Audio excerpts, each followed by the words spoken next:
Going on? What's going on? Just cleaning up from the previous stream. What's up, my droids? How's everyone feeling? All right, we are going to join a meeting. My old friend, the game designer. Today we are gonna pick up where we left off on the Unreal game that we were looking into building. So let's see how many hours this hour of coding goes. Maybe just one, maybe a little more. We shall see. Let me find this meeting though.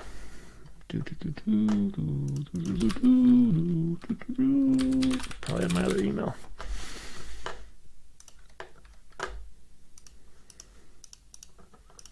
Ah, found it.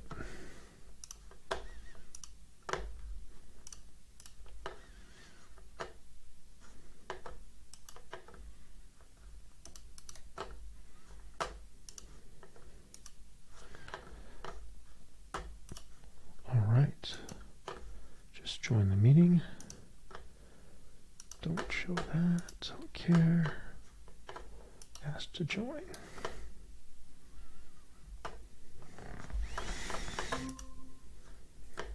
Hey, Randy. Hello, hello, hello. What's going on, dude? Are you okay to be on stream?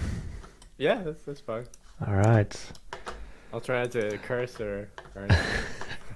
It's okay. We can have a adult hour or whatever. Well, that sounds wrong. Nice. Randroid's adult hour. The red light's for, right? Dang, man. I forgot how big of a fan of Spider-Man you are. That's sick. I just watched Across the Multiverse last night for the first time.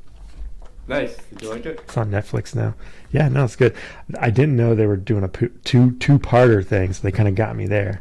But yeah, it's gonna be like 3 years before the next one comes out, so it's a bit of a wait. I know. It took a long time to make. Are you playing the PS5 game? I finished it, yeah. Already? Okay, nice. Yeah. I chewed through that and I'm done.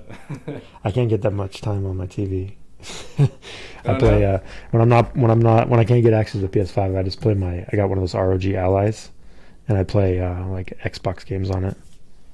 Oh, okay, cool. Yeah, cool. It's pretty cool. Yeah, I do mostly Switch, but every so often I'll turn on the PS5 for like a Spider-Man or some kind of whatever more new Marvel. That game is saving that console right now. Like that's the biggest game ever. It's crazy. Oh yeah. It's fun though. Man, yeah. How long has it been? It has been a minute. I mean, like I think the last time I can remember having a conversation with you was when I was in Providence still. Yeah. Where are you now? I'm still in the East Coast. I'm in Massachusetts. Wife, kids, the whole deal. How many you got now? How many kids? 2 kids. Dang. Almost 6-year-old and a 1-year-old. So boy and girl or busy? Both girls. Both girls. Okay. Are you trying for a third? You gonna get a boy? No, we're done. I'm so you see my hair's all white. It's because of. I like the mohawk. That's cool, man. Thanks. I've got to do it now. I'm losing hair, so it's like I keep like going further in, and I'm like, all right, let's just see how long I can keep the mohawk going. That's awesome. What do you I don't know how much you want to talk about it on stream, but what are you doing for work these days? Is it still in the game industry or something else? I'm a senior QA manager at a startup game company, Monumental. We do mobile games. Oh, awesome. Mostly competitive card games like similar to like Magic the Gathering or cool. Things like that. So yeah, it's challenging work. The startup culture, if you've ever been a part of it, is very like just one. We gotta do this, and then that changes, and let's try this, let's do this, and then the QA team's just like, what are we doing? It's time to test. Yeah, I still have. So I went into engineering, but I still see myself as QA in a certain sense. Always it's looking out for yeah, exactly. Well, yeah, man. I remember you making that. God, I forget the name of what it was called. You made this like top-down GTA kind of clone. Crooks. Something or another. You're not talking about my senior project, are you? If that's what you were working on when we were at Santa Monica, then yeah. Or no, that was probably something else. Well, I don't know. Was I still in school? No, I wasn't. Was I? Dang, I don't know, man. You were doing something for a project. I don't know if it was I've had so senior many year or not. projects come and go. But the one I thought you were talking about was my senior project. It's probably not, but I'm gonna show it anyways. I think I have it somewhere on my channel. Where the heck is it? It's like one of my early videos. It was like Crooks something or another. I remember making the title screen for it. Did you make the title screen for it? No Yeah. way. It was like a highway sign. Yep. That's funny. Yeah, I think I wanted to turn it into like a full game and never got there. You know what? I don't see it. I think I only have this one, which was a group project. This was a midterm. Let me share my screen. Let me share my screen for you too. Going down memory lane here. Let's see.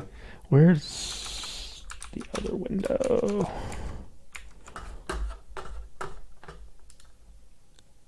There we go.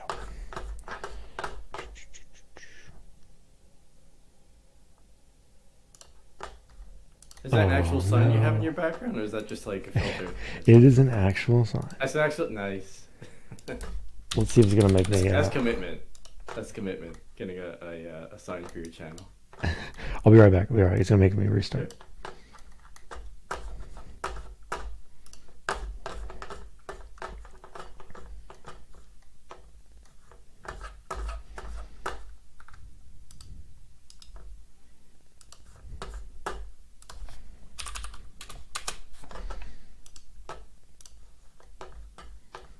All right, where did that go?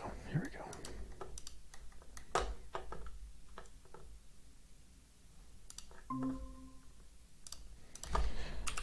Yeah, I got that back when I don't know if you watched any of my streams or not, but I've got was he 19, 20-year-old nephew now, Miguel. He's the one that I said I would love to bring in on this, but he's just working constantly.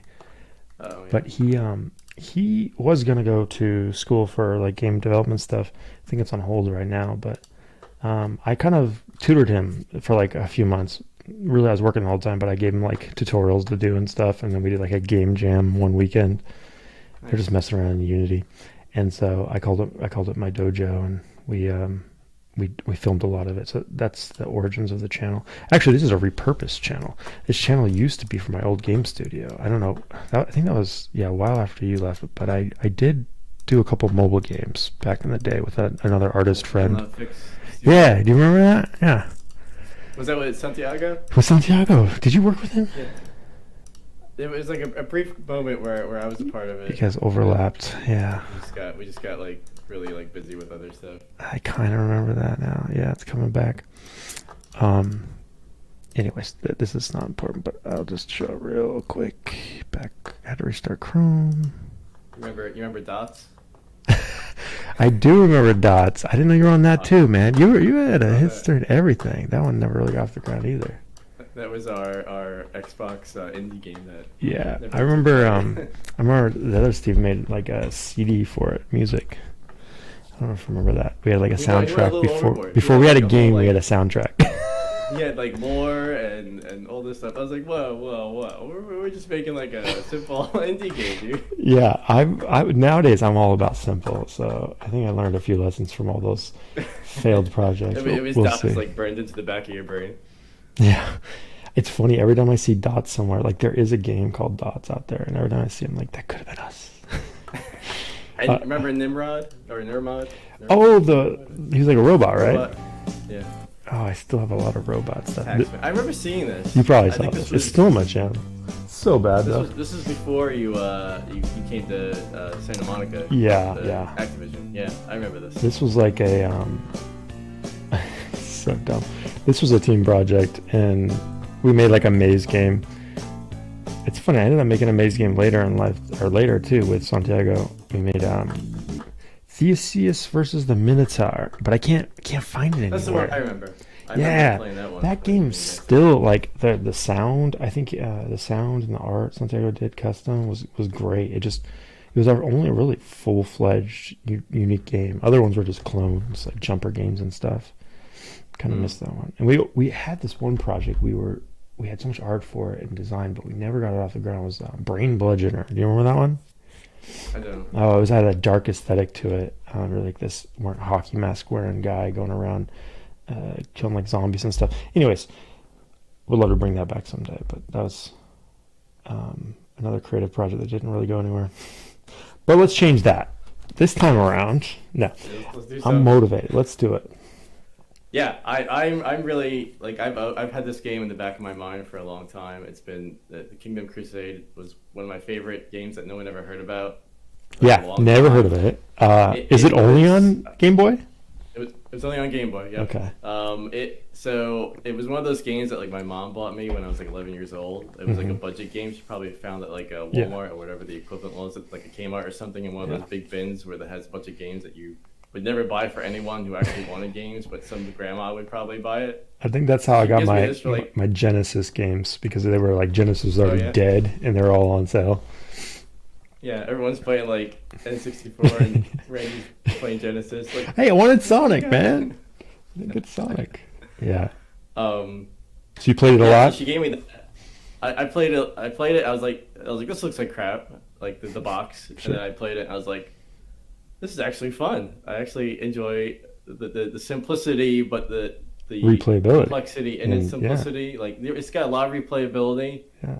I really enjoyed like figuring out how to like conquer the lands. I mean, it's It's kind of like a chess game. it's- I guess that's what they're a little bit going for with the maybe pieces. Yeah, Like I that didn't was, even think about that. Maybe that's but what they were it's a going bit, for. yeah, it's a, no, maybe not as, strategic or whatever. But yeah, I liked it. I played it on stream the other day. I don't know if you caught any of that, but Yeah, I was I trying did to see figure it that. out, and I still have questions, but I'm sure you have answers. Maybe. Maybe I do. I played it. I didn't like deep dive into like why they did things or why it's like this or like there's a lot of like stats involved with the characters that I don't have like on memory, but I think there's like a bunch of screenshots of Yeah, I saw that in your doc like- after I went hunting for it, and I was like, oh, he already included this. yeah. It's like it's weird like how they like there's certain characters that move slower on certain terrains. Right, And it's right. like I don't know if we need to get that complex with it. I mean, Yeah, I say we could. we aim for the basics first. Yeah. Play test it, get something out there, and then start adding in additional layers as we, as we need to make it fun and whatnot. But we can get the basics, I think, fairly fast. I'm very much out of practice and really don't have practice with Unreal, to be honest, at all. I did just a couple tutorials back in the day, but I mostly was working out of Unity, so it's new to me. Yeah, I leave it up to you if you want to do Unity or Unreal. Well, I just don't trust Unity anymore after Yeah, I the know. shenanigans. I hear So you. we're going But Unreal. I was originally starting this. A friend of mine was interested in doing a game, and I was like, oh, let's try it. I have this idea that I've wanted to do for a long time, and we were gonna start it together. And he's a coder, but then he dropped out, and then I was already jazzed about like doing this thing. I was like, oh my god, I gotta know other coders. I'm like, oh, Randy, we were gonna do something a long time A long ago. time let's ago. let's see if he's still interested in doing a Totally. side project. So you did the design. You said you know someone who might help with sprites. Yeah. What's the other roles? My friend Ben is he's an art director. He's also got a family, so he's super busy. So the idea around this was to have like a side project, but to try to keep it low stress, just because Perfect. like everyone involved has like full-time jobs and stuff. But the idea is to get something out within like a couple of years. I mean, if we get it out sooner, even Yeah, better. well, you know what everyone's doing now, right? Like on Steam, they're doing those early access for you. There's like a year of early access or two or whatever, and they'll just massage the game from there, get real user feedback. Oh really? Yeah, Hey, yeah, that's the way to That go. works too. We could put out, an alpha, and people would play it. Well, I don't know. There's a lot of games out there, but like we might get a couple people playing it, give us feedback, and as we're building it, it's better than getting all the way to the end and find out nobody likes it. That's true. That's true. Yeah, I'm all for that. Yeah, so the idea was to remake the game, but like modernize some aspects of it to like make it a little more palpable. I mean, I think the game's great, but there are limitations to it, and there are like things that I think I could be better. I for one don't understand half the icons in the game. Like the menus at the bottom. It's cryptic Like to me. I don't know what that stuff is. We got the to figure it out. spells and stuff. Yeah, the spell. Oh yeah, insane. So definitely can enhance and go through that, see what we should keep, and see how we can make it easier for the users to figure out. I mean, that's Yeah, probably half the but fun though as a kid, just like experimenting and figuring out what everything does. right. There's some that are really cheap. Like there's one that if you activate it, and I can never remember what the controls are to activate the spells. But there's one that if you activate it and you're standing still, the other enemy constantly takes like damage over time Oh wow. until you start moving again for like 2 minutes. It's a little like Whoa. overkill. Yeah. There's like another one where you turn invisible for like 2 minutes, and you only get revealed every time you take a swing Hmm. or make an attack. There's other ones where you move super speed. There's like spells you can get, and then there's stat increases. Like if you see like I think it's like a sword you can find will give you like an attack up for that specific character, and there's I think the hat with the feather in it might give you a speed boost. Hmm. I have to find the manual, the online manual again. There was like someone like did scans of like the whole manual that had that all laid out that I need to find Yeah, I again. think the PDF I found it. I can upload it somewhere. Do we have a drive Okay. folder or something we can put the stuff in? I'll send you a link to it. Do have Okay. a drive that I had started where I originally put the GDD, but I'll invite you to that. I set up a Jira board. The Jira board's I did see very that. like it's simple. I mean, I'm not gonna go hardcore on like Yeah, project I'm management. with you It's more on like that. just to I just do kind that of all. like I do that all day. I don't need. No, I know, no, right? no, yeah, just the I basics, just to keep us on track. Yeah, Yeah, just to the like leaner the if better. you know like a certain short term goal you have like I don't know Yeah, I was thinking familiarize about yourself having with the some stuff. game or just like make I don't know whatever just you can put stuff on there. I put some stuff on there. Yeah, my I for my role, I want to do some of the pixel art. I've never done pixel art for a game before, so there's gonna be some back and forth on like what size I need to make these to make them fit and You did whatnot. the logo, right? Yeah, I think I saw your name on it Oh, I on the did games that's like the that. concept art. Yeah, Concept yeah, art. Yeah, yeah. yeah. That's So much easier for me. concept It art. could be any Why don't we size. just I make the just whole like game concept art? You're competing with 1992 graphics or whatever it is. Like you just got to make it better than I that. love pixel art. That's what sings to me. Okay, okay, Like whenever I okay. see these like remakes that are like 2.5D I was gonna ask or about like that. So you want straight up I pixel I art, don't old want to do school? that. I Yeah, was trying to I figure out if Shovel Knight was 2.5 or Shovel not. Some people Knight's say it is, pixel art but is it unless they have some. 2.5D? I don't know. I haven't played it. Not that I'm aware of. It's a great game. Okay. You should play that. That kind of style is what I'm going for in like the pixel art.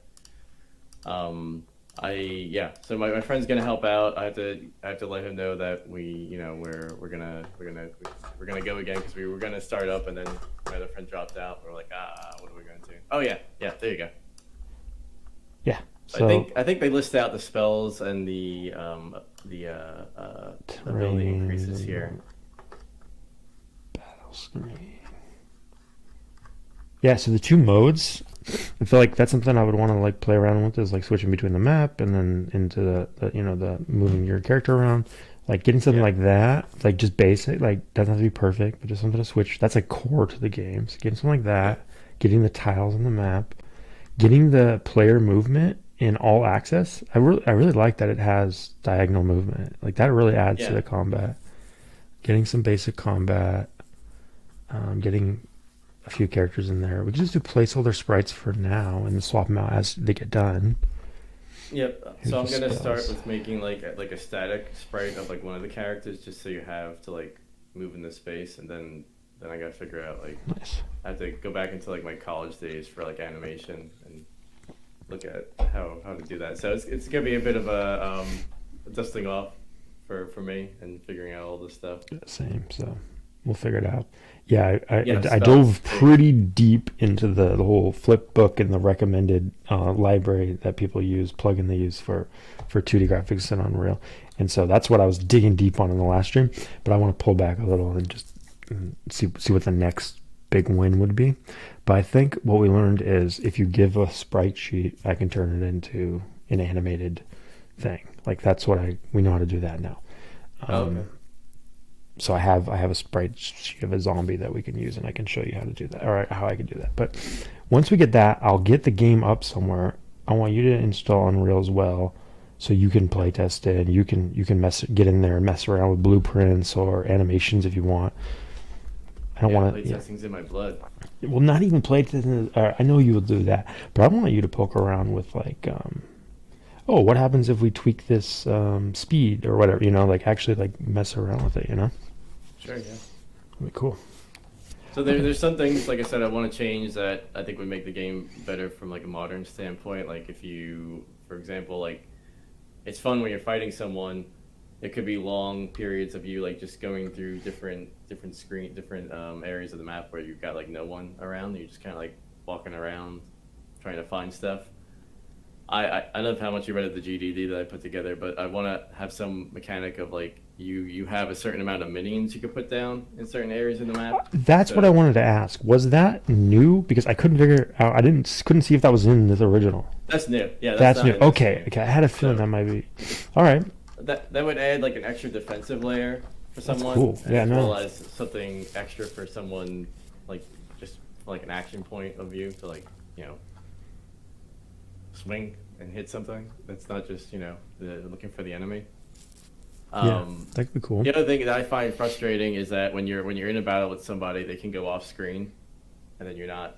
You have to like kind of go find them. You don't want to do Like that. then, I was thinking like if you get to a node of the map where somebody's in it, the map kind of like pulls out a bit so Oh. that you can kind of see What? the bounds of where like without I mean we have to play around with it without Yeah. making the characters too small. As I was thinking, like, you could, because I mean, the frame, if we match the size, the same size, it wasn't that big, like that much scaling. Like you could walk for you know, 3, 4, 5 seconds, whatever, but then you hit the edge of the box, the tile, and then you're on the next one, right? So I can Yeah. imagine zooming that out, but maybe even zooming back in as you guys center, like as you get Yeah. close, or Yeah. something cool. Yeah. We could play around that.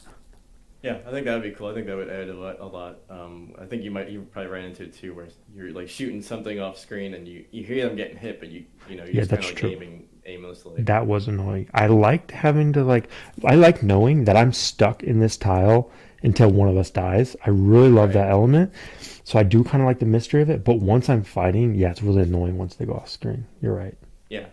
Yeah. Okay. And we could do something with add like some visual effect on the borders to show that like you're like Stuck in in a there. battle Yeah. and Like you ain't getting blood, or out. do you want it to be more darker? Like darker like as demons and stuff, or Oh yeah, so the idea I'm calling it Demon Crusade because I have a love of Castlevania and like horror stuff and like just Mhm. like spooky themes. So I part of this is getting this game out that I love and also like scratching that itch to get some kind of like Castlevania aesthetic into a game that I'm making.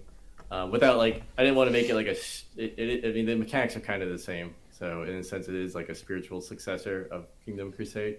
I didn't want to just like make Kingdom Crusade 2. So I wanted to have something that was different along with some of the new mechanics, having like a different visual aesthetic of the instead of it being like medieval, totally being like a a gothic, not like I say gothic, I feel like I'm talking about some kid sitting in the corner goth. in high school Yeah. with like I know what black you mean. hair. Castlevania stuff. But Yeah. Castlevania style. But like Gotcha. I really like the eye popping colors of like a like an old school 8-bit game like Shovel Knight. If you look at that, the way that was designed and the way the colors You are, have to play it, yeah. I really like that. The way the color palette that they use. Bloodstains, if you've ever heard of that, is a kind of like a Castlevania clone that I really admire. Yeah, we So I'm Googled going it. for like an Looked at 8-bit that. style, but with modern gameplay elements. How about okay? So you want to keep it the same exact viewpoint, like the when you're not on the map, but you're actually with your character. Do you want it to be I don't know what you call it, but like a scrolling background, or the background to be like static. It scrolls a little, whatever, but it's mostly static. It's not like I guess did you watch the stream? We were looking at the different people use that one 2D plugin, and like some people would put a 8-bit character. on a 3D world, and you could actually like see the mountains over there and then walk towards the mountains. Obviously that's not what you're looking for. You want No, it to no. be It, static backgrounds. You can walk up and down within the room, but you're really not walking closer to the background or anything. yeah, Okay, no, just yeah, the view would be similar to what it's like in the original same Kingdom style. Crusade. Okay. I put in some stuff in the GDD on different like terrains and different like locations that could be in there. That might be Oh yeah, we can mix those up. That's a good idea. yeah, that might be an area for. I put in a bunch. I don't know how many, but that might once we get to that, it might be an area that we kind of like slim down to try to get something out because I think I have like 4 or 5 different areas in there. Yeah, Like just like get one kind of unique area to showcase that the abilities changed in different areas. Just to start, and then once we build it out, we can always add yeah, more. Yeah, that sounds like a good idea. And we can add better effects and stuff too. Like not right at the beginning, but like I can imagine like like smoky, like cloudy, foggy layer on top, something like that. Unless you don't want that, unless you want it clearly just oh, that'd be lit. cool. Okay. That could be interesting. That's Okay. like a foggy kind of like yeah. Or That would be neat. splatter effects when you hit somebody. There's particle effects, like something like that. I do like how, and I think you saw this too when you kill enemies, they like fall apart in Yeah, what do pieces. they It's turn pretty. into? That's if it's just They get like guts, then that's pretty gory. Yeah. I think I don't know what yeah, it I is. think that's what it is. They It's get just like guts. sliced Okay. up. Yeah, we Cut can somebody's do head off. that. Keep that in there. We can just I start love with that. one static death animation, or whatever, but then we can like add crazier ones, fatalities or something. Oh man, now you're talking. Yeah, That would be fun. start with the basics. That's and more get work cool. for me to Yeah, animate. that's true. Well, if this thing goes well, we can always bring on some more people to help finish or add the final, add additional stuff. Like you could be the art director, show a style. Like this is what we want. Do 8 more of these, or something like that. If you want to go Yeah. that route in the future. Yeah, my friend Early days. who's gonna help out. He knows at least one other person that does like pixel art professionally. So Perfect. We might even be able to get Santiago to do some.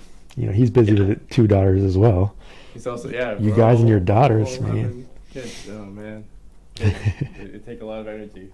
Like the past 2 nights, my daughters have been sick, so Oh no! we're all like catching colds and fevers and stuff, and it's like Winter is here. Yeah, that sucks, sure. man.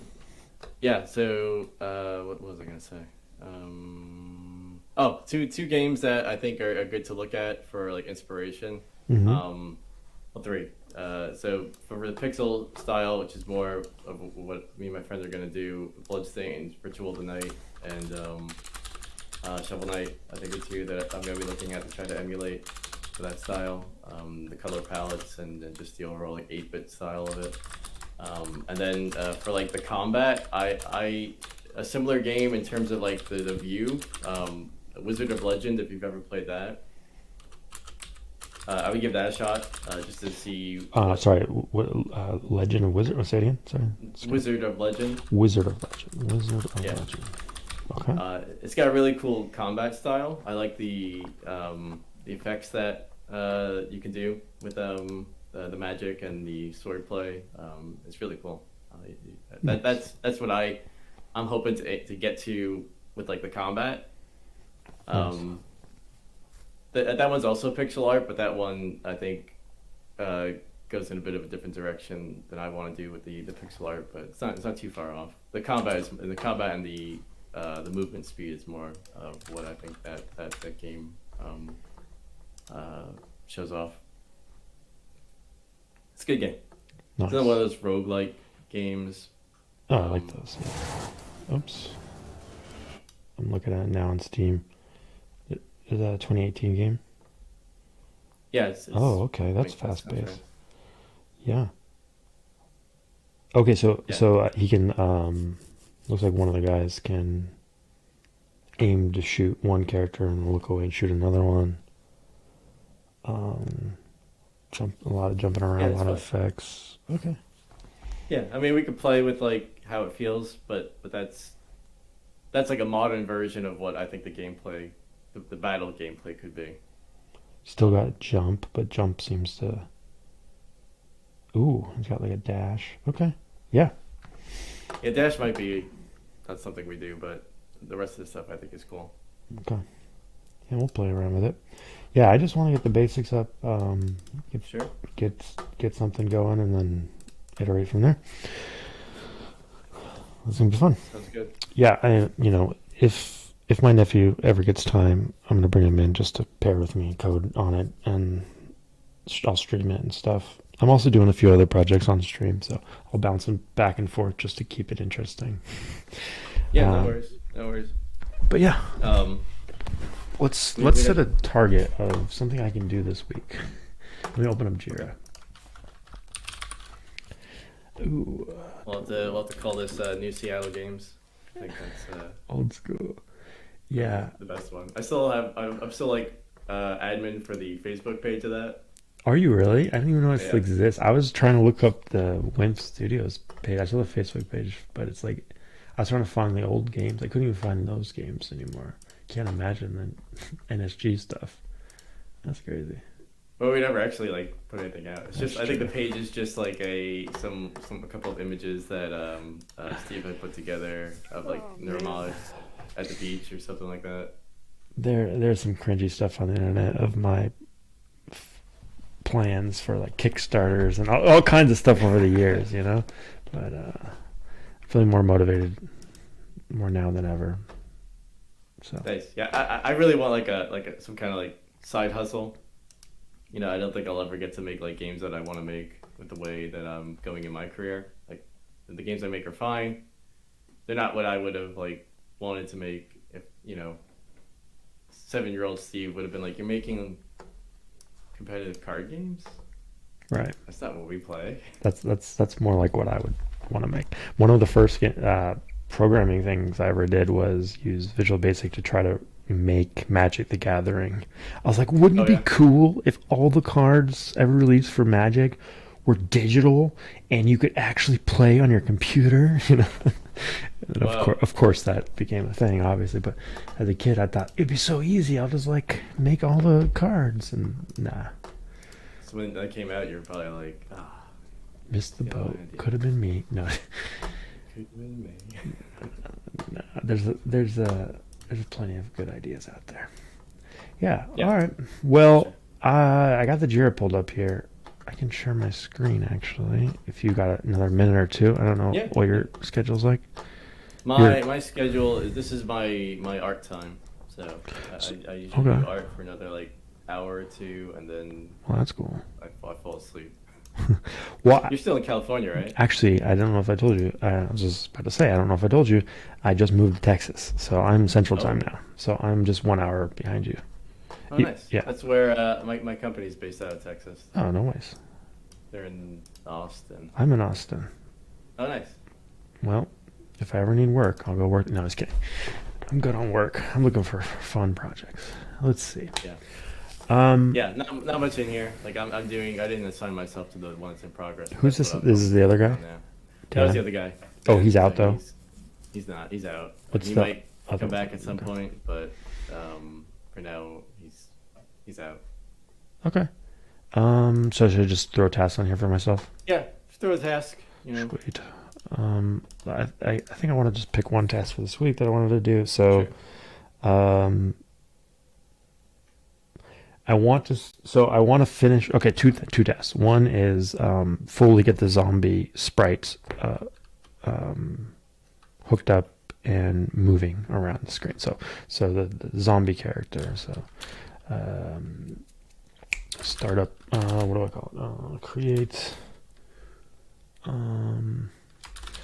zombie flip book and we'll just say create basic character using stock zombie sprites. And it's just What kind of files does Unreal need for sprite stuff? I dropped in a bunch of, I think they were PNGs, and then I converted them. There's like 3 steps. If you look at the stream, just right click, create sprite, and then you gotta select them all, and then like put them in a group or something. I forget what they're called, or in a flipbook, I think it's called. There's like 3 conversions, but yeah, I think it'll just take whatever files.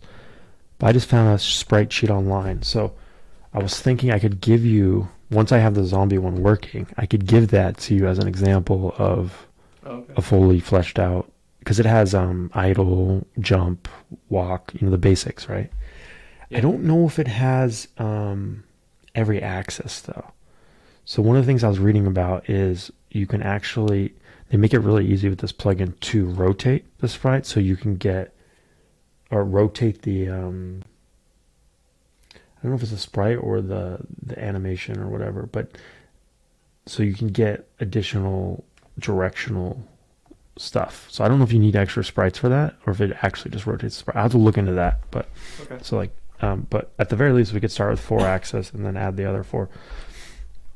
Make flipbook hook up to basic controllable character.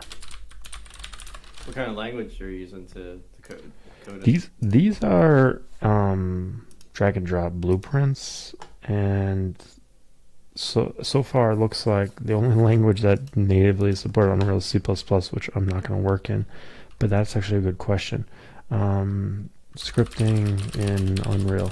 I want to know if you can write, like, if there's actually a language behind blueprints or if it's all visual, because it's going to be a mess to maintain if it's all visual. There might be other like 2D engines. That's true. I don't have any experience with that, so I'm gonna leave it to you to decide the best path forward. But there was at least one other one I was looking at when Unreal had its snafu. Yeah, they also had it. Called. You mean Unity? Is it Godot? Yeah. Unreal. Is it Godot? Yeah. Yeah, I heard everyone went to Godot. Yeah, I can definitely consider that. Yeah, take a look at it. That's a great point. Godot game engine. Yeah, no, good point. We don't have to do Unreal, that's for sure. I want to see. Yeah, let me poke around a bit more on Unreal and find out how easy it is working. If it ends up being too much overhead, not worth it, we can definitely try something else. All the other games we did back in the day were done in Game Maker, but I don't think that's very modern anymore. Yeah, it's weird. I don't think they offer like a higher abstraction. It's like C++ or visual, which is kind of dumb. Anyways, I can look more into that and Godot. All right, so yeah, hook up basic controllable character that uses the flipbook. Okay, just that. Assign this to myself. You use Jira at your current job? Yeah, we use Jira. I've used a variety of other ones in my day, but it seems like most people have moved over to Jira. You keep in touch with anyone else from the old Activision days? Just Santiago, Eddie. I don't know if you ever met him. Eddie, yeah. You remember Eddie? Okay. I don't remember who met who. I just that was the hung whole out Nintendo crew. Yeah, the whole Yep. Santi, Lucas. Yeah, I haven't talked to Lucas at all. Justin, I saw maybe 5 years ago. It's been a while. You think Lucas made me mad. Like not like he didn't do anything to me personally, but he he comes to Boston for like PAX East, and I'm like, I live in Boston. Let's hang out sometime. Yeah. And he's like, okay. Never heard from him. Dang. Whatever, Lucas. Yeah. And what's his name? God, there was another dude that used to like. He used to always sing all the time, and he used to do rock band singing. Oh. Not rock band, Guitar Hero. I don't even know. I don't even know who you're talking about. Now you gotta figure it out. Because I worked with him at GSN for a while. Oh, you did? Oh, someone did go there. I remember Alex Tomasina. Oh, of course, Alex. Okay, I didn't know he used to sing. Yeah, he's at Google now. I do talk to him every few years, every couple of years. I'll talk to him. I haven't talked to him in a while. I should call him. Yeah, no, I always wanted to do something with him too. He's a very he's a very go-getter type guy. I really like his ideas and stuff. So. Yeah, he's a fun guy. Yeah, he worked at GSN for a while. We were at different parts of the company, but it was cool to see him in some of the like QA organization meetings. That's cool. Yeah, he ended up getting into was it project management or something. He's doing he did like Stadia for a while, then that shut down. Good old Stadia. I liked it, man. I had it. You ever see those? I love the commercials. That was about it. I don't know that I That saw a giant- commercial. Go Did I? watch one. That floating head. It was so weird. I'm so frustrated with Google. They kill every project. It's so dumb.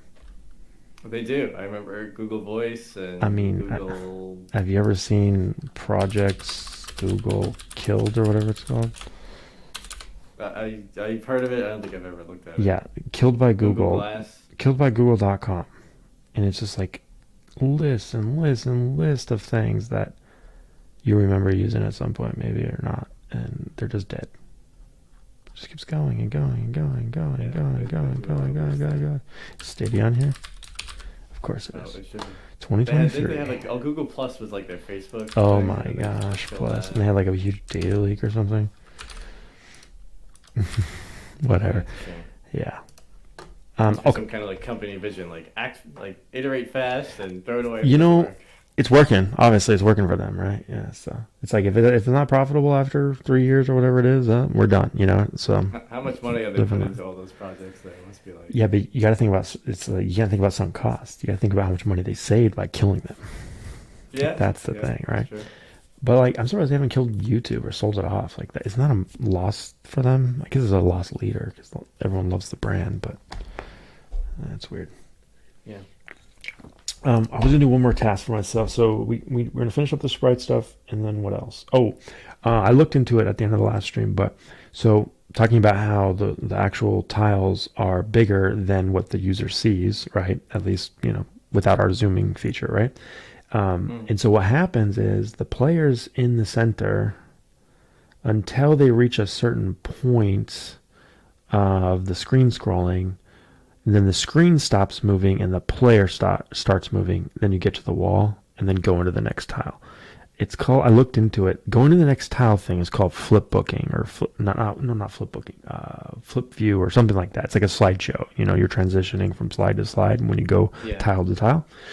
I'm not gonna do that yet. Well, I just want one tile that stays in the center until you get to, the last 25%, and then the background stops moving and the player starts moving, and just get Right. that going in all directions. So that thing, whatever that's called, view scrolling. Sure. Sounds good.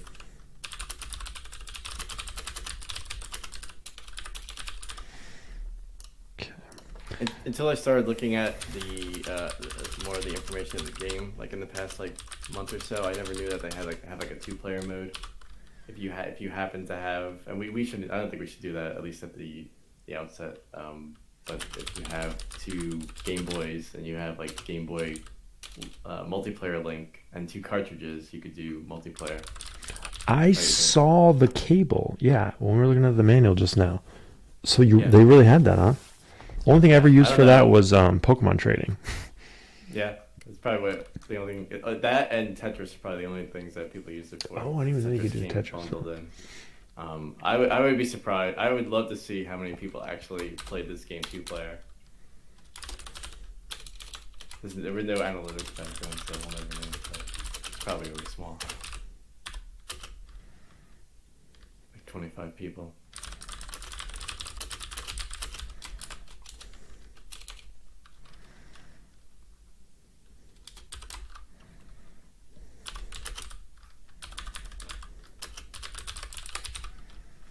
Okay.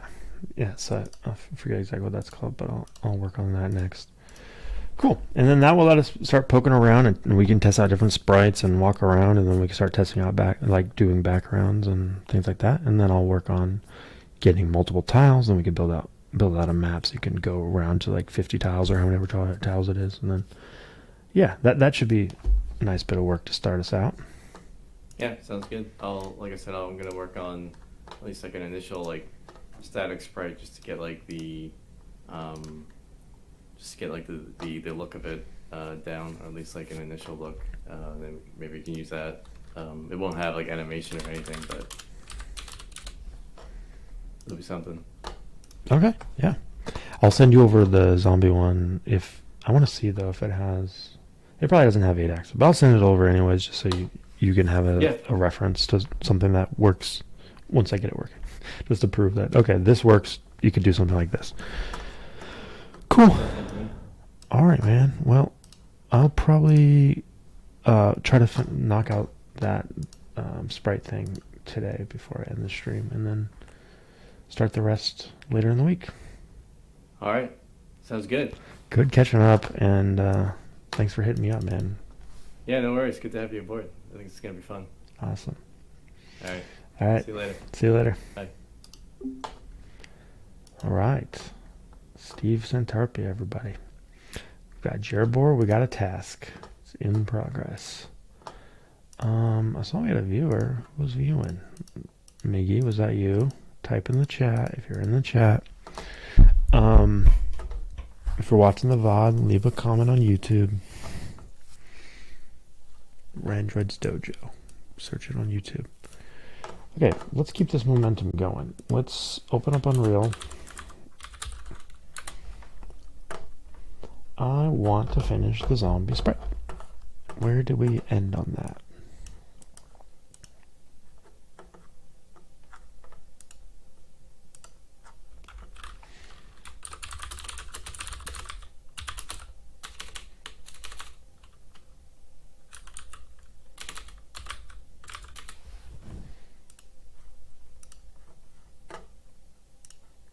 Did it load? Did you load? Where are you?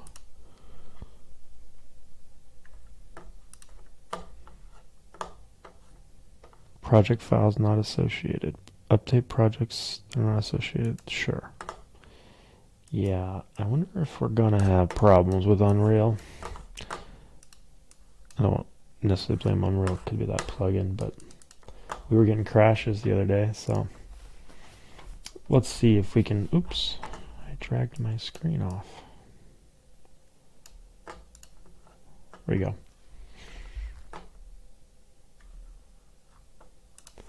What are we, 47 minutes? We're about an hour in. Let's go like another hour. Let's just see what we can get done in sprites for the sprite task. Alright, still opening up. Give it a sec.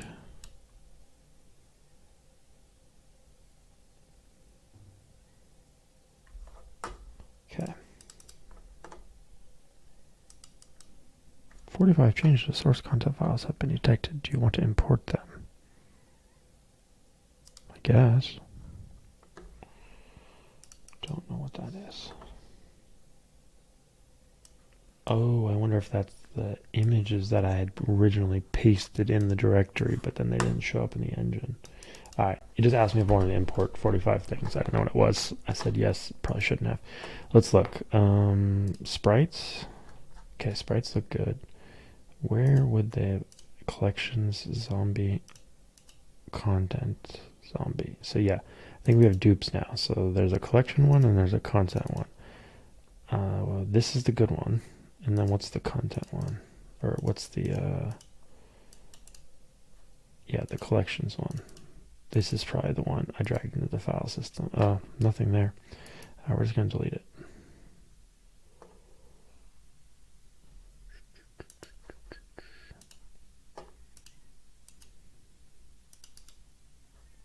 I said delete. It's weird. It's like it's flashing on screen, but it's still there. Whatever, not important. Okay, we were working on the blueprints. So I'll open up the blueprint.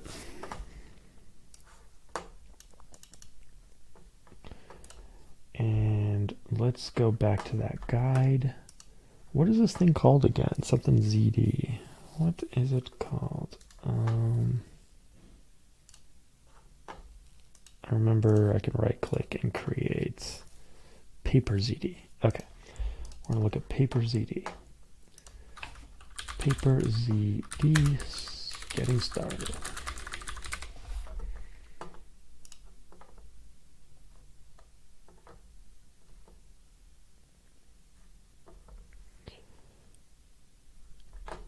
Alright, I'll follow the guide on my other screen. Looks like we need, oh yeah, that's, I remember where it crashed now. It crashed creating a not equal.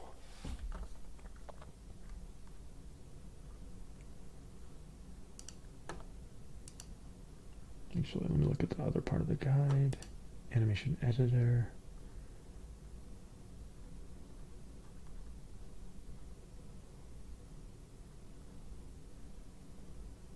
Our blueprint editor, that's what we want. Blueprint editor.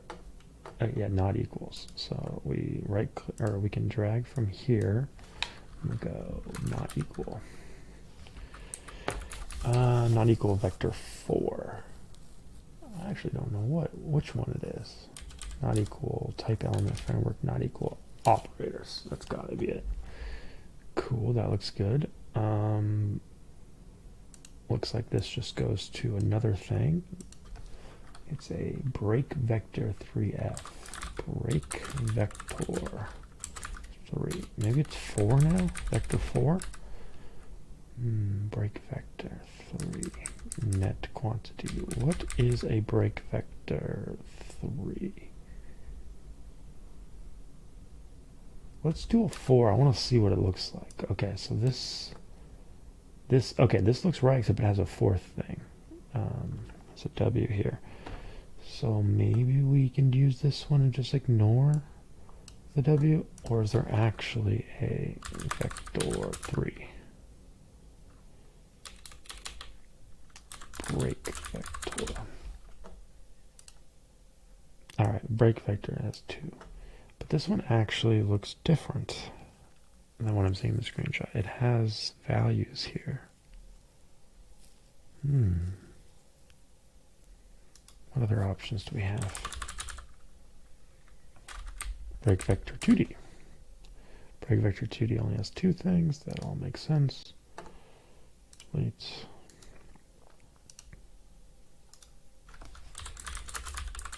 Break vector net quantize. Break double vector. Break vector 3f. 3f. Yeah, I don't know. This might just be an old version or something. I'm not sure what the break vector 3f means. It just looks, the closest match is this one, so we'll go with this one. I think this is where it crashed though, so let's save. And then let's try to connect. We want to connect this guy to this guy. And the value is 0, I think. Okay. And I don't know what value should go here. So next we're going to create a get velocity. So we'll go get velocity.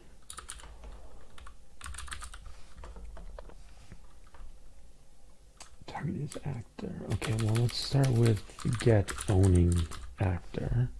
So that's the first one. And we want to set the target as self. And then we want to create get velocity. There, now it showed up. And we want to connect these two. There we go. Now it doesn't have the numbers.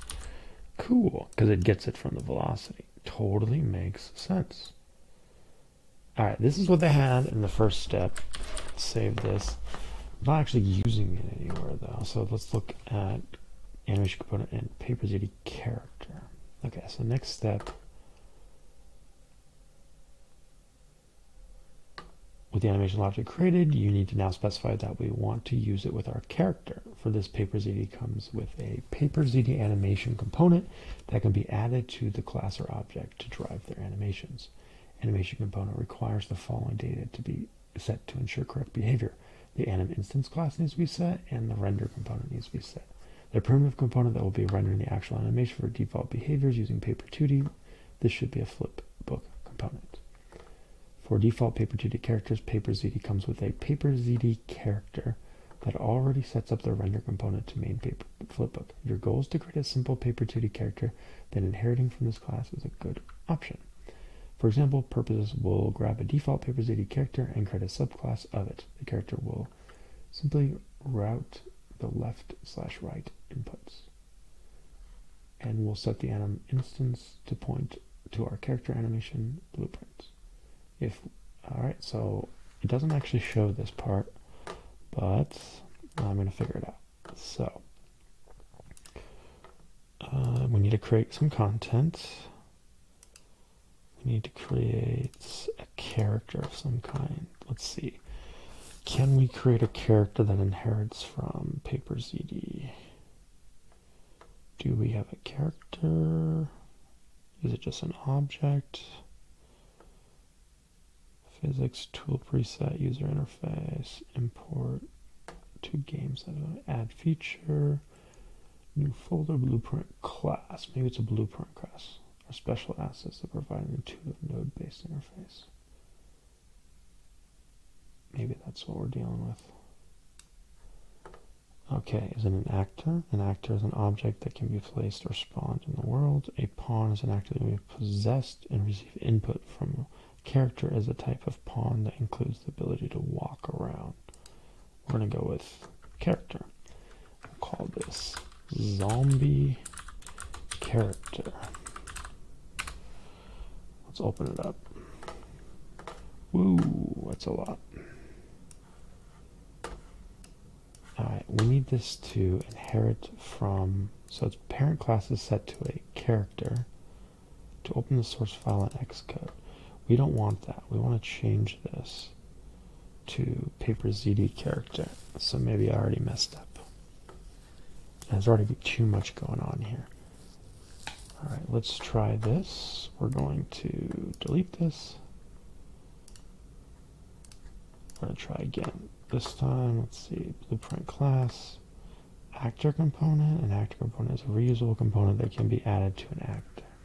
It says, for example, we'll grab a default PaperZD character and create a subclass of it.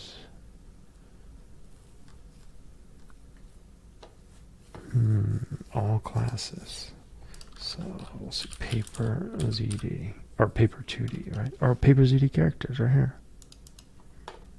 Select zombie character. Alright, let's see if that works. Alright, well, this parent class is PaperZD character. Oops, I messed up this window. You guys remember that bug? Just got it again.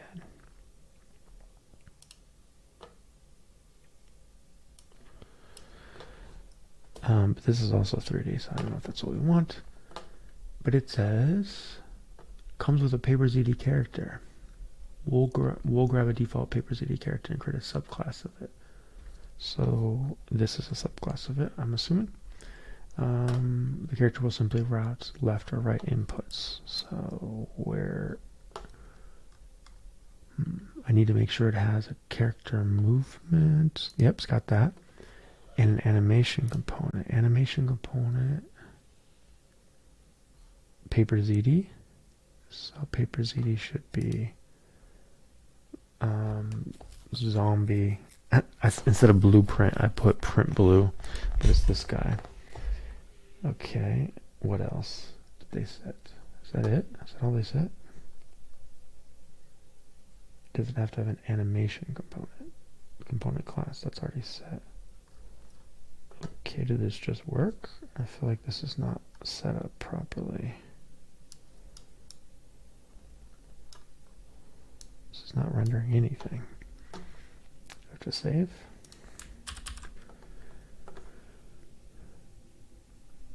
If we now hit play, I didn't even put it in the world though, so I don't think that's going to do anything.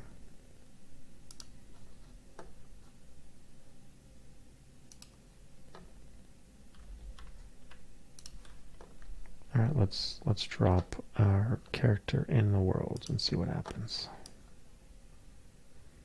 Yeah, that is not.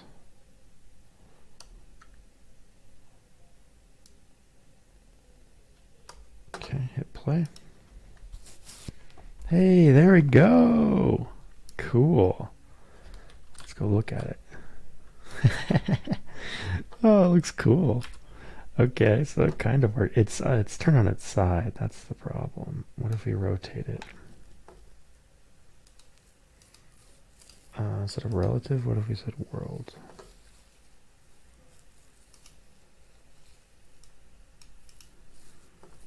No, we still want a relative. Relative. I guess I could just turn the camera. Ooh, lost it. Zoom in. How do you zoom in? Perspective. Left. Ooh, that's weird.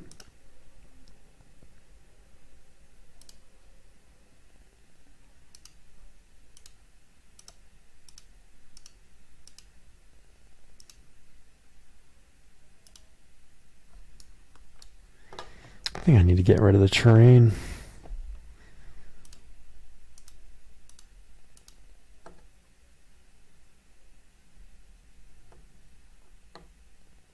All right, I think we might have to get a basic, like, 2D setup first.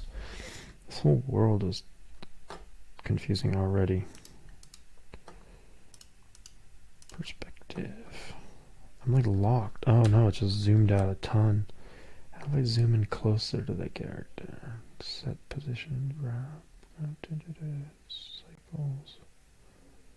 Just like scale objects? No. Just want to zoom in, man. Set scaling options. 10. Nope. Undo, undo, undo, undo. Redo, redo, redo. Oh, don't tell me they don't have redo. Redo create actors. Redo move elements. Redo move. Redo toggle absolute rotation. Nope, I don't want to do that. There's got to be a way to zoom into a character. So we're going to Google that. Unreal Engine zoom into objects.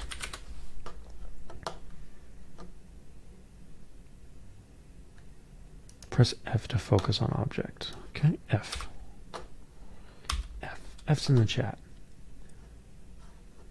Let's make sure I actually clicked it. I did. F. Oh, there we go. Cool, we're learning. All right, I still want to rotate my screen. Select to rotate object. Now I want to rotate my view. Well, I guess I could rotate the object. Let's start here. It just doesn't render. It's freaking annoying. Okay. Either way, though, or that seemed to do what I wanted. 30. What do we want? What do we want? When do we want it?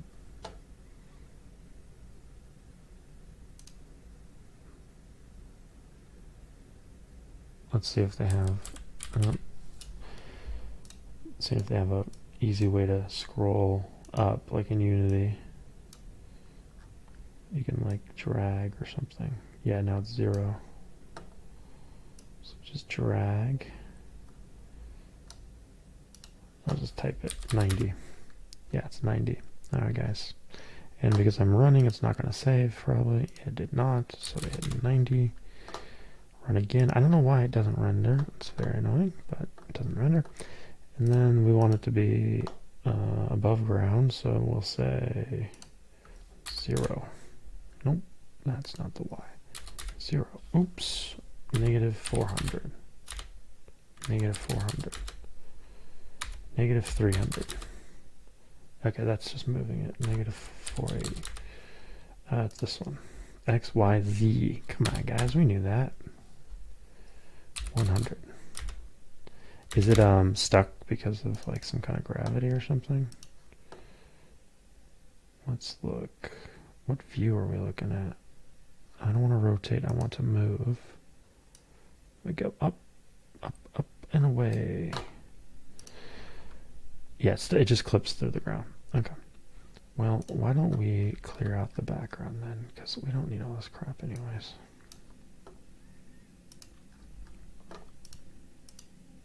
What can we get rid of? I want to see if we can get rid of landscape. It might just fall. It might just clip through the whole ground without it. Can I disable visibility? Hide selected. Transform. don't know if it will let me delete it in editor mode.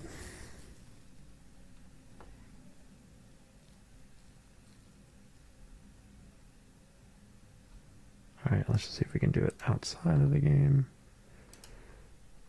Landscape. There we go, disable. That's probably just the look of it. Yeah, it's just the look of it. Okay, let's actually delete it. This may bork everything. I'm going to save. Oops. Oh, there's not even a scene saved yet. Save all. What if I do a new level? Here we go. This is what we want. New level, empty level, basic. Let's go basic. See how bad that looks. Don't save.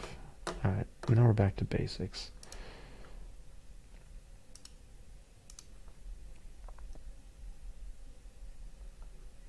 I think it's loading or frozen. Give it a sec.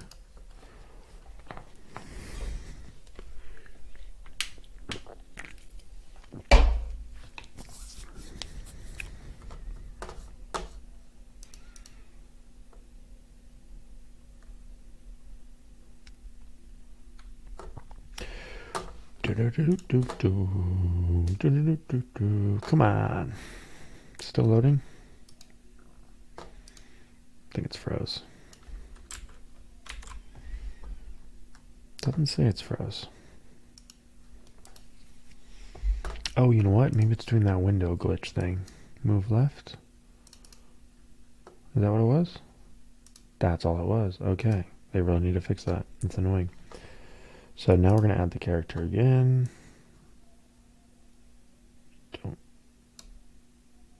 Alright, let's just play and see what happens. Where are you, player? There he is. Same problem as before, but maybe we can fix it by moving his... first off, put that... Oops, that's the wrong one. It was this one.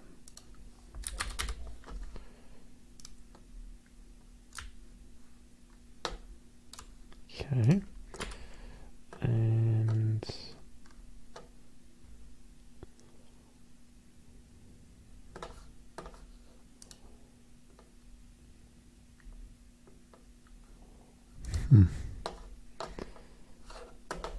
Steve just shared this old DeviantArt page of ours. I forgot about Nimrod. Oh no, that's awesome. So Nimrod was a 3D robot model that we actually created, I think. I think I started making a game called Rusted Robot with him. That's me on the beach. How many years ago? Oh, it looks so crazy. With a robot. This is funny. I need to share this. This is hilarious. This needs to be our, like, what do you call it? Thumbnail for the video. I wonder if I can change that now. Probably not.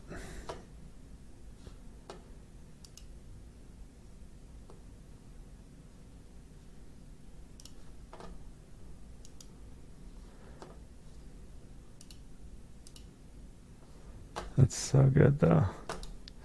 We're gonna download this.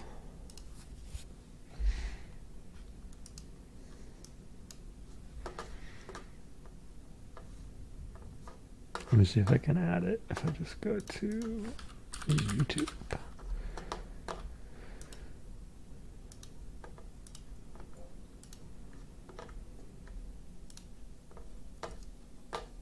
This is hilarious. All right. How do I edit my own stream? Edit video. Needs a thumbnail. 100% needs a thumbnail.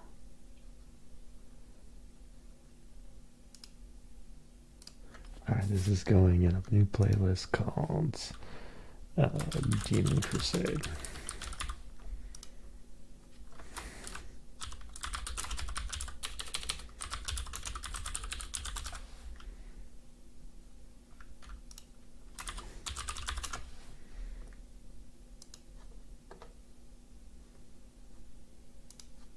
Upload thumbnail. Done. Then what about Twitch?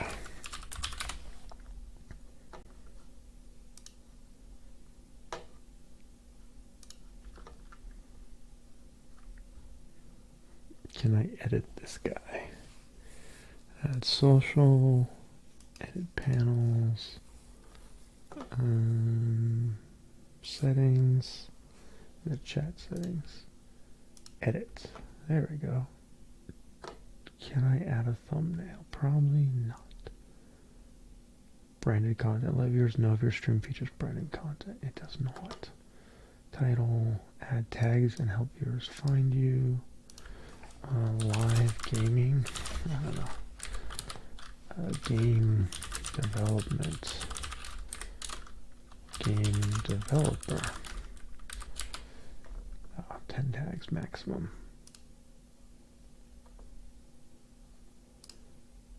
How do I actually set a thumbnail? Let's see if that's possible. I'm going to Google it. Set thumbnail for Twitch stream.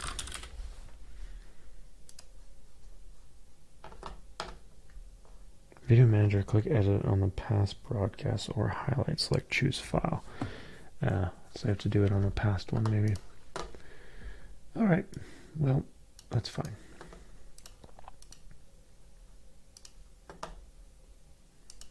We got it on YouTube. That's all that matters, I guess.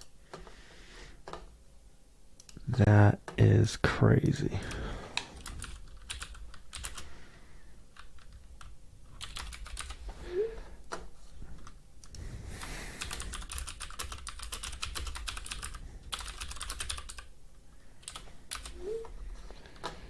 Okay, let's get back to it. Let's see. That was a fun distraction.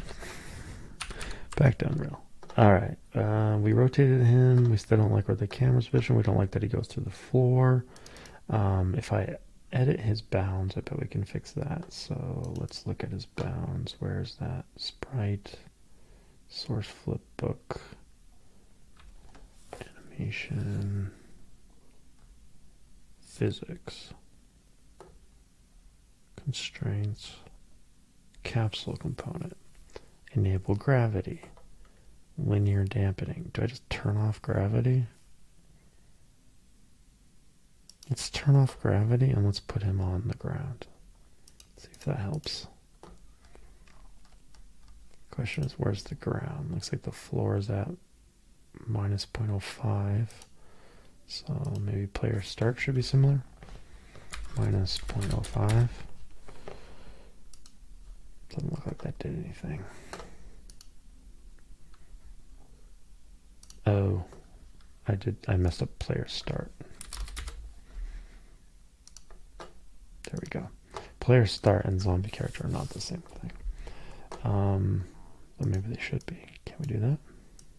Cannot nest them. Cannot attach static actor play start to dynamic actor. Why not? Can we make this the player start? Actually, we want the camera to be different than the sprite of the character. So let's not do that. Let's just position it. General. So this is at 388. What if let's match this 0 0. So this should be like 0 10 90. Close. Okay. Let's go higher in the Y for sure. XY becomes 50. Oh wait, hold on. I got my XYZ. Is that what it is? Clearly I'm backwards here. Oh, it is backwards. So it's Y. You can look down here. Can I flip the perspective? I just want to see a 2D perspective. I don't want wireframe. I want lit units. Oh, unlit wireframe detail lighting.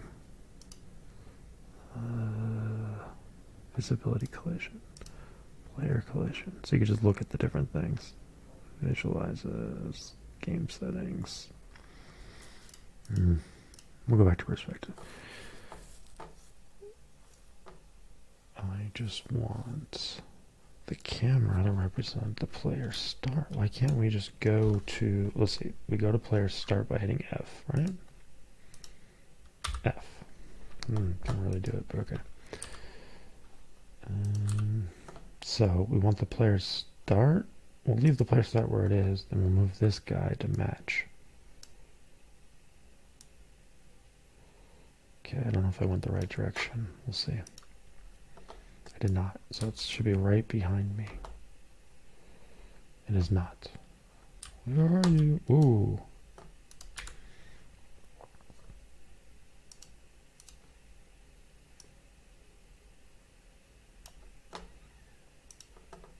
Better? Worse? No change. It's like right on top of me. How is that possible? Just put this guy over here.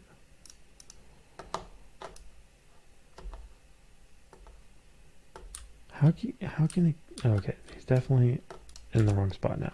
Or he's definitely in a different spot now. But let's look at changing his angle again. So he was supposed to be rotated 90. Maybe now he's not.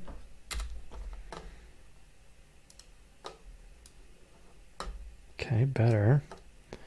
But we need to be angled differently. So we should be angled.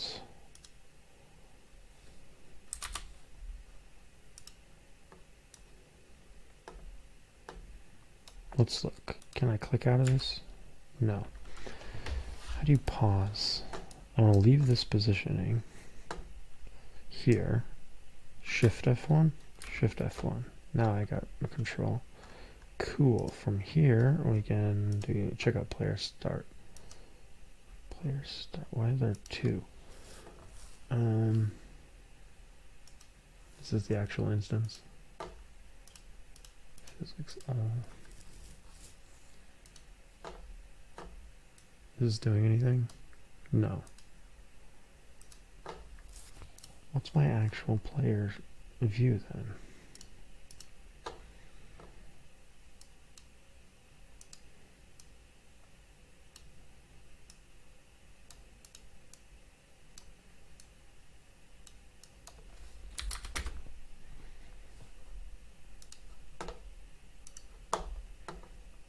Player start needs to be rotated. I'll go 180. Is this even rotating? I feel like it's not even rotating.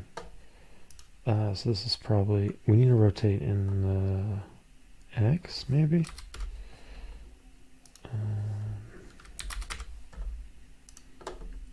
Is that better? Yeah, it's better. Okay. X needs to rotate. Oops. Put that back. 180. Oh, I broke it. Undo, undo, undo. This is back to 0.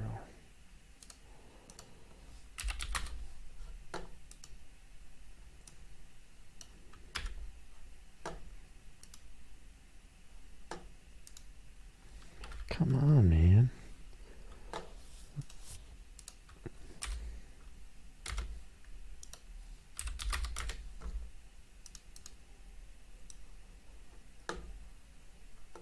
Okay, that definitely got farther, so maybe I need to go negative 180. Shouldn't matter, but it's so close. Negative 220.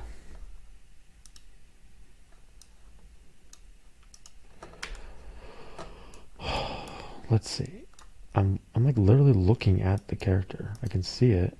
So negative 500. That's not, I can't go 500. Negative 360. It's gonna go a complete circle. Negative 200. I wish they would just draw the dang sprite. Negative 260. Something's weird here. Negative 290. Yeah, that's not doing anything. 0. Okay, so that didn't do anything. It must be this one. Negative 180. Definitely farther now. So we'll go 90. Just trying to find my place in the world. Yeah, that looks up, so that's not it.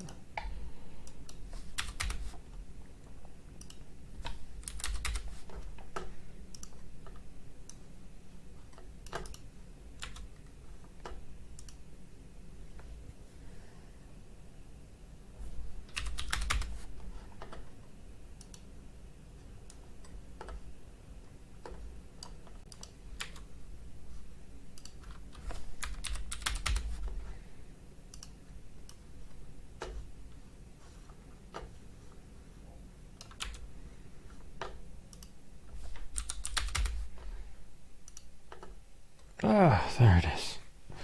So annoying. Alright, 270. So I could probably fix this by putting the zombie character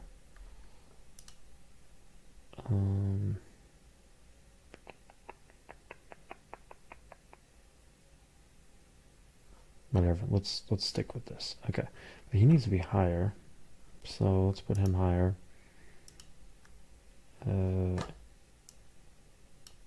That one. Okay, so the gravity thing didn't stop working. How do we turn gravity off? Thought we did. Oh, I guess it didn't save. Or I undid it. What the heck is going on? Gravity's disabled.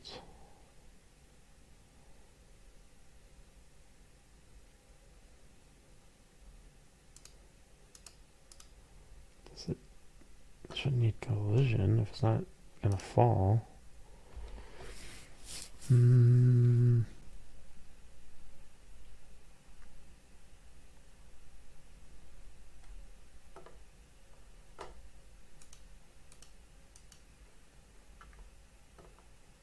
Movable. Playwright sprites. Element. Play paper ZD. Tags. Animation component.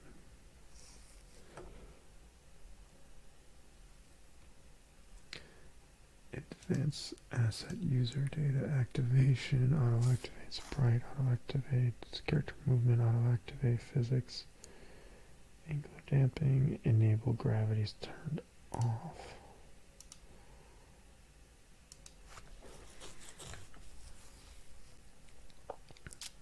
Alright, here's what we're going to do. Player ZD setup character clips through floor.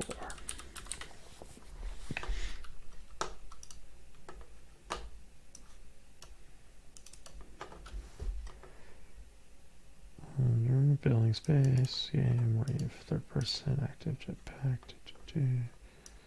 if I show this moving up.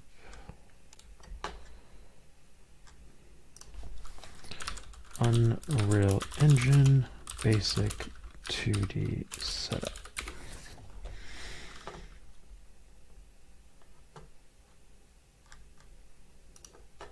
In this video I will show you how to create a simple 2D game in Unreal Engine 5 from scratch. Back in Unreal Engine 4 we used to have a 2D side-scroller template, however this was removed with the release of Unreal Engine 5. So what we built today is meant to replace that and become something you can use as a starting point for many different types of 2D or sprite-based games. I love using Unreal Engine for 2D, 3D hybrid games that make use of the lighting engine to create a very unique look, and what we make today can also be used as a starting point for those types of games. When we launch the browser for Unreal Engine 5, you can see that there are a bunch of starter templates in the Games tab, but as mentioned before, the 2D side-scroller template is no more, so we'll select blank as our starting point. Make sure that it's a blueprint project, set a name, and click create. When the project is done loading, you can see an open world map, and that is definitely not what we need. In the top menu, click on File and New Level. Select Empty Level and click Create. We now want to save the level. All right, we should do this. Start fresh from empty level.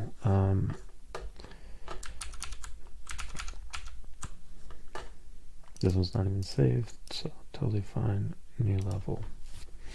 Empty level. Discard. Don't save. So open up the content drawer by hitting Ctrl plus space. Inside the content folder, create a new folder called Maps. Again, click on File and then select Save Current Level As. Open up the Maps folder we just created and set a name for your map. You can see the map is now saved properly. The next thing we need are some assets for the stage and player character. I'll use the Sunnyland asset pack by Anselmus, who's an awesome artist that has been providing free asset packs like these for many years. Check the link in the description to download them. Once you have unzipped them, open up the folder and select the PNG folder. This is the only one we care about. And then select Save Current Level As. Open up the Maps folder we just created and set a name for your map. You can see the map is now saved properly. The next thing we need are some assets for the stage and player character. I'll use the Sunnyland asset pack by Anselmus, who's an awesome artist that has been providing free asset packs like these for many years. Check the link in the description to download them. Once you have unzipped them, open up the folder and select the PNG folder. This is the only one we care about. You can simply drag it inside the content drawer in Unreal Engine to import them. All of the assets, even inside the folder, will automatically be selected, which is great because we need to apply some settings. Right click on one of them, thank click you. Sprite Actions, and apply Paper 2D settings. Then rename the PNG folder to Sunnyland Assets to keep things organized. Let's create a background sprite first. Open up Environment and then Layers. Right click on the texture called Back, select Sprite Actions, and create Sprite. We can do this. I'm worried that that starter doesn't really match the view we're going for. But maybe we just start with this. Sunny Land Assets. Run asset pack. Support my work. Godot project included. Oh wow. Added a Godot 4 boilerplate template with assets imported. Also added new music tracks. Pretty cool. Check this guy out. What about this one? Maybe this is more of our style. Can't tell. Can I move? Oh, I can move. This doesn't really have the right kind of... Ooh, we're supposed to die, I guess. I want...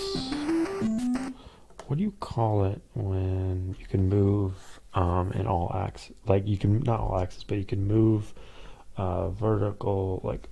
what am I trying to say? 2D game where you can... Oh, like Zelda, right? Like 2D game like... what do you call 2D game movement like Zelda? No, not the script. What's it? Why don't we just get that? Yeah. Zelda-inspired 2D game assets.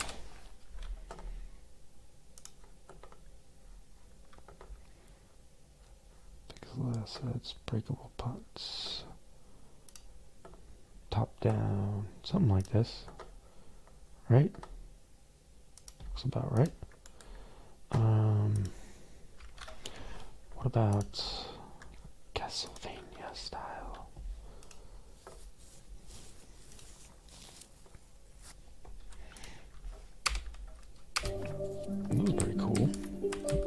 this.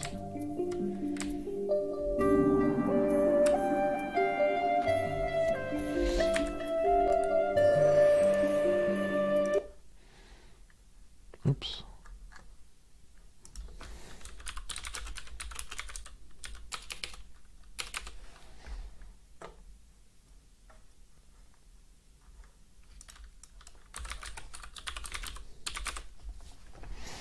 See, Castlevania side scroller. So Castlevania Zelda. See if we get a mix.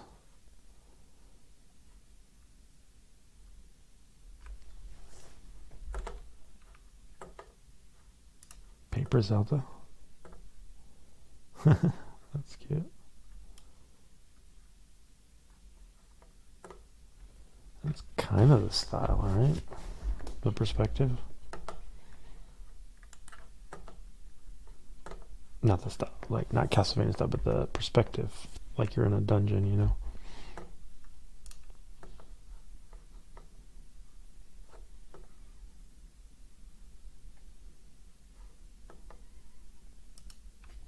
This is what I was thinking originally.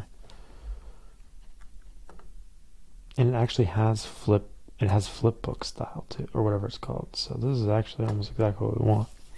I'm pretty sure play Zelda online.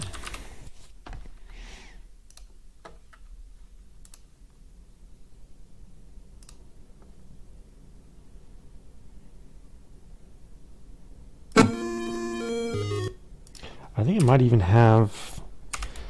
Oh, oops! I don't need my name. We're gonna be W.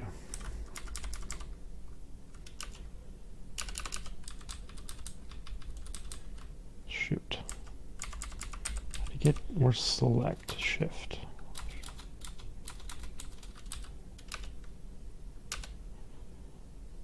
Alright, let's see if it does the screen scroll. Okay, it doesn't do screens. It doesn't do the move, or maybe it does it here. He actually moves around the world, so that's different. He's not in the center, so, but we can change that. Alright, but the background's kind of was going for what I was looking for. But these, I don't actually know if I want to use Zelda assets, get in trouble with Nintendo, so let's actually take a step back here.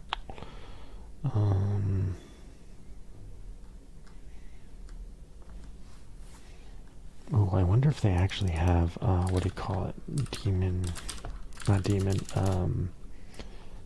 Kingdom Crusade. Kingdom Heroes.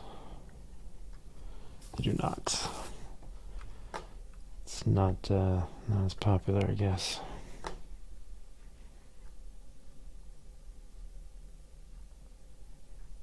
These maps are interesting. This is cool. I didn't even know this website exists. itch.io. Check it out, folks. Looks pretty cool to me. We mini fantasy. I'm just looking for something that could work as like placeholder art for a while, you know. I'm willing to even pay for it if it's like close to the style that we're looking for. These look pretty static. Conclave.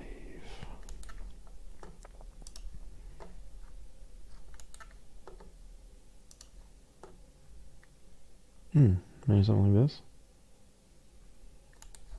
Maybe too fancy. I'm being picky. Crusader. Pixel art. Oh, that's just a character. Ooh, but these might work. Name your price.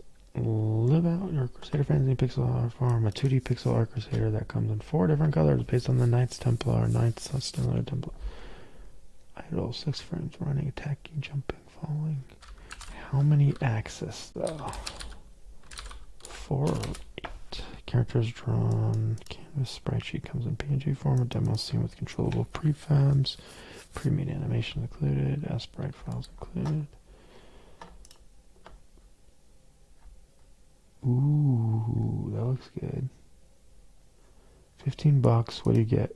Cursed Kingdom's Twisted Forest monster deck. The Cursed Kingdom expands to the Twisted Forest. It contains 18 dark fantasy beasts for battle and isometric or popular virtual tabletop sub side view game, such as RPG Maker MV.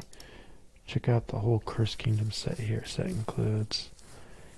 So I don't want the character. I want the tile set.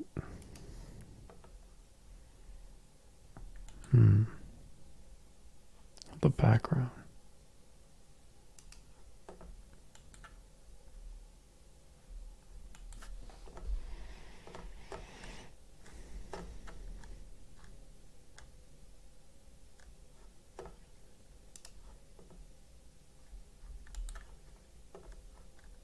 Alright, I'm just gonna pick something. I'm being way too picky for what we're trying to do.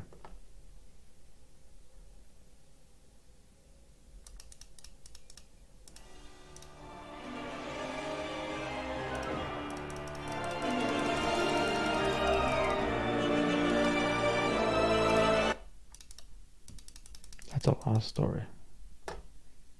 Ooh, yeah, see, that's only side scroll though.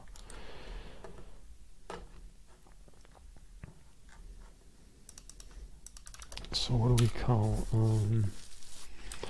Zelda style dark fantasy Zelda style worlds? It's just gonna confuse it.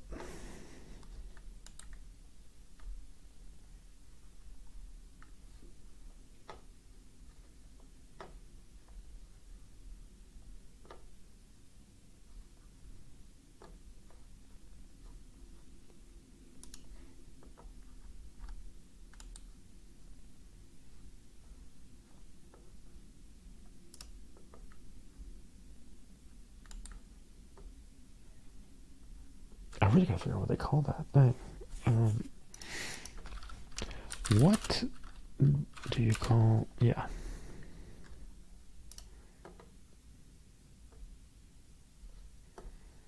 There's some 2D movement practices for games like The Legend of Zelda. Move speed, use the amount of time. No, that's not what I want. What do you call 2D game movement? What do you call 2D games that have movement, like movements and maps like Zelda?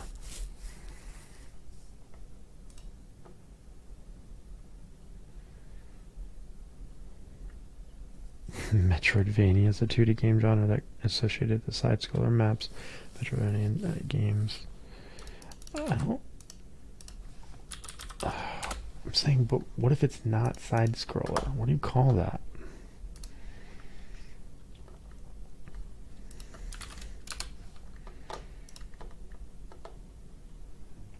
Games that have action. The genre combines action adventure games. This genre combines elements of action games with adventure games featuring long-term obstacles.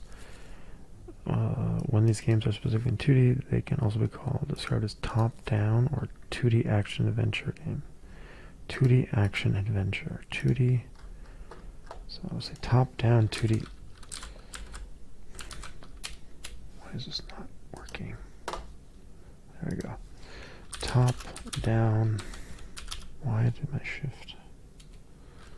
What is that? What's causing that? Top-down 2D action adventure.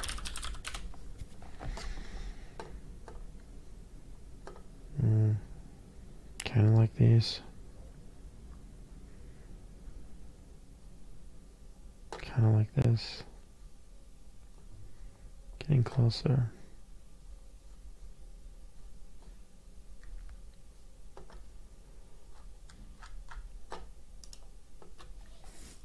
Oh, maybe this is good enough. Yeah.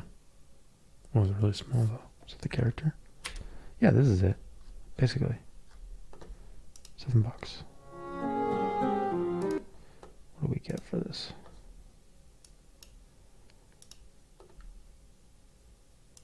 Is it just 2? For $8? Come on, dude. Oh, it's a Unity asset. Oh, a couple bucks, or if you would have put more in there, that would have been nice. But hey, not judging. Do what you gotta do. Up down horror assets.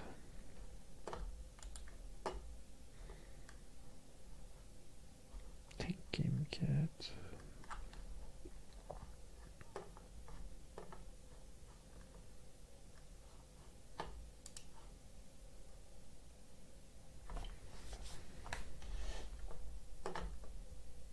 Yeah, this could work. $5.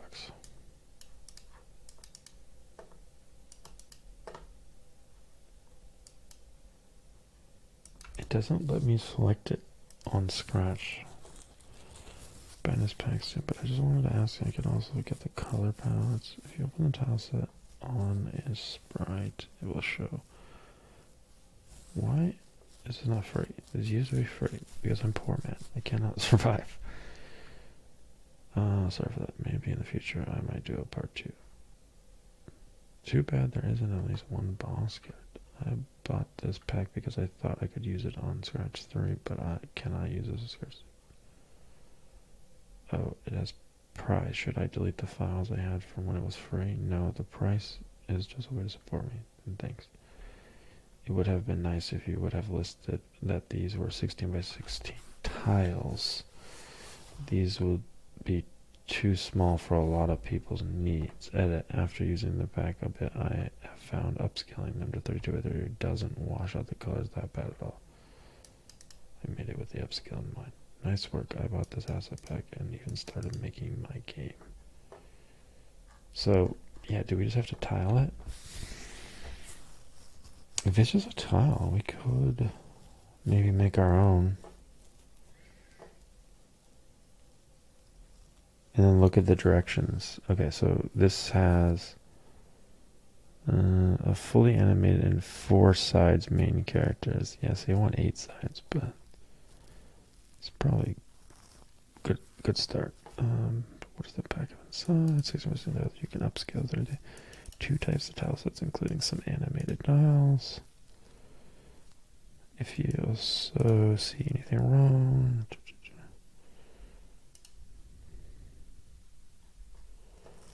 I don't want to have to build. I really just want the background. All right, here's what we're gonna do. We're gonna say, provide me the background PNG sprites for a single room, like in Zelda. We'll say castle. Castle, not like screen. Let's see what this gives me.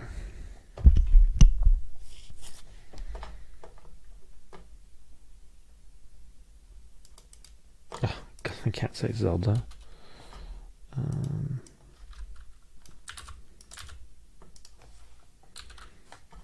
Like in a generic 2D action adventure game.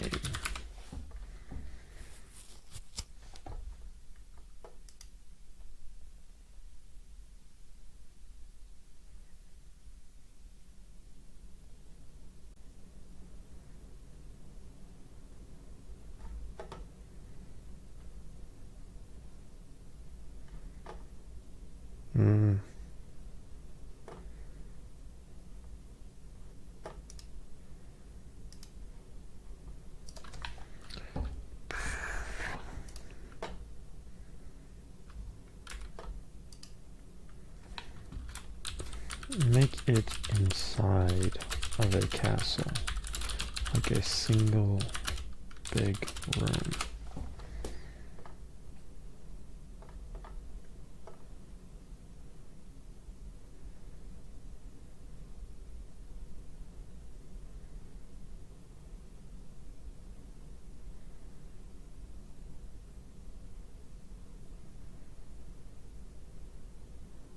Yeah, I guess like this.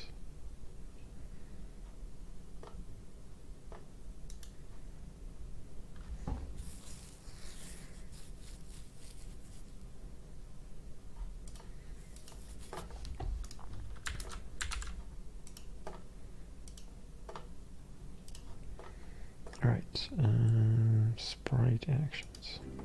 This will create a sprite for us we can actually place in the game world. Just grab it and put it somewhere into the scene.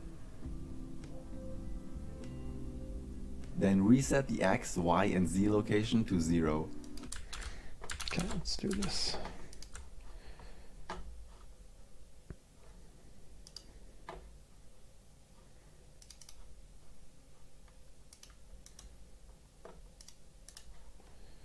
Import.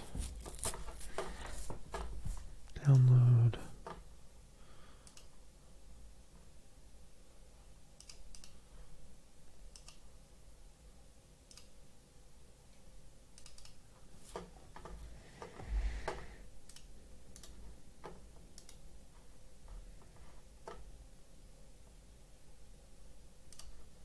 Create sprite.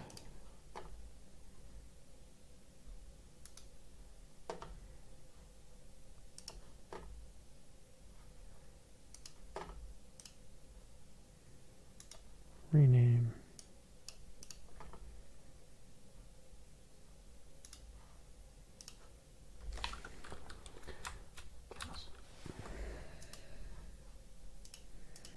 Why is that all wonky?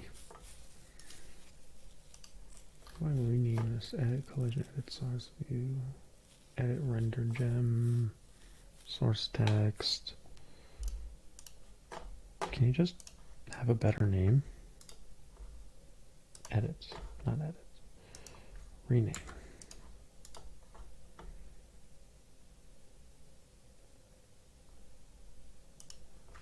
Okay, now it works. Okay. Castle background.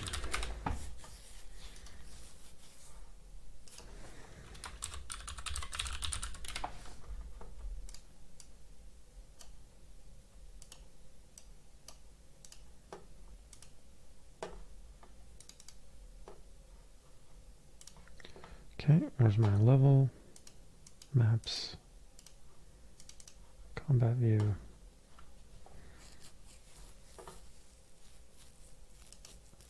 Here. Background. Sprite. Set it to all zeros. 0, 0, 0.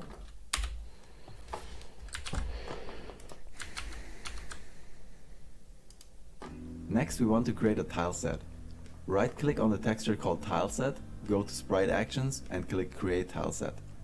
This will create a tile set asset. Open it up by double clicking. How did he get his view like that?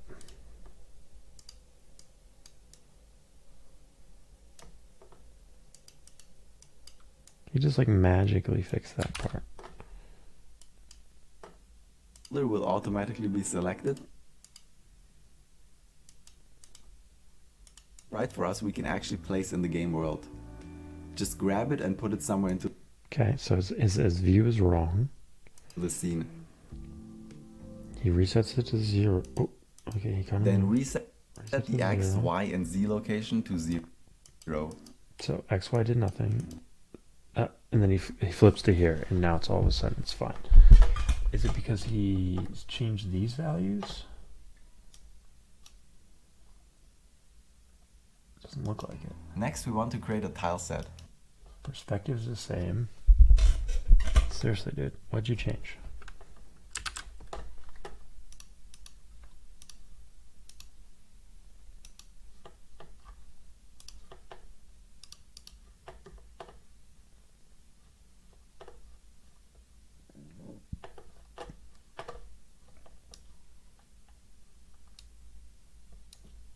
Maybe just repositioned.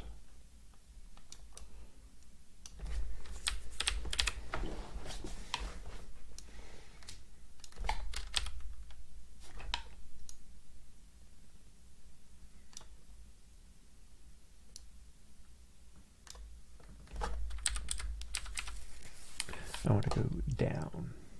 How do I go down?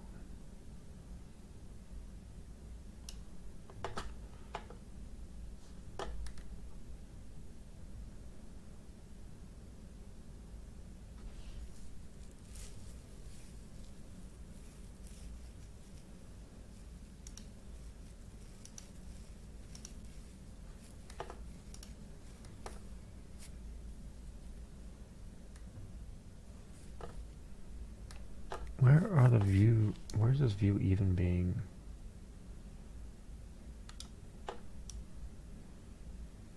That, why is that zooming in? Can I go, if I hold shift, does that change anything? Oh no, just broke something. Okay, hold on, shift, still zooms. Command, nothing. Control, that tilts. Option, also tilts. Shift option, shift command, left and right,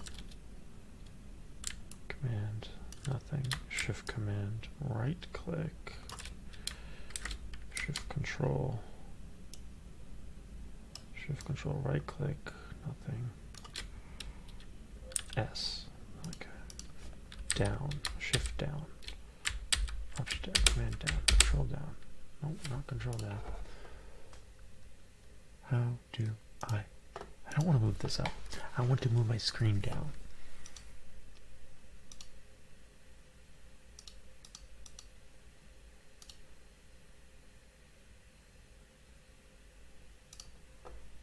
Surface mapping. Cycles the transform gizmo coordinate system between world and local.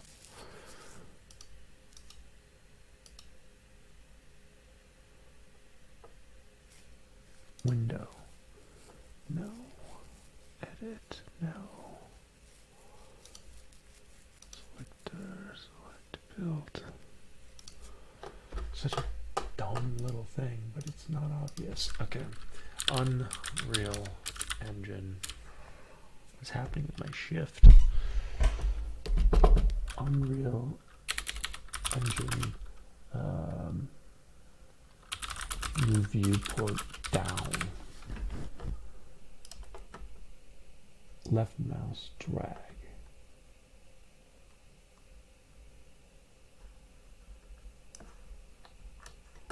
Some of the controls below are configurable, and the key bindings added are basic tools. Perspective, move the camera forward and backwards, rotate the viewport, move up and down. It's left and right mouse buttons together.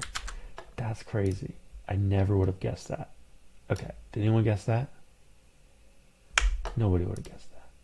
That's insane, but nice. Okay, cool, good enough.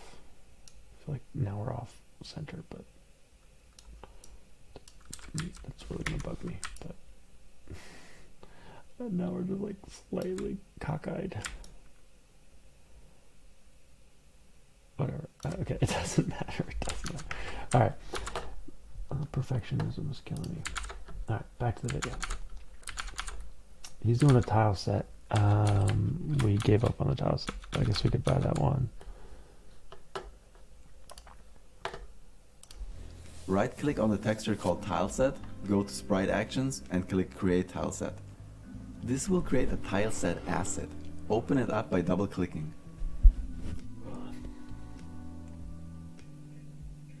You can now select certain parts of your tile set, but as you can see, the selection box is bigger than our actual tiles. We can adjust the tile size in the menu on the right. In this case, we want to set it to 16 by 16. Now it perfectly fits the size of our tiles. For things such as the ground, we need to add collisions so our character doesn't just fall through. Select a ground tile and click on Add Box. You can then see and adjust the collision in the right viewport. To also see it on our tile sheet, click on... That's going to do a side scroller thing. We don't want a side scroller thing. Unreal Engine 2D like Zelda movement. Top down movement tutorial. Top down. Recreating Zelda again. I've had this goal for years now, to create a complete Zelda-like game that is fully open source and available on GitHub. For context, one of the first series that I did on YouTube was Recreating Zelda. These videos focused on specific parts of the Zelda games, like Link's animations, the heart system, certain items, and so on. I would explain how to implement these features and code them up myself using Lua and Love2D, and each video had all the code published to GitHub. But there was one major problem: the game assets. I used the real sprites from Link to the Past and later on the original Legend of Zelda. And because of this, I couldn't publish the sprites used in my game to GitHub. Legally, these assets belong to Nintendo, so I can't include them in an open source project. And this was a problem. People were able to view the code for the project, but they couldn't run the game themselves because all of the PNG files were missing. When it became clear to me... That's good, but I want to Unreal style. Okay, so Unreal, not this one, Unreal 2D top-down. Does nobody do this? I guess we just need an example of not using physics, right? No gravity, top-down.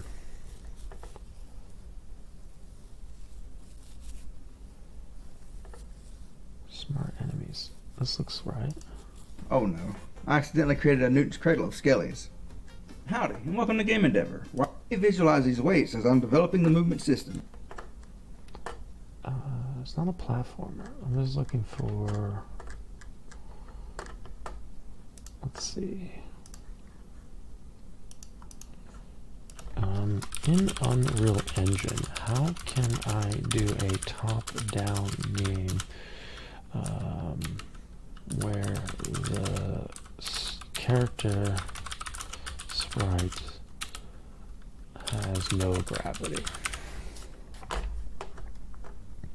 Create a new project, select a template, configure the character, go to the character's blueprint, authorize the character class.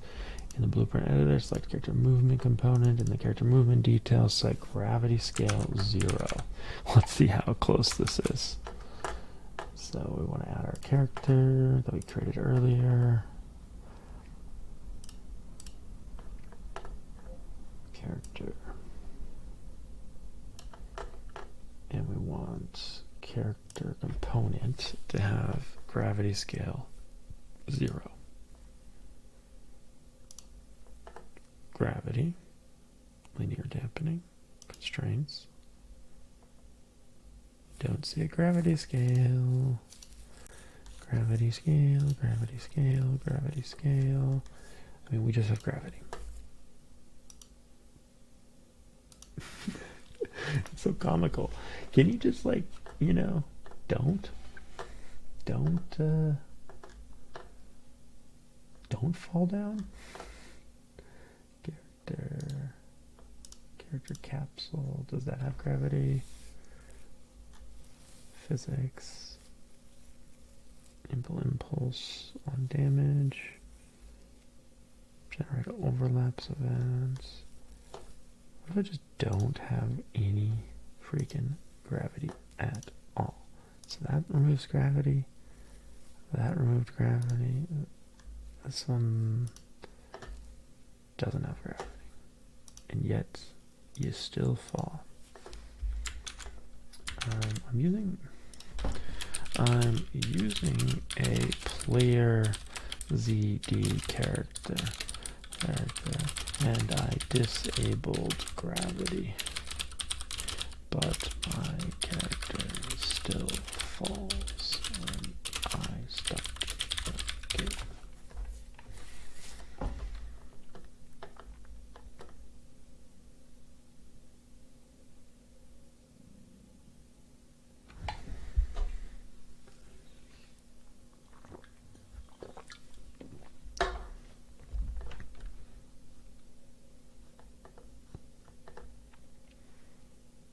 Character movement component settings.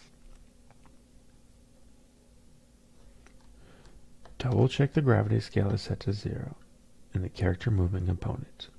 Make sure the movement mode is set to flying if you want the character to move freely. Oh, I don't even think that's a thing. Character component. Oh, there was more. Character movement char. Haha. Character movement. There we go. Physics. All. Default water movement landing mode. Flying. Flying. We're flying, guys. Thank you. Thank you, ChatGPT. Ensure that there are no other forces being applied. Collision in physics. Check that the character's collision component isn't causing the character to fall. Start position for the character is starting above a solid surface. There is no solid surface. Oh, is starting above a solid surface and not in the air or within another character. Blueprint script. Look through the event graph. Platform settings. If you're using platforms or not. Cool. Okay, that's progress right there, guys. And it's not set up to move, right? Oop. The camera moves. So how do I set up the... Well, let's be honest. I was just trying to get the character animated. I think we can say that we did that. Well, we didn't do walk. It only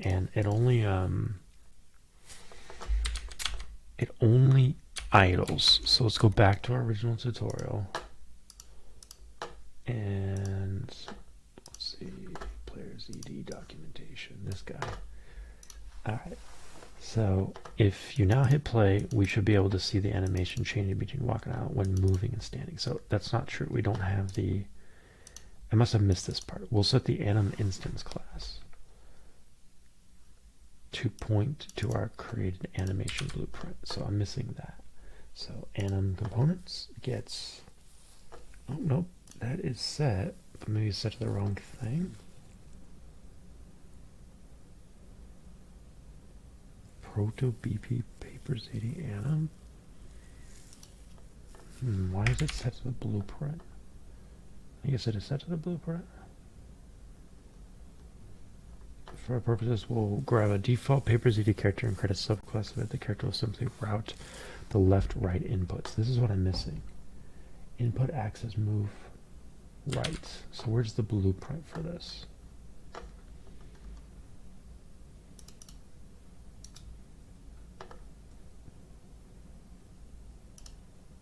Edit zombie character takes me... Ooh. Takes me... It will not let me edit this. It's going to be broken again. Oh, okay, it worked. This is a data only blueprint, so only default values are shown. It does not have any scripted variable. If you want to add some, open full blueprint editor. Yes. Okay, that's what I want. Disabled and will not be called drag off pins to build functionality. So this is an event graph. I don't know if this was an event graph, but input axis move right. Input axis move right. Is that a thing? Nope. Let's just see. Input axis. Axis. Input axis. Input axis. Keyboard maybe?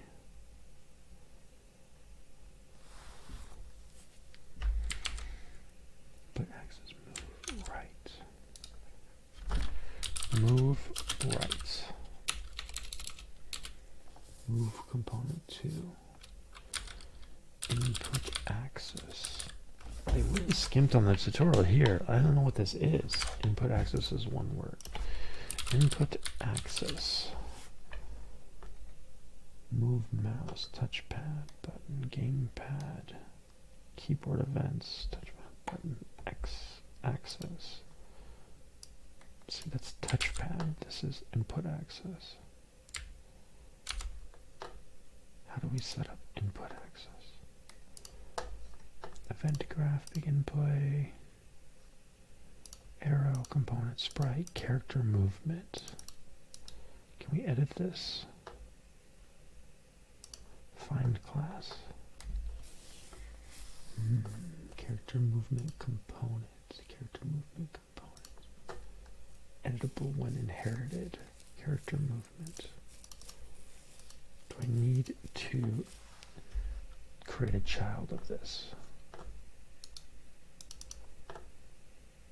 Or can I just edit the input?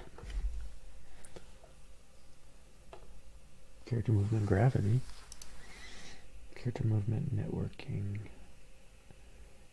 Flying, character movement rotation, character movement physics, character movement avoidance, move motion, Nano velocity, movement component, asset user, replication, navigation, cookie, what? Variable, sockets, character movement, general settings, gravity, advanced settings.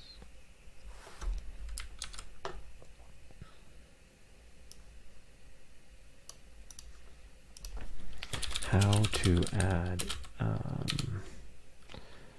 input axis move right functionality to a character. Input axis move right. Step 1, input in project settings. Open edit menu and select project settings. Engine.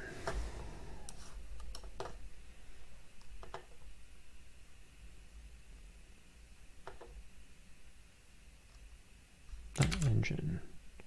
Input.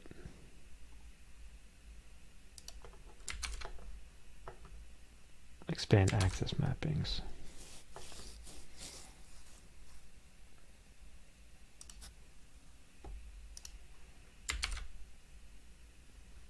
Click the plus button to add a new axis mapping.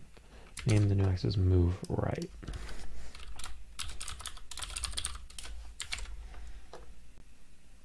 Assign a key to it, such as D, for right movement and set scale to 1.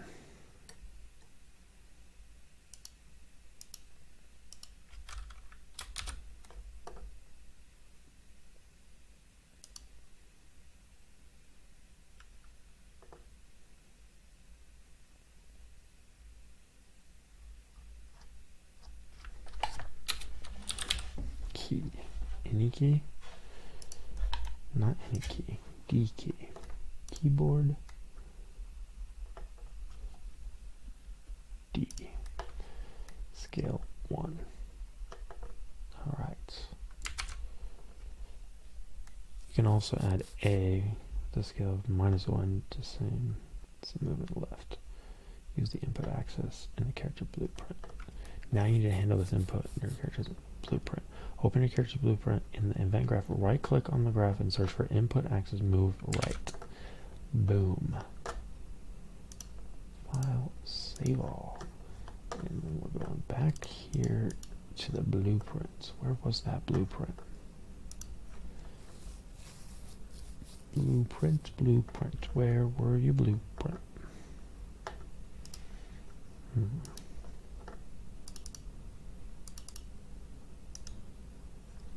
Edit. Import event graph. Move right. Axis events. Input axis move right. Input axis move right. Yes! Add movement input. Okay. We're going to go here. Add movement input. Oh my gosh, I love you, ChatGPT. How can you be so good? You're so good to me. World direction. World direction from axis views. This goes to world direction. Ooh, something's off there. This, probably delete this one. Undo, and then delete this one. How do I delete this one? Delete. You need to be moved. No. Move. How do I delete?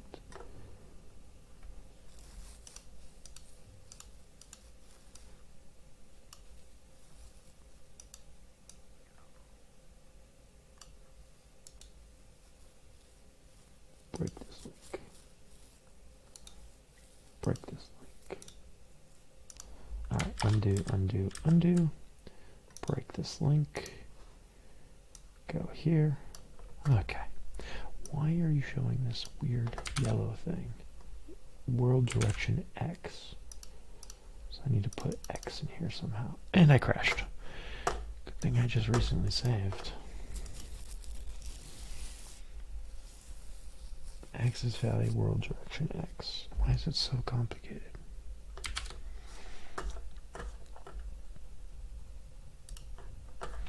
We're getting close, guys. We're getting close. 2 hours in, but we're almost done with our first task of animating a simple sprite.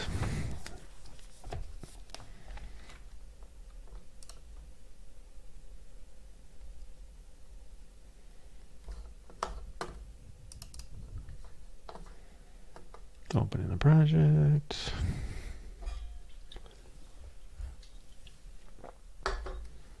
Oh, why does it still have this untitled world? Like, don't even be here anymore. Maps. Combat view.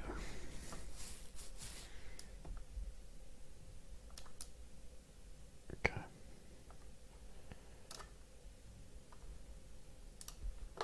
Alright, still good there. We were gonna update the blueprint. Where's that blueprint? Character movement. This guy. Can't open character movement component.h. That's C++. Probably don't want that. How do we open the blueprints? Edit in C++. No. Where's the blueprint?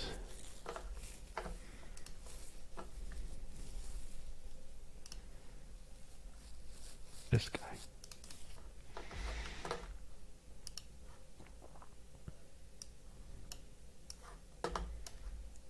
Open full blueprint editor. Why are you flashing? Event graph. Right click. Move right. Access values, access events. Input access. Which one was it? Input access. Maybe I had it backwards. Maybe it's input access. It's probably move right. It's probably values. Oh, that one's green, so never mind. I was wrong. Move right. It's definitely the event. Okay. And this leads to add movement. Add movement.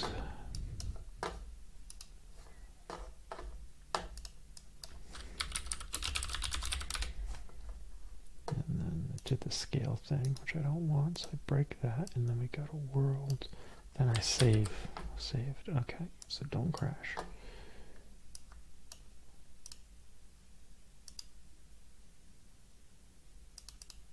Double clicking crash. Double clicking crashes. I know that. Dang it.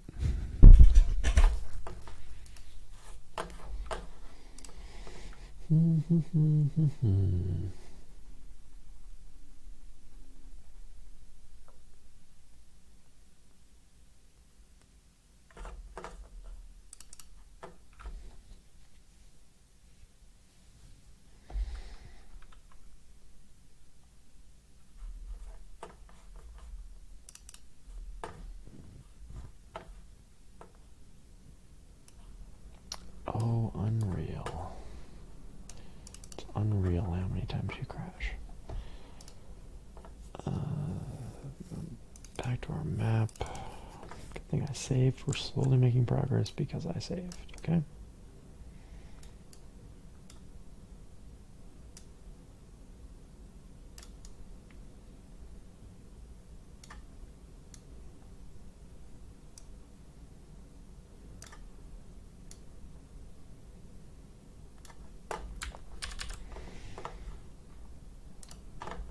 Blueprints for the character.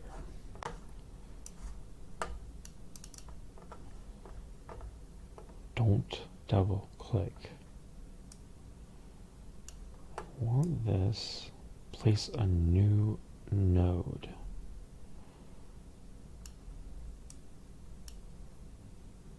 In double float. I need this. Maybe they just changed the UI. Let's go back and look at what it's suggesting here. World direction X, world direction Y, world direction Z, world scale value. Why does it have all of these? Add movement input. Target is pawn. Target self. Add movement input. Target is pawn. What am I missing? why doesn't it have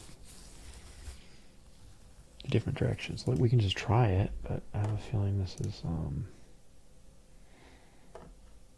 not good enough.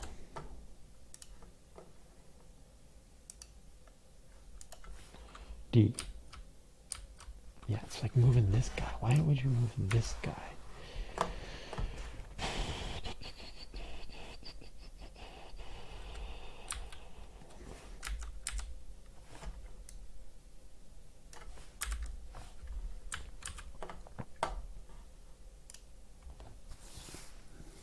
Character movement.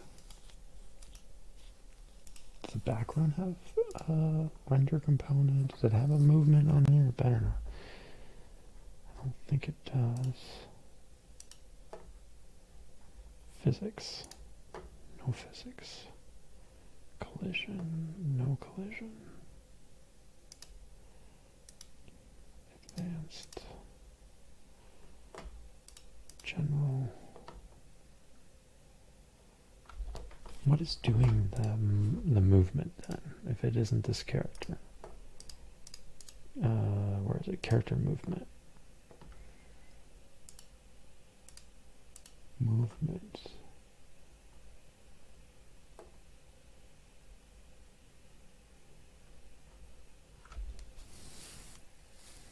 Character moves. Character movement. Character movement. Character movement.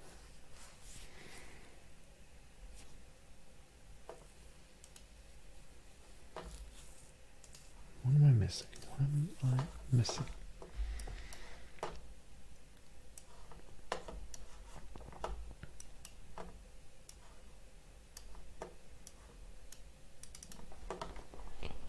Is it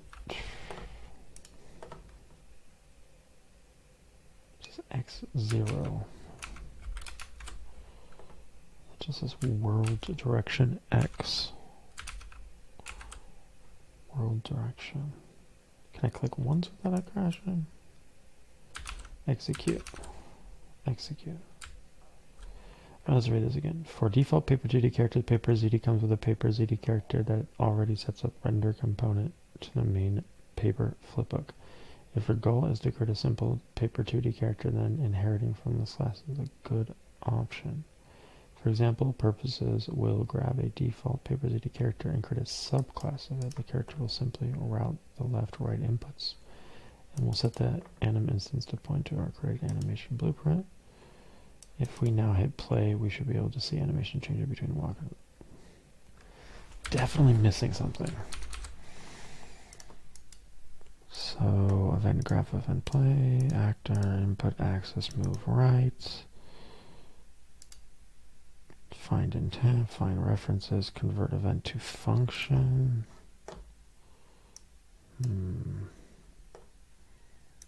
Click once, no problem. Click once, no problem. Click once, no problem. Target self. Target self. Add movement input. Add movement input. Yeah, that's definitely it. Is this not saved? Oh, it wasn't saved. Is that all it was? Click for mouse control.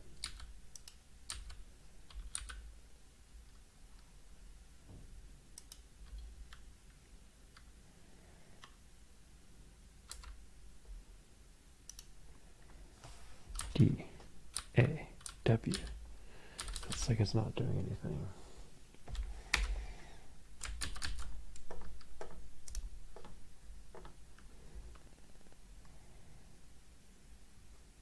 Oh, this might be the wrong one, maybe. Maybe I have to actually drag this. No, that's a zombie character. Put a zombie character inside of a zombie character. That is wrong. Man, character. Do I have to subclass? Find a class and contact.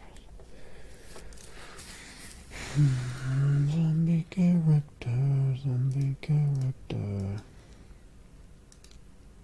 Maybe we have to delete this one. Replace selected actors with zombie character.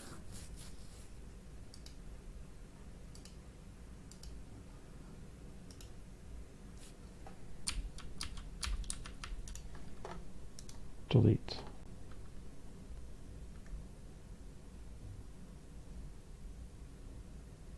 Edit zombie character. Oh, I'm editing it. I'm editing it. Then why doesn't this work? Okay.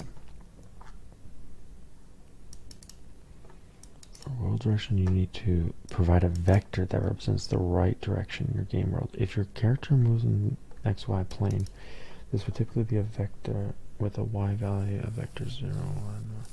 You can use the get right vector node connected to the get actor rotation node to automatically get the world direction that is. Here's a basic example of what the node setup will look like. Add movement input, scale value, connect this to the input axis, move right's axis value, scale value, connect this to the right input axis, move right axis, scale value, scale value. We saw scale value here. So maybe this was right. Remove, break this link. Break this link. Oh, now it has a direction. Doesn't actually say what, just X. So what if we went here to scale value? Delete. Save.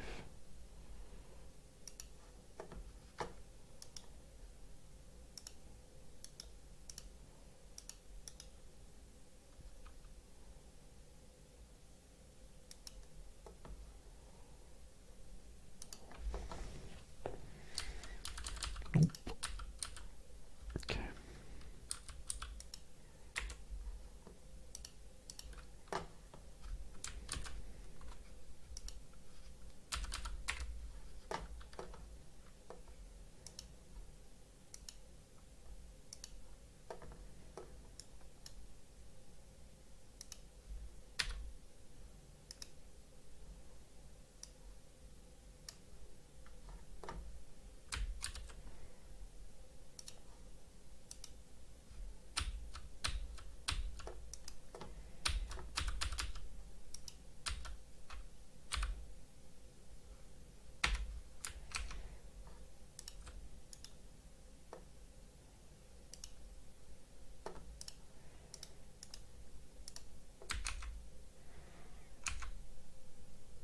Maybe it's because I got rid of the gravity. I don't think so, though.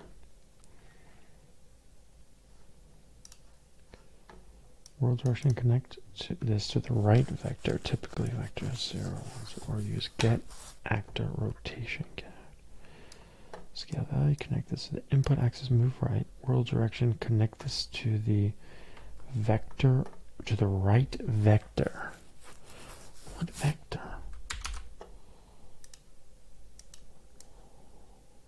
What vector, man? Break node. Go to.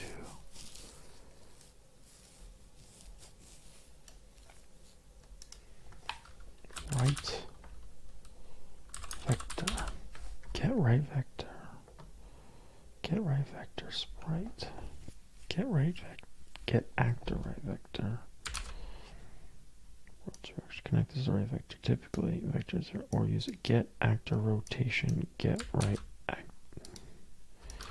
get actor rotation.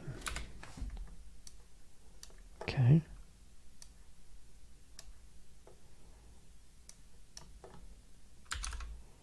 Get right vector.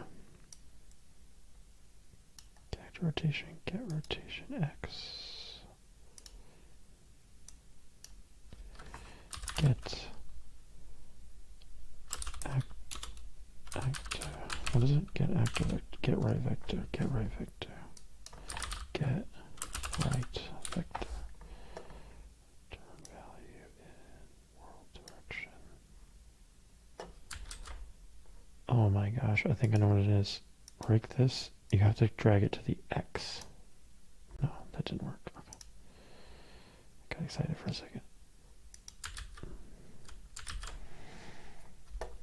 Did this do anything? X. How's a node to be the X instead of...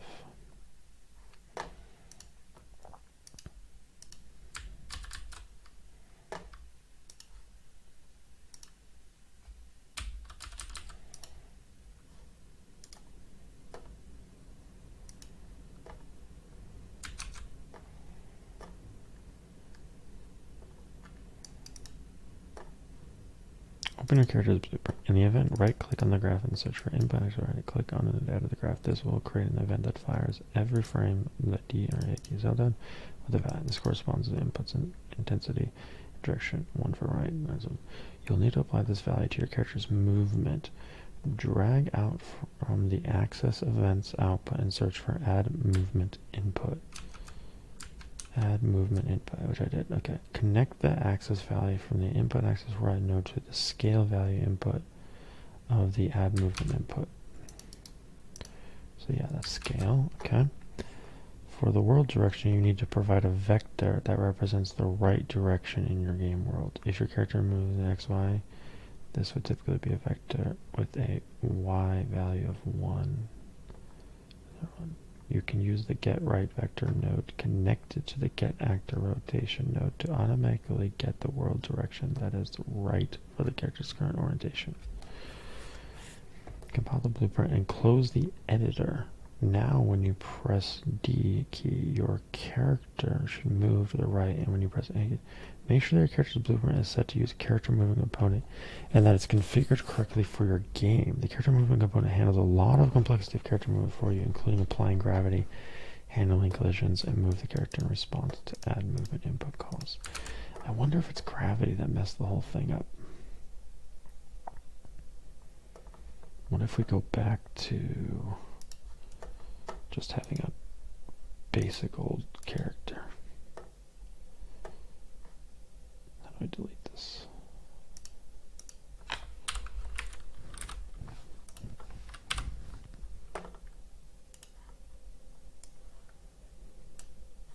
Does this have gravity now? Yes. Okay. Can I press D fast enough? D did nothing. So I don't think it was the gravity. Let's set this back to swimming.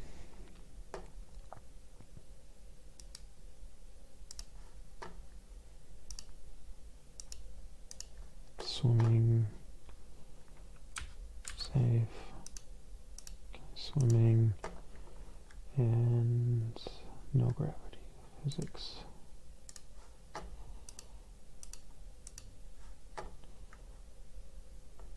Sprite.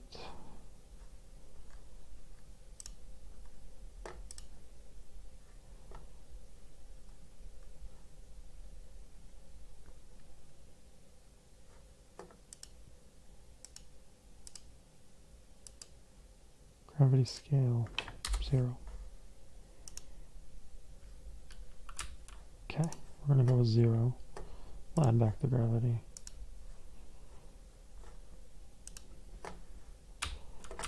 D still does nothing. Character movement. Open character movement H. Find class and content. Advanced.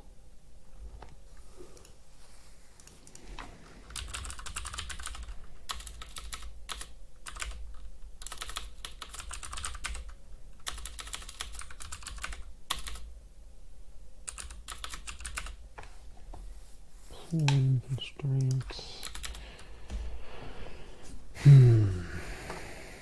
Add blueprint script component.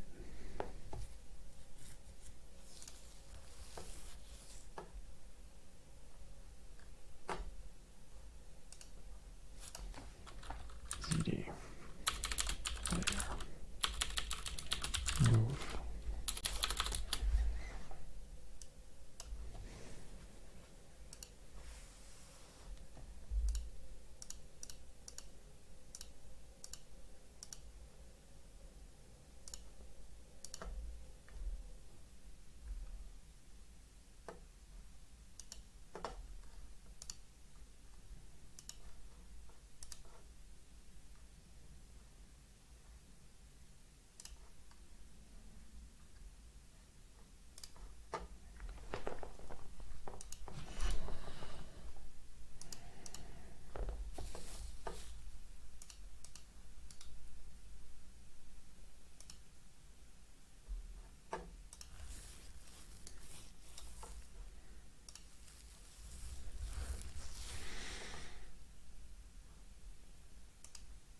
Character movement component.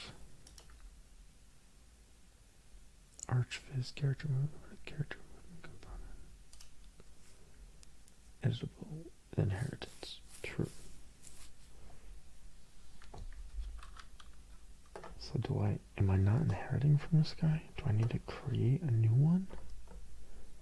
Should be. What if I said inherit? What if I said non-editable? And then I try to go to event graph. That doesn't do anything. Right, so it's like it's not even...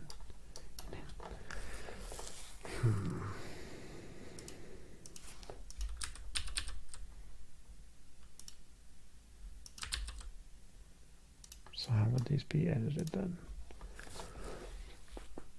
Character movement, general, gravity, scale.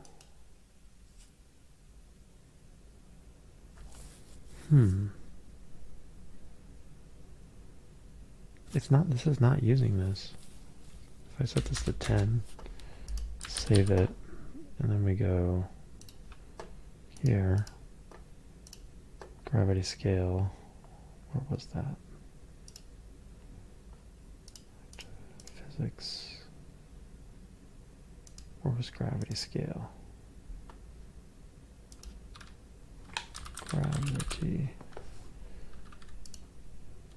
Gravity, yeah, gravity scale is 0.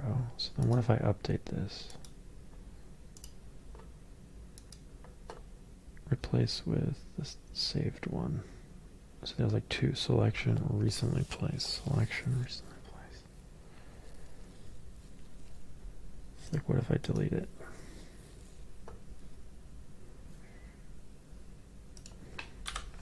Place a new one.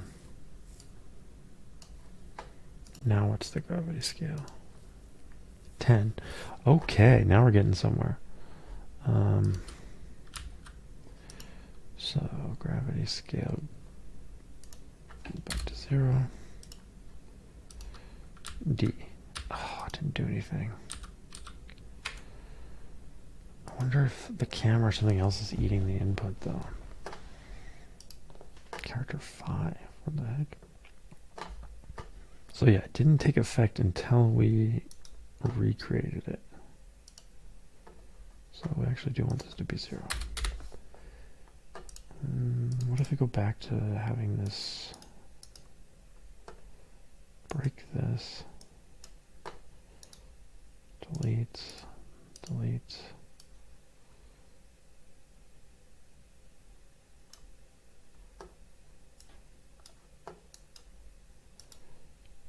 Break this, delete, I mean, set this to 1, then connect this?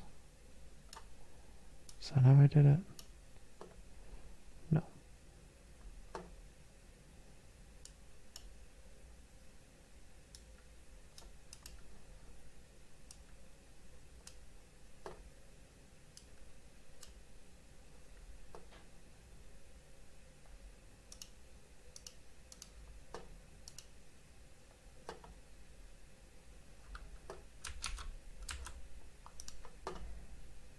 World direction X. Yeah, this must have been like an old blueprint editor or something.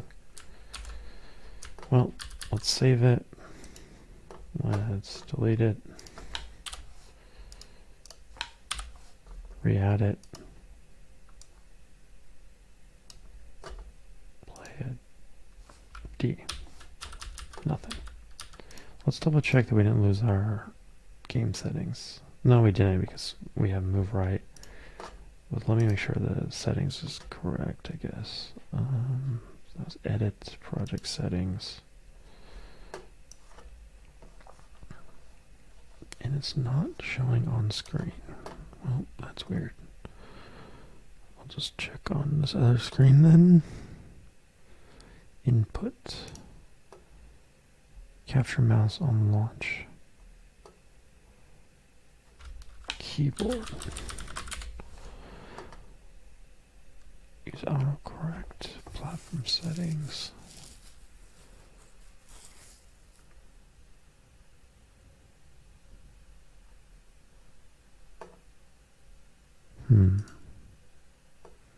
Axis and action mappings are now deprecated. Please use enhanced Input actions and input mapping context.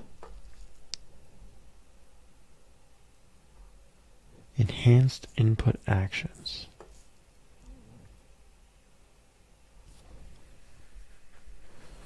Enhanced input actions. Oh, well, this art's just pulled from the web. We didn't really code anything yet. But welcome to the stream. Axis mappings. So I'm going to remove that. Where is this advanced? Please use enhanced input actions. Enhanced inputs. Yeah, you guys can't see this because this decided to freak out again, but oh, there it goes. Now it's working. Why are you flashing, man? Enhanced inputs, defaults, mapping context, platform settings,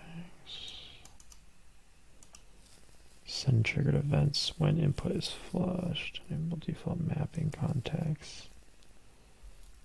Oh yeah, so default mapping context. And then now we can add input mapping context. I don't know what this is.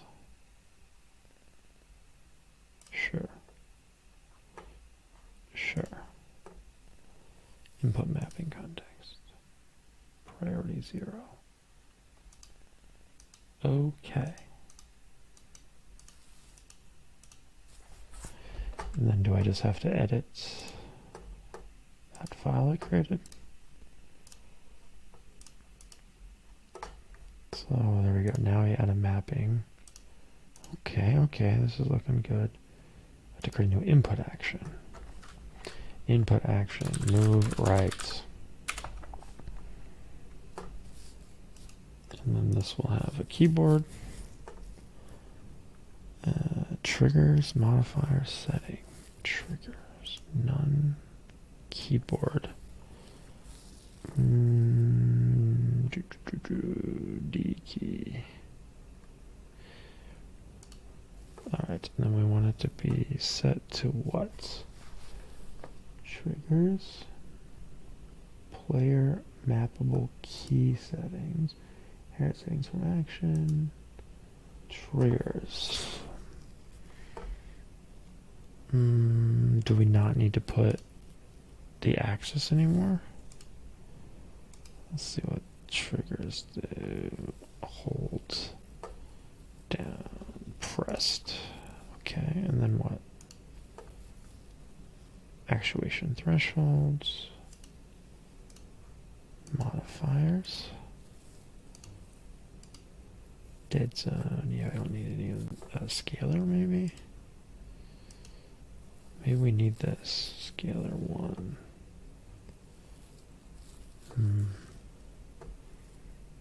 Let's see what this gives us.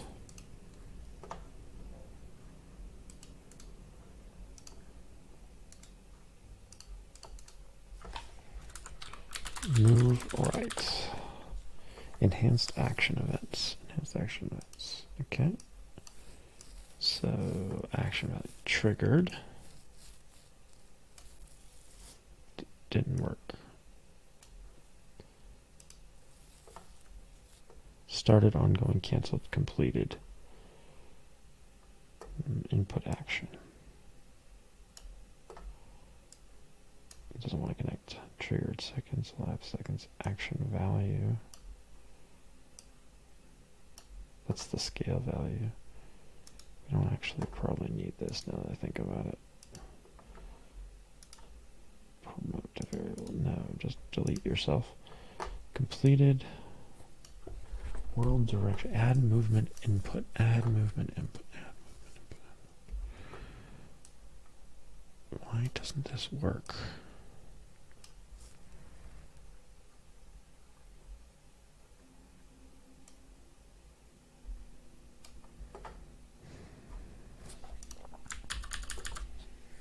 It's the scale value, but not the world direction. Why not? Alright, we're going to define a tutorial for this because this is wonky.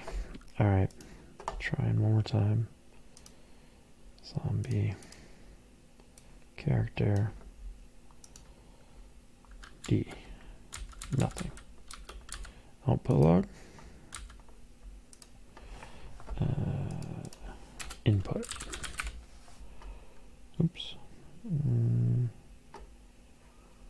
Let's see what happens. D. Output log.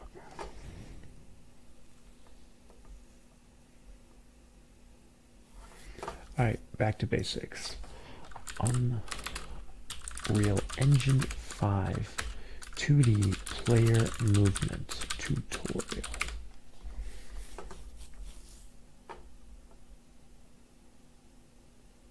From April. Hello, in this video, Yeah, this is what I want. how to create top-down movement inside of Unreal That's Engine. exactly what I want. Create a 2D character that can move up, down, towards the left, and towards the How many right. months is To get this? started, you're going to want to make sure that you install the Paper ZD plugin. You can find Yes, it by going I have to the that. Unreal Engine Marketplace, and this plugin makes it easier to animate 2D characters. I made a whole video on it, so make sure to check it out if you've not already. So just make sure to go install the engine and install it to the engine of Unreal Engine that you're using. So in this video, I'm using the latest version, 5.1. Once you've installed this to your engine, go over to Edit, then go to Plugins, and then in the Unreal plugins, look for University. Paper ZD, Subscribe to this guy. and just check this box. Then you'll need to restart your Unreal Engine project in order to I did all that edit your yesterday. So just Oh, the do other that. day. And once you've done that, we're ready to start creating our top-down 2D game. So the first thing we're going to do is set up a top-down 2D character. And we're going to do this in a new map. So I'm just going to go to my content drawer, and in some free space, I will right-click, go to a new folder, and just call this Maps. And then I'm going to create a new map where I'm going to test out my 2D top-down character. So we go to File, then go New Level, select Basic, then go Create, then go Save. Then it'll ask us where we want to save our map. We just want to go to the map folder, and I'll just call this my top-down level. So the next thing we're going to do is set up a top-down 2D character. If we go to the content drawer, and just right-click, create a new folder, and just call this character. And then if you close Unreal Engine, and import your 2D character into your Unreal Engine project, I'll leave a link in the description of this video of the 2D character that I'm using in this video. Once you've imported your 2D character, go back to the content drawer and select all of the images. Just right click and go Sprite Actions and apply We did all the this. 2D character settings. This will make all of the images clear and usable as sprites. So the first thing we're going to do is actually set up the movement for our character. So we're just going to select the character up sprite, right click and go Sprite Actions and go Extract Sprites. And there are two ways we can actually extract sprites. We can leave it on auto, or we can leave it on grid. Auto will kind of try to automatically work out how to split up the sprites, and with grid we can customize how we want these sprites to be split up. So right now the cell width is 128 and the cell height is 32. If I change the cell width to be 32, then we can see it will split up these sprites evenly. Right click and create a new folder and call this Blueprints.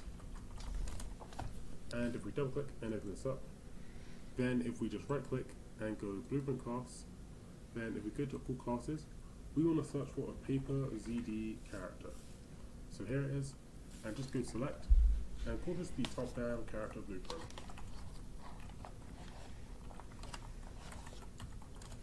Then if we head inside here,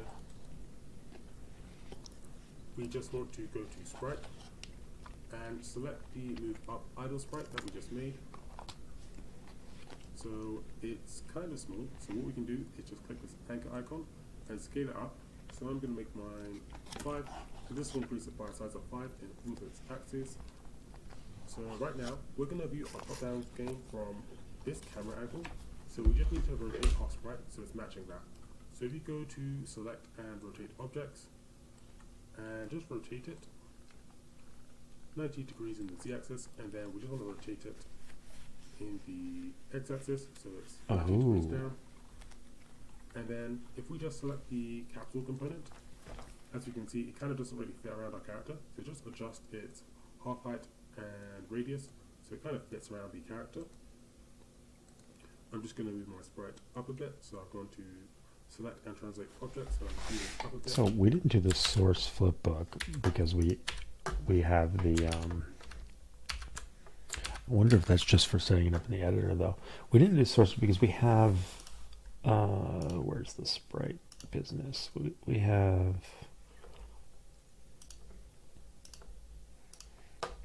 where did we choose our character?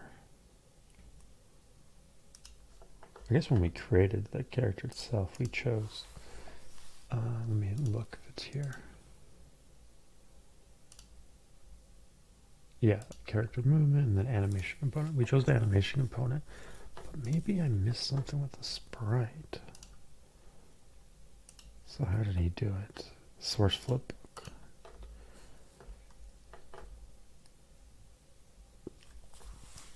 Idle. Okay, so now it shows in game. That's cool. Or it shows in this preview. Okay.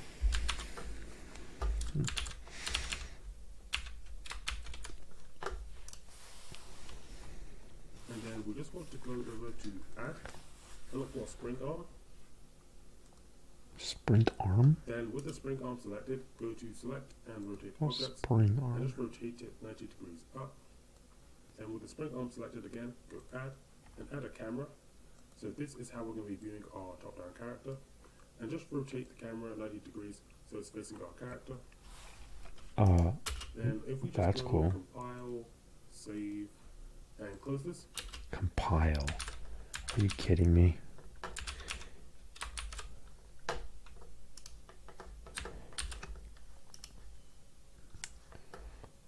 Alright, we're going to, how did he do that?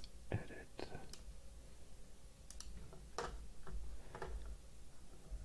Yeah, it's already compiled. Okay, delete this.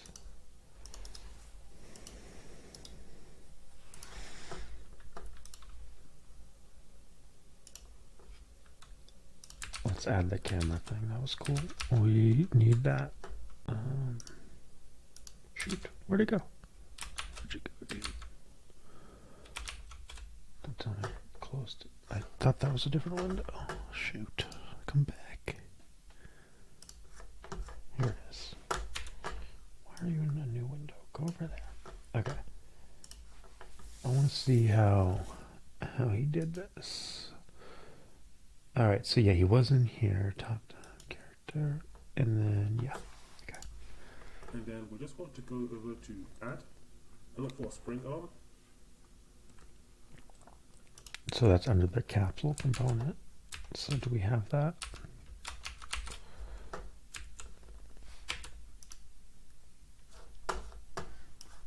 Why are you multi-screen, man? Multi-screen and Unreal's not working well. Okay, so capsule component, yeah, here. Add spring arm for our camera. And then he added the camera. Right? How did he do that? I missed that. Then with the spring arm selected, go to select and rotate objects and just rotate it 90 degrees up. And with the spring arm selected again, go add and add a camera. So this Oh.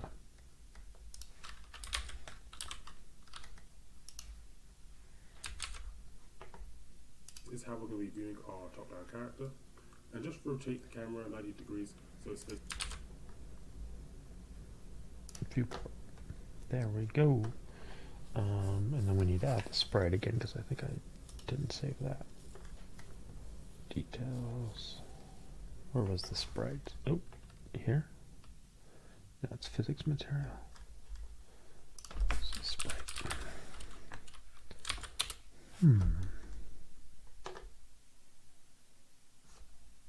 Oh, because I was on the wrong menu. Sprite. There we go.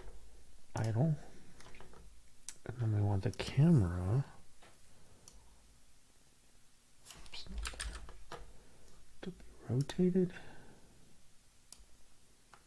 No, we want, I think it was the arm that he rotated, right? So rotate the arm. Boom. Ha ha ha. Very cool. I need everybody to like this guy's video because that is sick. Compile, save, and let's see if this just shows up in our editor now. Let me get back to the editor. Ew, what happened there? Whoa, what? Oh, the camera. Okay, let's run it, see what happens. Okay, I'm gonna delete you because I want to see if that actually changed anything.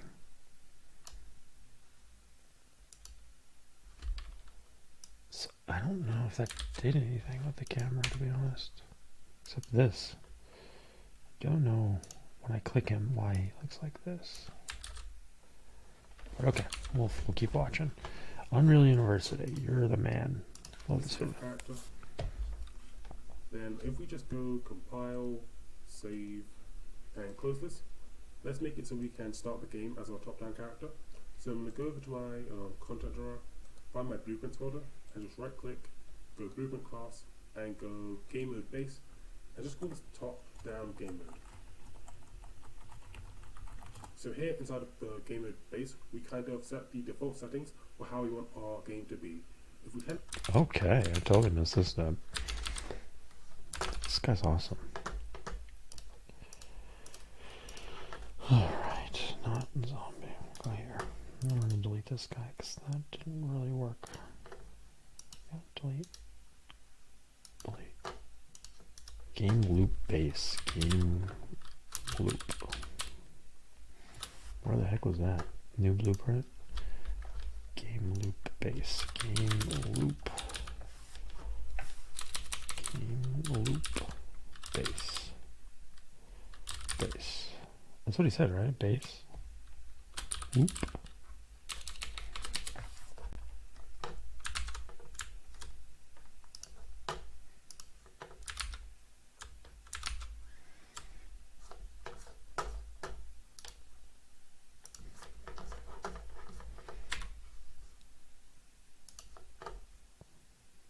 inside here, and close this. Let's make it so we can start the game as our top-down character. So I'm going to go over to my content drawer, find my blueprints folder, and just right-click, go blueprint class, and go game mode base. Oh, it was a drop down. Didn't even see that. Game mode. Is he British? I heard loop. Alright. Game loop. Alright, what does this give us? This probably is going to do controls too. This is top-down game mode. So here inside of the game mode base, we kind of set the default settings for how we want our game to be. If we head inside here, we just want to go to default pawn class and change this to be the top-down character. Sweet.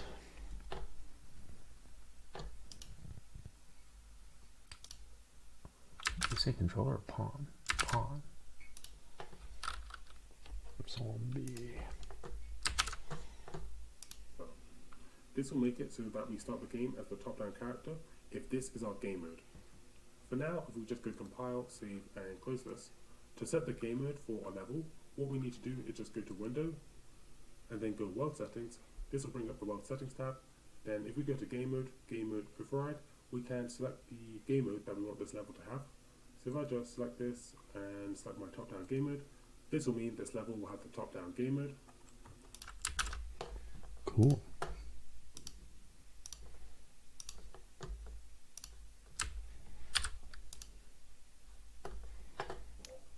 Settings, game mode. Did I call it game loop? Did I? I did, right? Yeah, that was a mistake. Whatever. It sounded like loop. We're going with loop. And if I just go quickly add things to the project and go basics and select player start, this player start will be where my player starts in the game. And to test that everything is working, Yeah, I noticed that the empty level doesn't have that, so we can add that.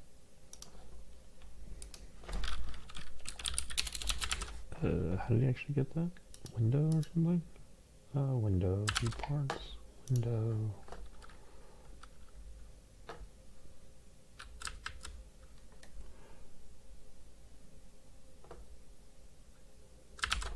Missed it. Go to world settings. This will bring up the world settings tab. Oh, And if too we go far to back. game mode override, we can select the game mode that we want this level to have. So if I just select this and select my top down game mode, this will mean this level will have the top down game mode. And if I just go quickly add things to the product and go basics and select player start, Oh, so this is just a way to add new items. Basics, player start.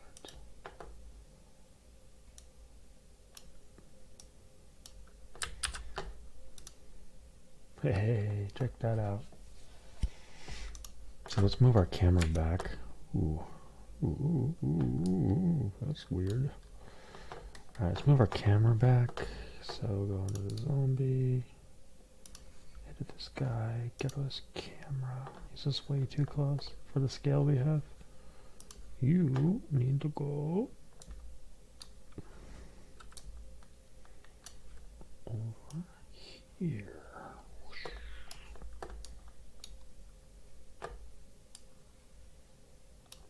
It's like it's rotated. Why are you rotated?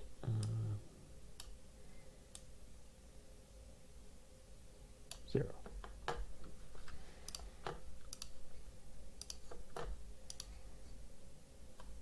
Okay. Looks better, right? Yeah, much better. Okay, but it's still on a weird angle. How did we get this? Did player starts at a weird angle, maybe? Mouse froze. Don't crash. Don't crash. Save. Save all, please. Save. Okay. Let's look at player starts rotation. It's probably weird. I guess it could be the. Maybe it's just the character. Details. 0. 1. Okay, there's one above. And then the rotation. Doesn't matter either. Where's the rotation coming from? From here. Spring arm, right? Where was that? Or maybe the background's rotated now? No, it is not. Player start. Player start looks like it's not rotated either.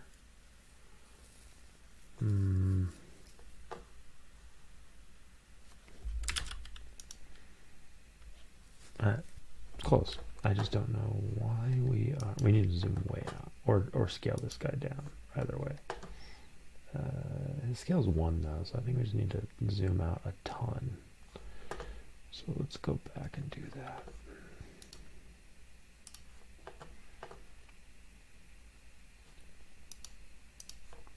Can I just set the... I have to drag it.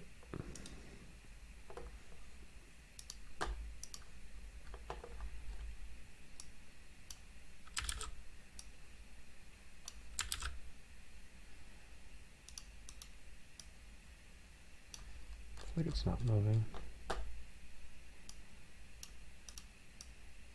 Why are you not moving? All results have been filtered. Okay, I don't want to filter.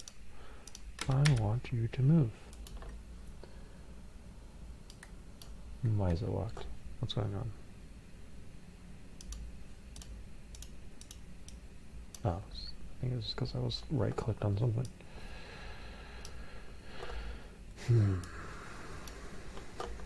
This doesn't feel right. Is this really the way to do this? Okay. Better, better, better. Now we need the background to scale up. So, background, you need to be huge. So, scale, we'll start 10 size. 10 times. Okay, much better. Let's look at that. Okay, that's doable. If you saw the other stream, you know that this game has these zoomed in views. This obviously is not the right zoom level, like the tile set we're going to use is going to be different, but it's big enough. I still don't know why it's angled. That's very annoying. That I would like to fix. I feel like there's a rotation in here somewhere that I'm not seeing. Oh, is it the... I know what it is. I know what it is. I'm pretty sure it's the arm itself. Edit. Remember this arm was rotated? Yeah, this guy right here. 1, not 190.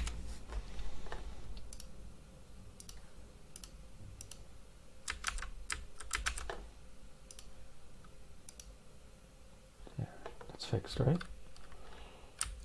All right, cool. And then we just need to figure out the This controls. first part will be where my player starts in the game, and to test that everything is working, if we just go play, we can see that we start as the top-down character. Although right now we can't really move or do anything, so let's add some movement so we can actually control and move our player character. So I'm going to go back to my content drawer, go to the content folder, right click and create a new folder, and I'll just call this input.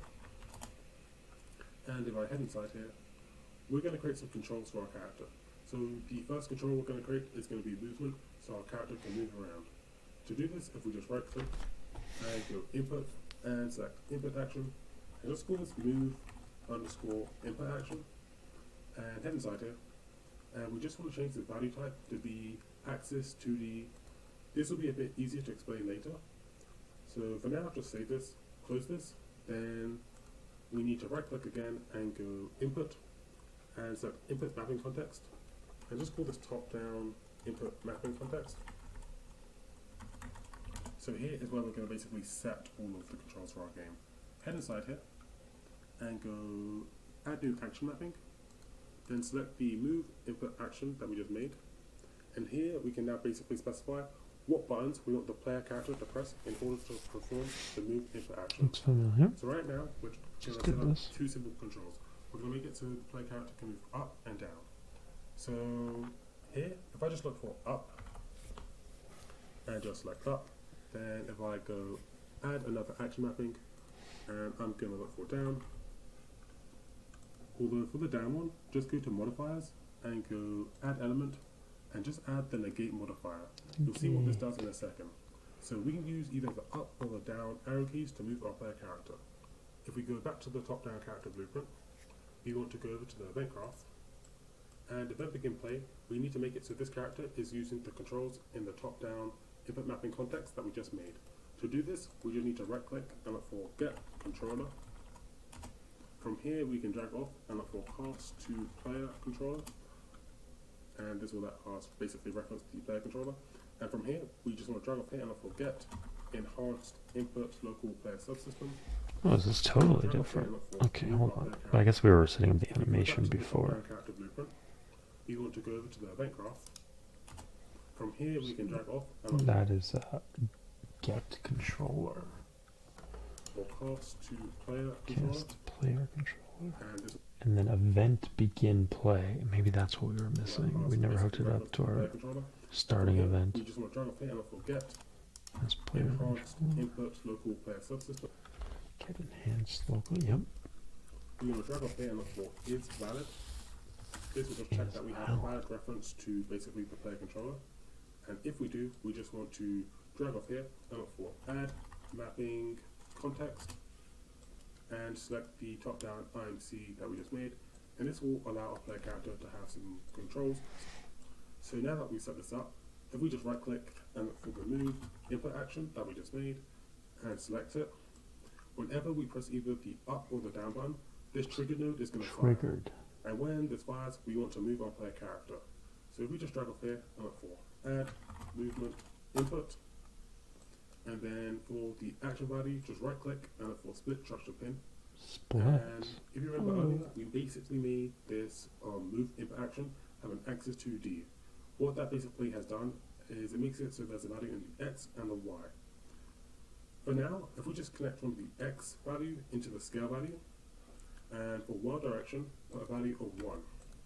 So when I press the up or the down button, by default, it's basically going to mean this action value in the X is going to have a value of 1, and because I put 1 in the X, it's going to move my character positively in the X axis. For the down button, because we gave it the negate modifier, when I press the down button, it's going to mean my player character will move in a negative direction in the X axis. So we can just go compile, save, and test this all out. If I go play and I press the up button, my character moves up. Beautiful. Okay. let's try this. Alright, so we escape out of that. Alright, we need to create a couple things. First we created let's just go with the folder for input. In here we want our action. What's it called? Not blueprint. We want our input action. Input action. And this is just going to be move. And what did he set up in here? Anything? I don't think he set anything up in here, right? Triggers, maybe? I don't remember.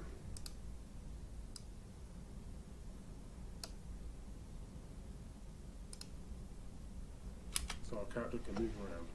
To do this, if we just right click and go input and select input action, and just call this move underscore input action, and head inside here, and we just want to change the value type to be Oh, value type. That's what he changed. Duty. Yes. axis 2D. This will be a bit easier to explain later. So for now, just save this, close this, then we need to right click again and go input and select input mapping context, and just go this top down input mapping context. So here is where we're going to basically set all of the controls for our game. Head inside here and go add new action mapping, then select the move input action that we just made, and here we can now basically specify what buttons we want the player character to press in order to perform the move input action. So right now we're going to set up two simple controls. We're going to make it so the player character can move up and down. So here, if I just look for up and just select up, then if I go add another action mapping and I'm going to look for down, although for the down one, just go to modifiers and go add element and just add the negate modifier. You'll see what this does in a second. So we can use either the up or the down arrow keys to move our player character. If we go back to the top down character blueprint, we want to go over to the event graph, and event begin play, we need to make it so this character is using the controls in the top down input mapping context that we just made. To do this, we just need to right click.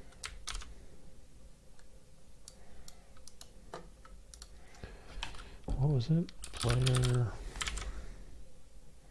And look for get controller.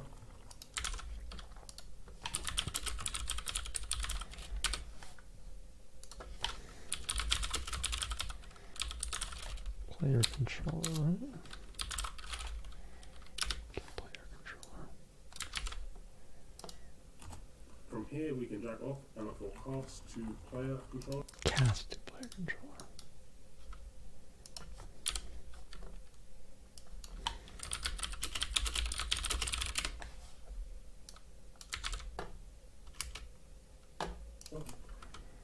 And this will let us basically reference the player controller. And from here, we just want to drag off here and look for get enhanced input local player subsystem. We want to drag off here and look for it.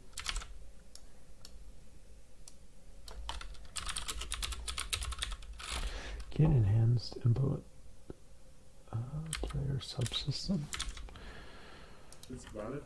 Player. This will just Let's check if it's valid. It's valid. Did you do the question mark? Yeah. Is valid. Question mark. And from here, he says, I think he hooked it up to, was it this guy?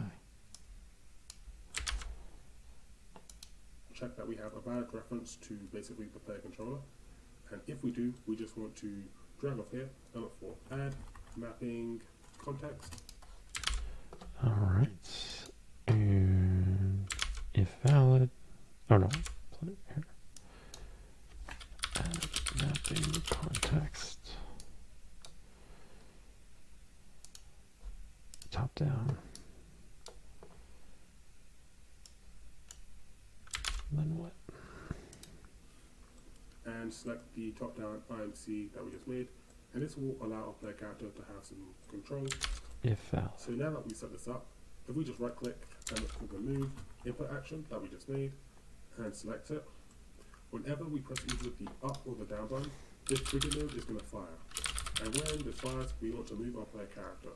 So if we just drag up here and look for add movement input, Why is mine different? Ah, there we go.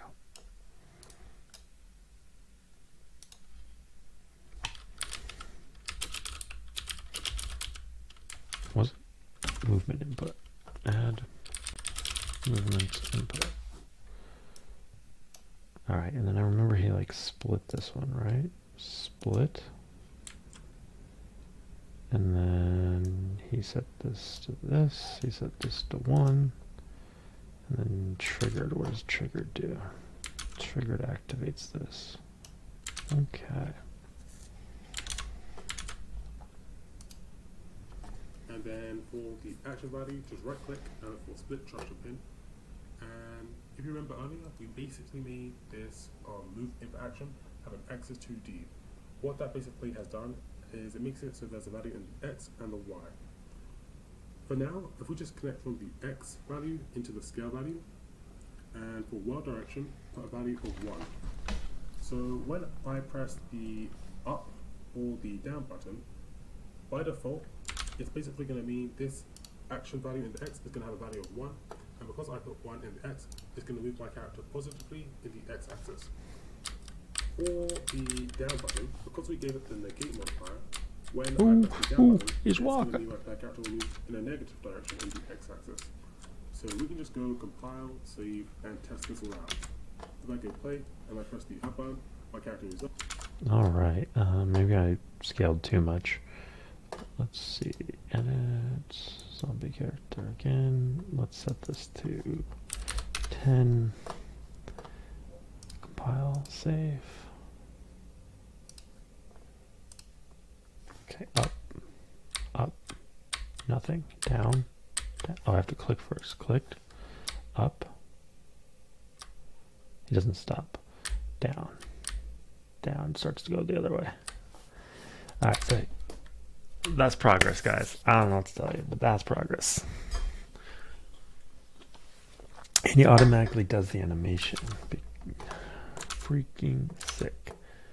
Up. Let's When I finish press up the this down video. button, my player character moves down. So with this, my player character can move up and down. Let's make it so our character can move towards the left and the right. Oh, but his like, I think it's because I don't have gravity or because it's swimming or something. I might have to fix that now. Can we change that? Physics. We do have gravity, or we don't have. We probably have it set to 0. Let me fix the swimming thing. Where was that? Physics? Don't remember. Was it on the capsule component? No. It's on movement. Character movement. Physics, movement, miscellaneous movement, swimming. That's set to walking now. Default land, default water. Alright, is it gravity? Gravity scale. Set that to 1.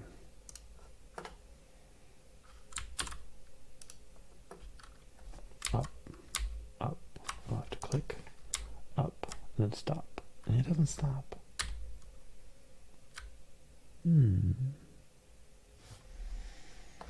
What did I do wrong? Let's look at the blueprint again. Set the scale value.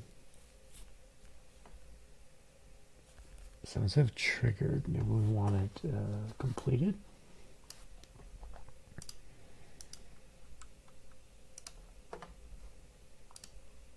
I don't think that's going to stop him from moving though.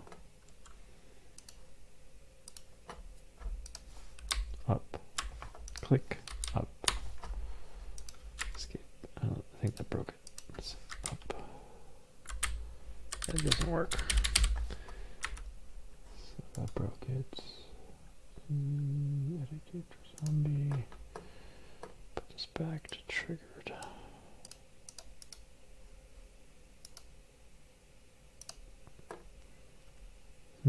What am I missing? Let's see. Input actions. Why doesn't it stop? So if I just open up my content drawer again and open up the top-down input mapping context, if we just go and create 2 more control bindings, for this first one, make it the left, and we just want to click this arrow and add 2 modifiers. The first modifier is going to be the negate modifier. This will make it so we move in the opposite direction when we press the left button, and the second modifier is going to be the swizzle input axis value. I'll explain what this does in a second. For this key, we want it to be the right, and we also want to go add modifier and just select the swizzle input axis value. Then if we just go save and go to our top-down character, because for the right and the left button, we gave it the swizzle input axis value, it basically means when we press either the left or the right button, it's going to have a value in the Y, which will go from 0 to 1. So after we move our player character up and down, we're just going to drag off here and look for add movement input, although this time connect from Y, and for the Y direction, put a value of 1, and this will make it so we can move our player character positively and negatively in the Y-axis by pressing either the left or the right button. So I can just go compile, save, and we also want to go add modifier and just select the swizzle input axis value. Then if we just go save and go to our top-down character, because for the right and the left button, we gave it the swizzle input axis value, it basically means when we press either the left or the right button, it's going to have a value in the Y, which will go from 0 to 1. So after we move our player character up and down, we're just going to drag off here and look for add movement input, although this time connect from Y, and for the Y direction, put a value of 1, and this will make it so we can move our player character positively and negatively in the Y-axis by pressing either the left or the right button. So I can just go compile, save, and close this. And now if I go play, I should be able to move my character up, down, left, and towards the right. Nice. So the final thing we need to do is set up some animations. So a player character plays the appropriate animation when they're moving in all of these directions. So to do this, go back to the content drawer and over to the character folder. And if we just select all of the character up sprites, just right click and go create flipbook and just call this move up. Then if we set the character right sprites, right click and go sprite actions. Oops, something Extract messed up sprites. there. I will change this to be grid. So if I hit left, it zooms out. And Oh, then strippy. I'm going to select all Hit of the right, sprites, it zooms create in. flipbook, and call it So move we're in the wrong right. axis. So maybe we can flip all these. If we And flip, then I will select this right sprite, create a flipbook, and just call this right let's do idle. And then I'm going to do the same thing for the background left and the flip. down sprites. I'm just going to speed up the flip. Let's do this. Flip this 90 degrees.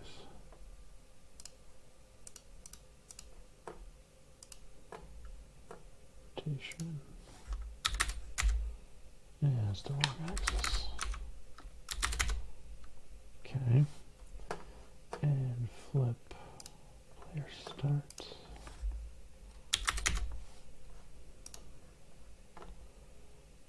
Character.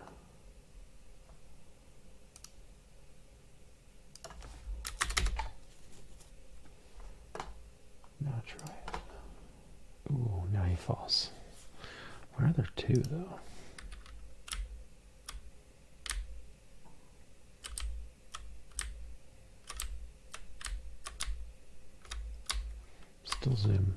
Still zooming in and out. Why are there two?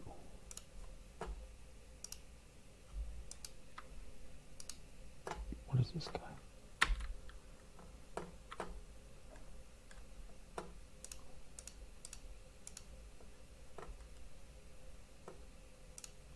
Is it the sprite that's falling off? If I remove the sprite.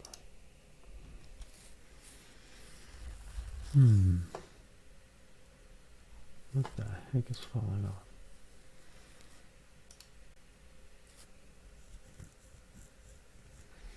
So even though I rotated these things, it's still not in the right axis. So we have X, Y, Z. Z is up and down now. So maybe we need another 90 degrees then. 90. Oh, 180. 180. 180. So now it's X, Y. Well, Z's still up and down, right? Let's play it. Alright, so now he falls. But yeah, X and Y and Z. Okay, that's why I wasn't following before.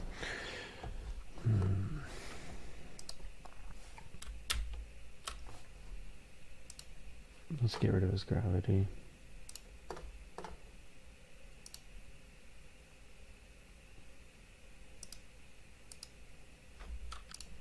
Gravity. 0. Okay, let's see if he can still move. He cannot. Oh, up and down is moving. Not him. Okay, what's left, right do? Left, right zooms.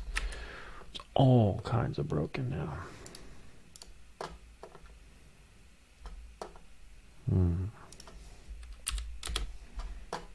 And gravity again.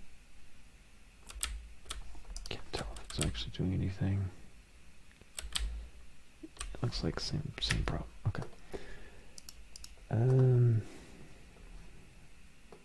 X, Y. Let's look at his. His is X is up. Let's get to X's up. Okay. Can I just like? Do I have to go click the Z? How do you flip it? Click X. World settings. Advanced. How do you flip the worlds? Enable worlds. Composition. Use client. Advanced. Physics.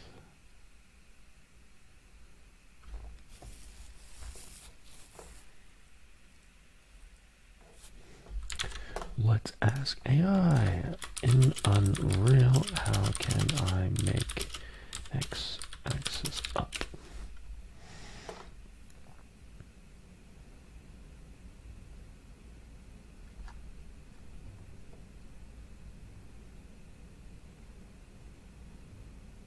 This is right-hand coordinate system and is standard across many 3D games. Upgrade however you want to treat X axis up. For the game logic or game setup, you can apply transformations to achieve this effect, but you cannot change the engine's fundamental coordinate system. Here's how you can adjust the camera if you want to make it look like the x-axis up for the cameras, but you want to rotate the camera so that it's looking along the y-axis. How can I do this? Do I have to right-click? There we go. Right-click. Now I say x-axis up. And then, what did he have? X-axis of Y, right, Z. Okay, so that's how he had it. Now we want... it flipped it again. Lame.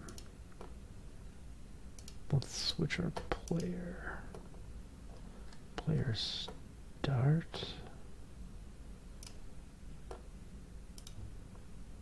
Be 90. What does that do?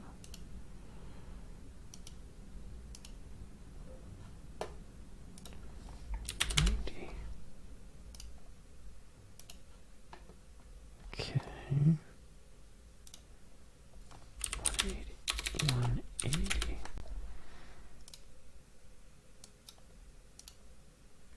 Oh, I can pause. Let's pause. Alright, let's pause and then let's rotate this guy. Oh, it's not saved. 90. So why did this not save? 0, 0. Save. He didn't fall. It's still at the 180. What the heck? Oh yeah, no, the X is on the left. Oh, that's progress. 180. Save. Run it. Stop it. Actually, did that change anything?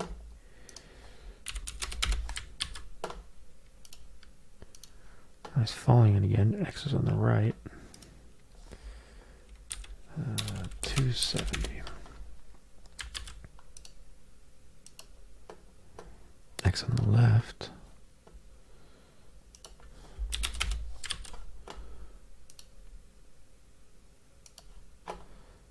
Okay, Z up and down. Some progress. Z up and down.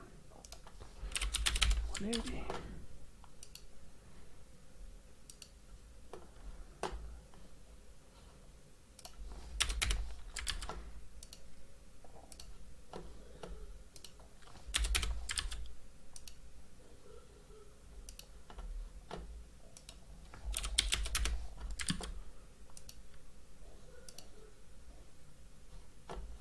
Still Z.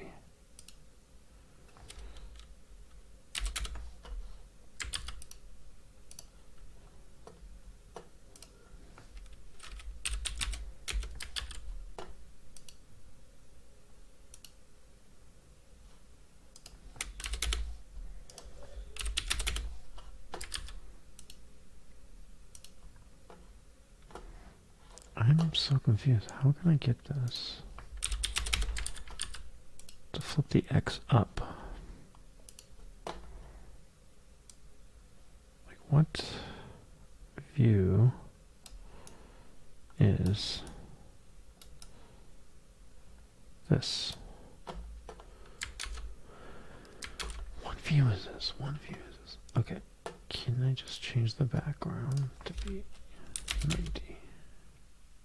180, 0, 90.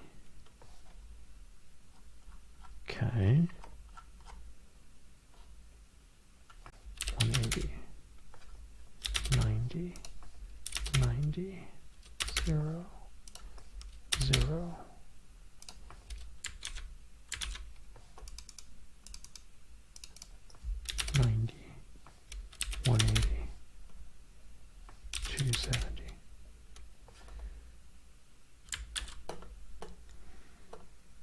Alright, so 90 and 270. 90, 270.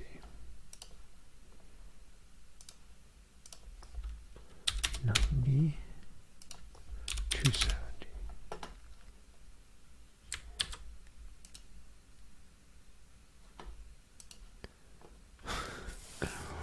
Flipped it again. Okay, so now we need the player. Player needs to be flipped. He is facing the right way though. Did I not save? Maybe save, save.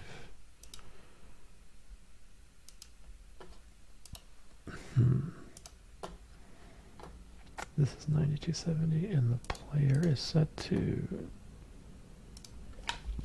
90, 270.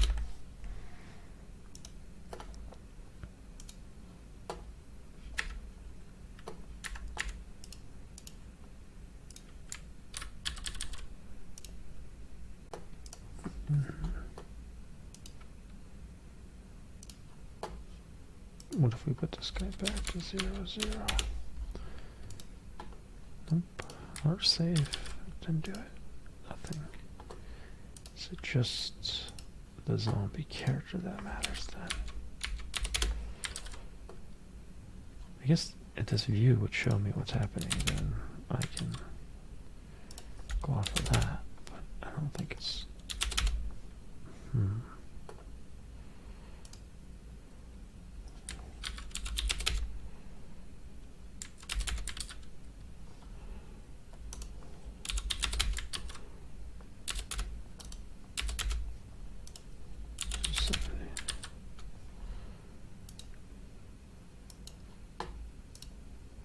So weird.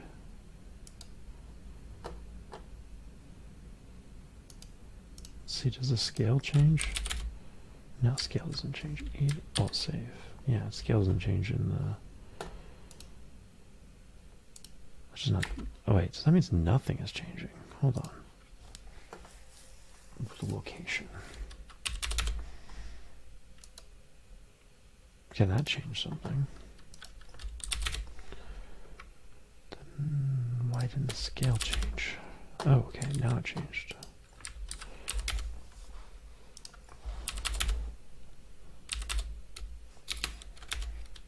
For some reason, okay, so this scale doesn't matter.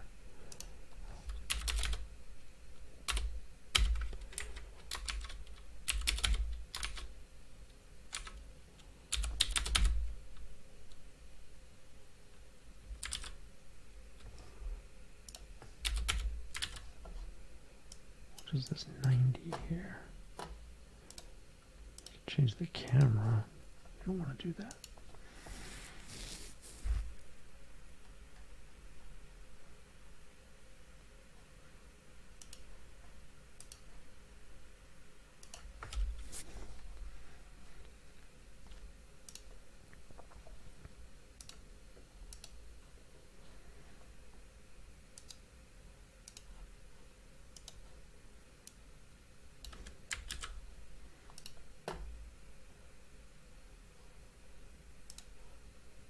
Hey, you go away. I'm trying to select. Go away. Oh, man. Unpin. Pin and move. Unpin. Stupid. Okay, and then rotate. What is it? I guess it's because the camera's rotating with him. That's why it looks weird. But it's actually correct. So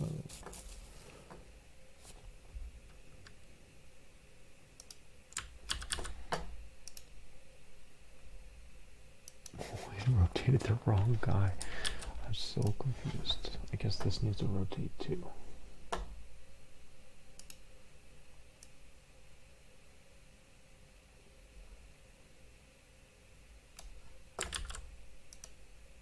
No. Delete.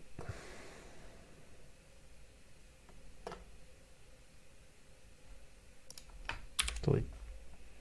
Run. Nothing happens. Undo delete. How can one guy be player start? I don't understand why there's two. Who is this? Shift 1 for mouse cursor. Shift 1. Shift 1. Pause. And then select 0, 1, or 11. 0, 11, 0. Why is there a 0 and 11? 0, 11. Who's creating this guy?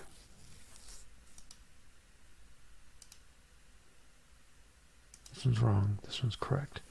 Where's this one coming from? That's crazy.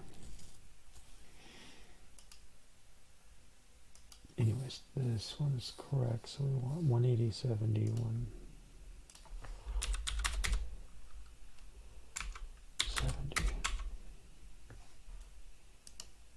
180.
Oh, why did you do that?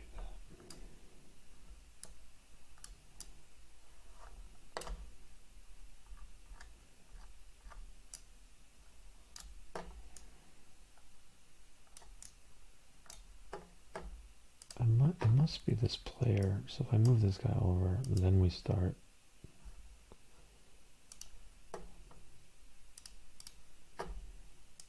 Move him here. Yeah, you can see him fall down onto the thing. So the player's good. It's this other one that's wrong.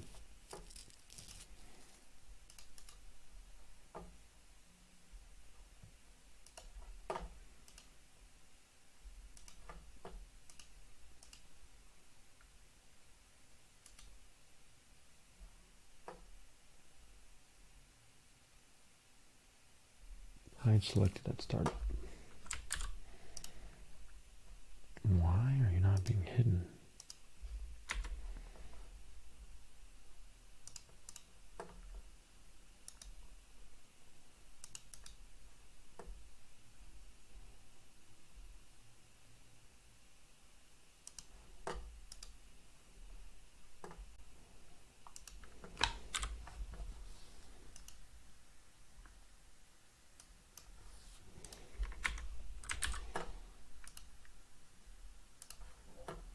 Oh, it's because I didn't save. That's so dumb. It doesn't have autosave.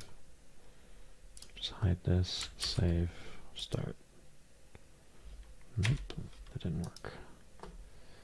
Visibility, hide, selected, save, run. It's still there. This preview window's getting on my last nerve.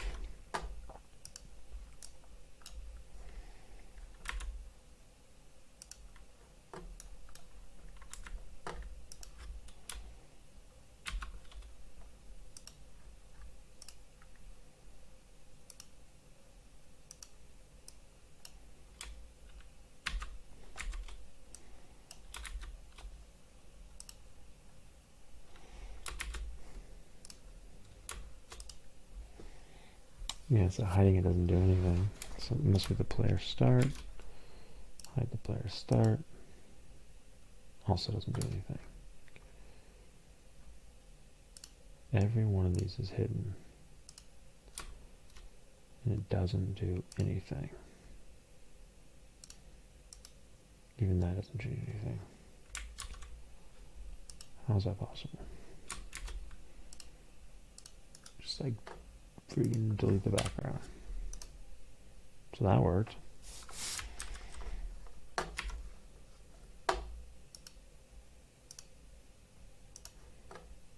Okay, so hiding doesn't do anything. Ooh. Look at that. There's an extra zombie up there. Did I accidentally, like, include two zombies? Like this sprite and a sprite here? Like, what if I got rid of this sprite? Cancel component. Yeah, what if I get rid of this sprite?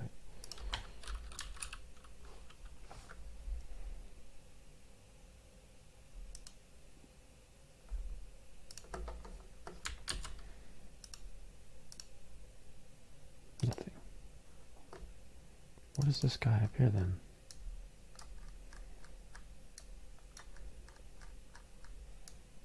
Oh, the camera, duh. Okay, well, now that the sprite's gone, that doesn't change anything in game. How's that possible? Still has a flip book. Clear. Save. So that one goes away. And this one, clear.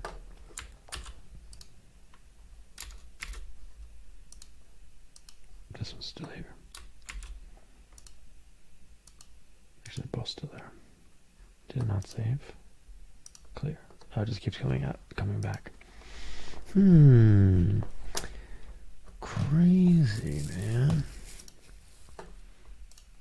What the heck? Okay, that's player start.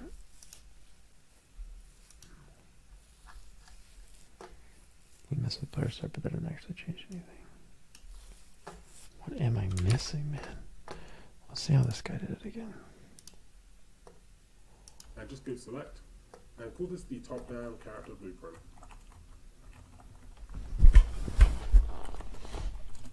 Then if we head inside here, we just want to go to sprite and select the move up idle sprite that we just made. So it's kind of small, so what we can do is just click this anchor icon and scale it up.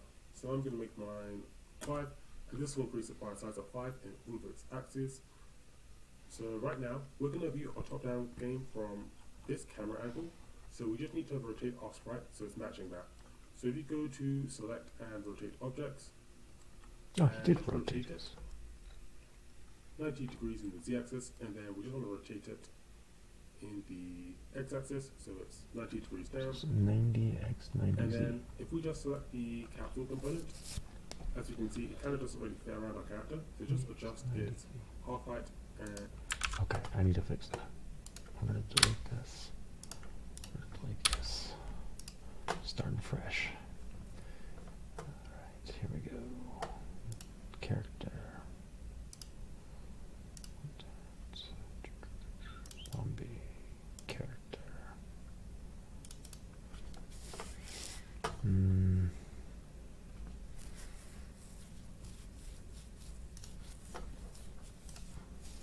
Did he drag him in?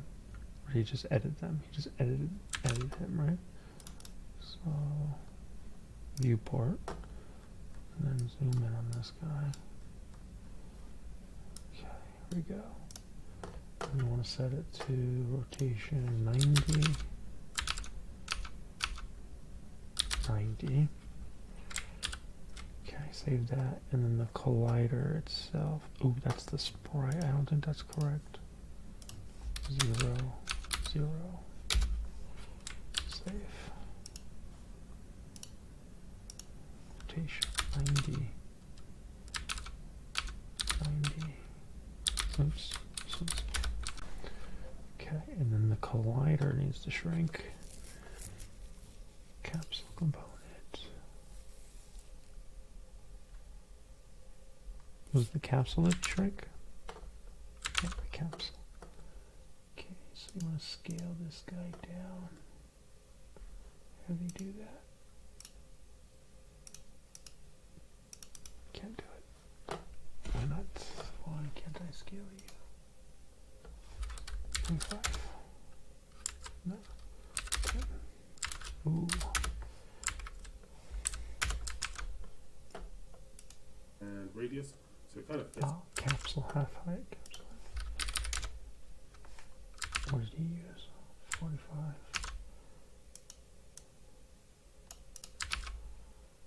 Around the character.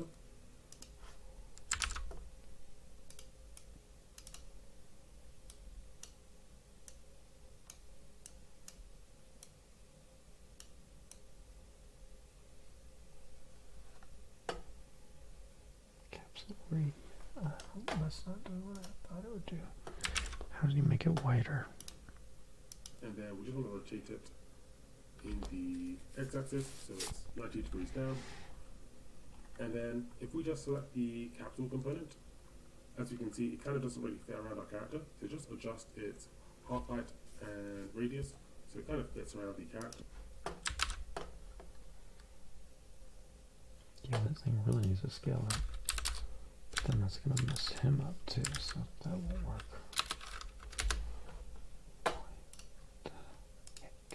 Let's delete. Let's see, does he have a sprite in there? He does have a sprite in there. I'm going to delete this.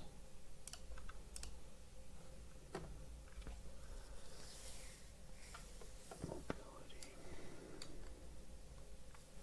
Do I just need to shrink my sprite? Maybe it's just too big. I could do that, right? No, no, I don't want to do it. Play rate, sprite color, scale, capsule component. 2, 20. No.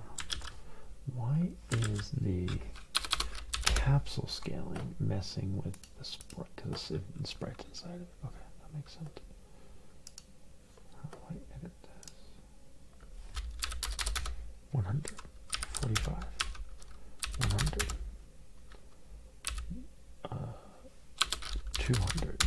the maximum you can do.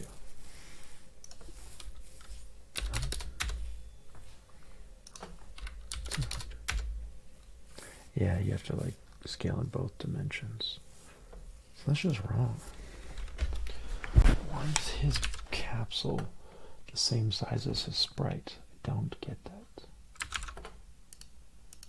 Why is my sprite so freaking huge?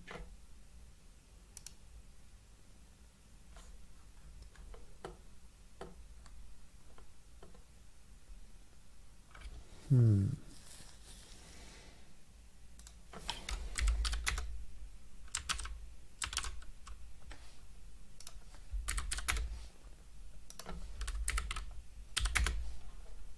we go. I'll just scale the sprite down, I guess.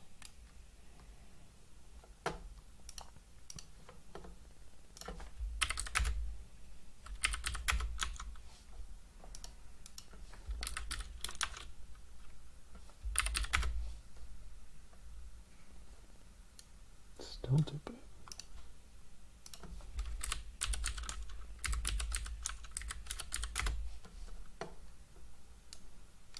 Is that better? Can't really tell from this angle. I think so.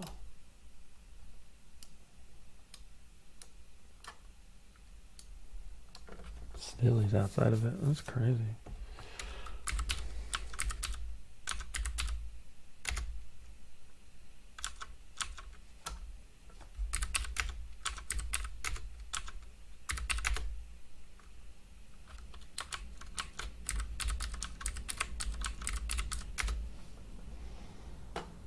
Alright, we're gonna go with that.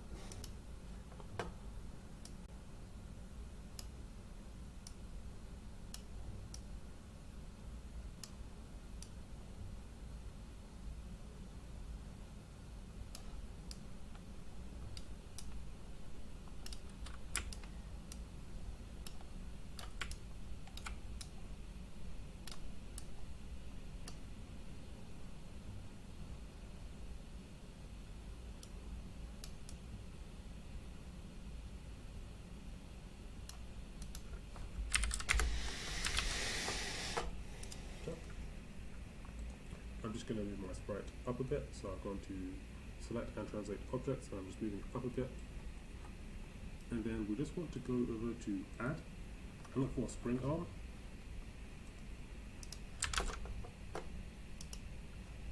So you can move your sprite. Okay, but we're not gonna do that. This is on the capsule.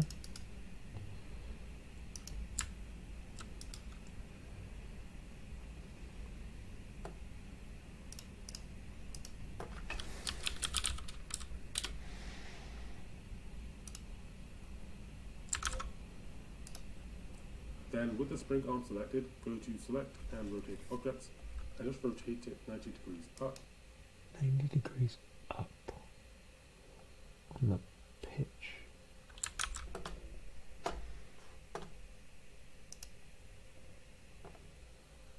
Cool. Go ahead and rotate. Then with the spring arm selected, go to select and rotate objects, and just rotate it 90. Green.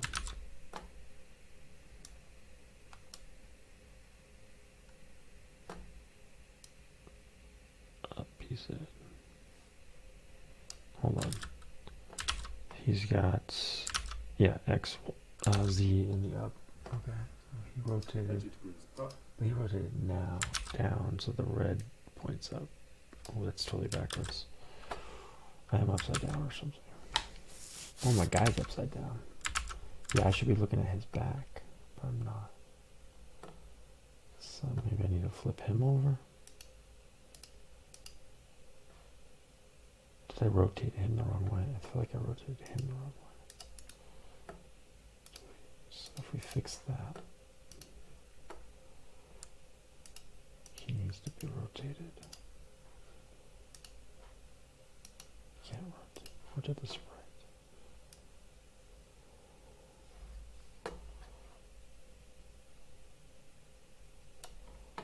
Oh, there is no.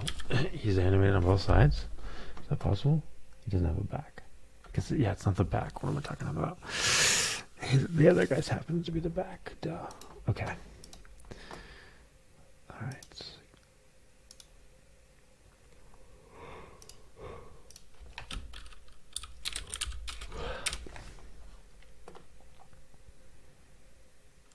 Why is this? Oh, because X is supposed to be on the right side. Okay, I need to make X on the right side. And Y facing forward. Okay. That's how he's viewing it. And then he rotated up. Like that. And with the sprint arm selected again, go add and add a camera. So this is how we're going to be viewing our top-down character.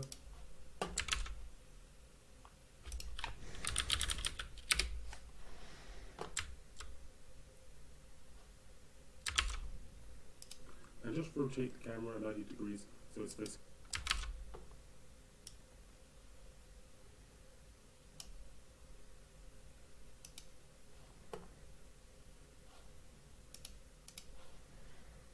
Why doesn't that show rotated?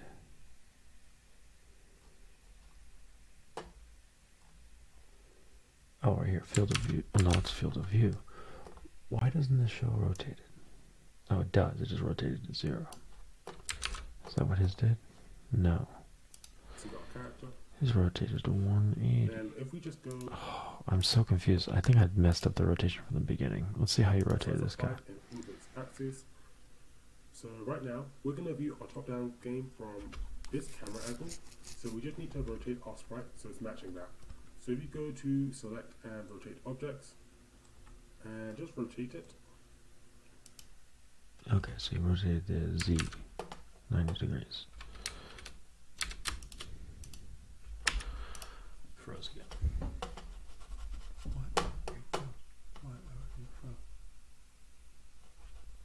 There we go. Delete. We're gonna get this right, guys. Oh, it is 90, but this guy's supposed to be 0. Okay. And then what view is he? He's looking at X on the right. Okay, I guess that's what I have. 90 degrees in the Z-axis, and then we just want to rotate it in the. And in the red.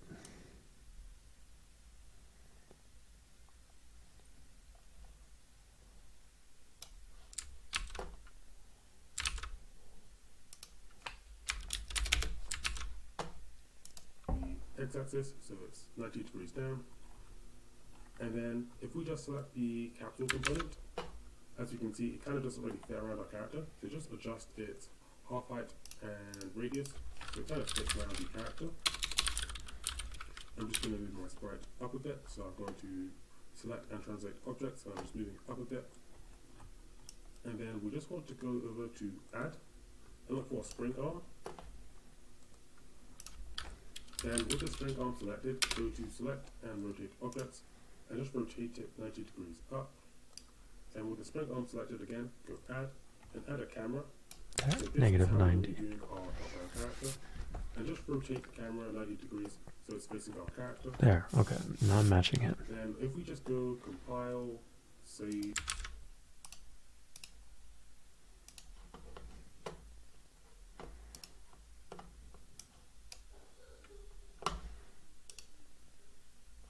Okay, that looks good. Okay, that goes, left goes down, right goes up, let's see, down. Oh, there's another guy on here again. Something's off. And close this. Let's make it so we can start the game as our top-down character. So I'm going to go over to my content drawer, find my blueprints folder, and just right-click, go blueprint class, and go game mode base, and just call this top-down game mode.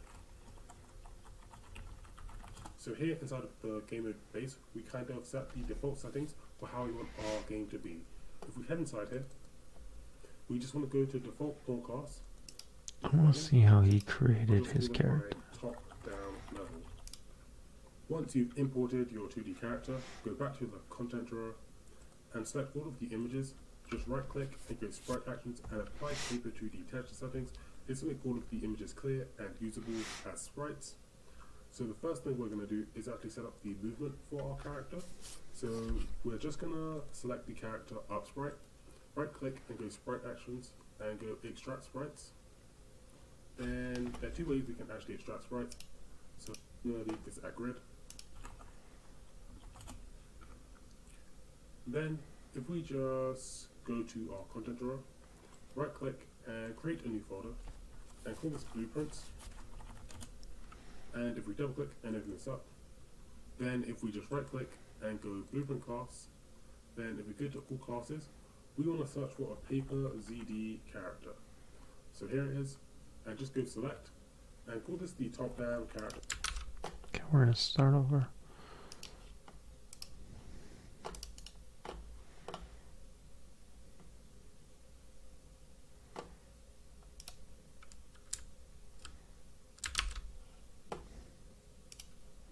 Blueprint class.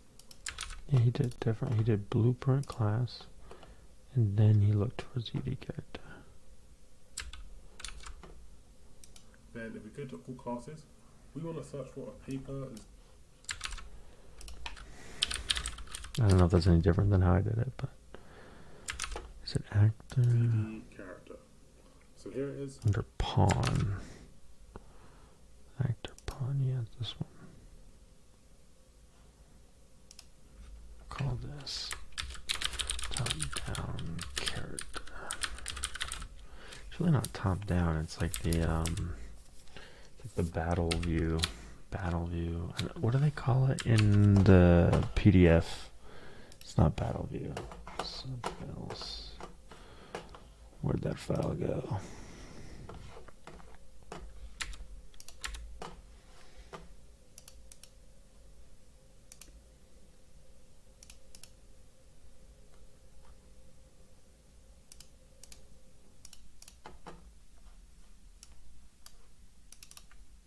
This guy. Map screen and the other one. Status windows. Battle screen. It is battle screen. Okay. So we'll call this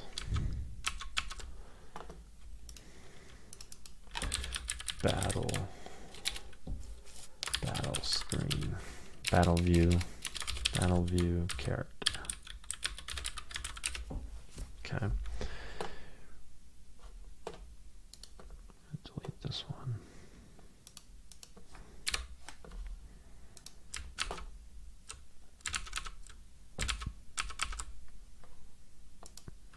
And just go select and call this the top down character blueprint.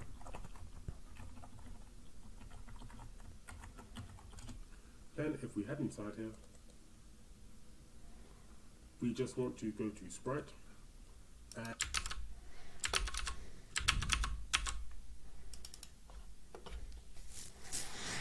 Sprite.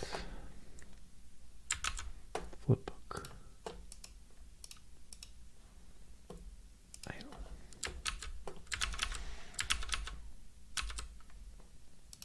and select the move up idle sprite that we Yep, just made. flipbook.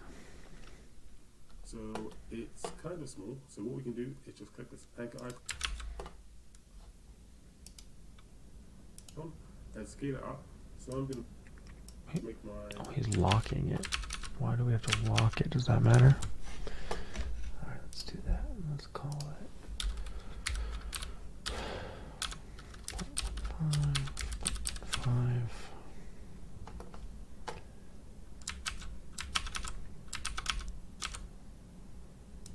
five, and this will increase it by a size of 5 in its axis. So right now we're going to view our top-down game from this camera angle. So we just need to rotate our sprite so it's matching that. So if you go to select and rotate objects and just rotate it 90 degrees in the z-axis, and then we just want to rotate it in Blue and red.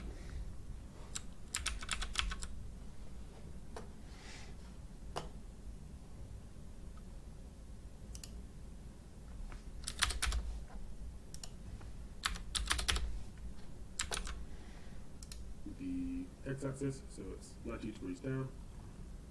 And then if we just select the capital component, as you can see, it kind of doesn't really fit around our character. So just adjust its half height and radius so it kind of fits around the character. I'm just going to move my sprite up a bit, so I'm going to select and translate objects, and I'm just moving up a bit. And then we'll just want to go over to add, and look for spring arm. And with the spring arm selected, go to select and rotate objects, and just rotate it 90 degrees up.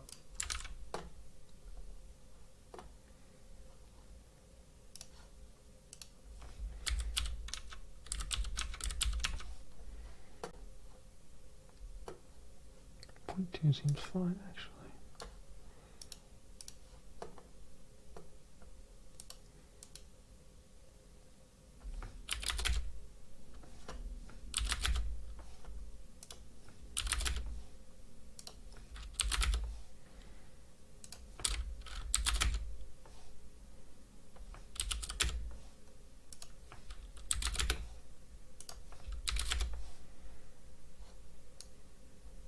Is his feet in? To add, His feet are mostly in.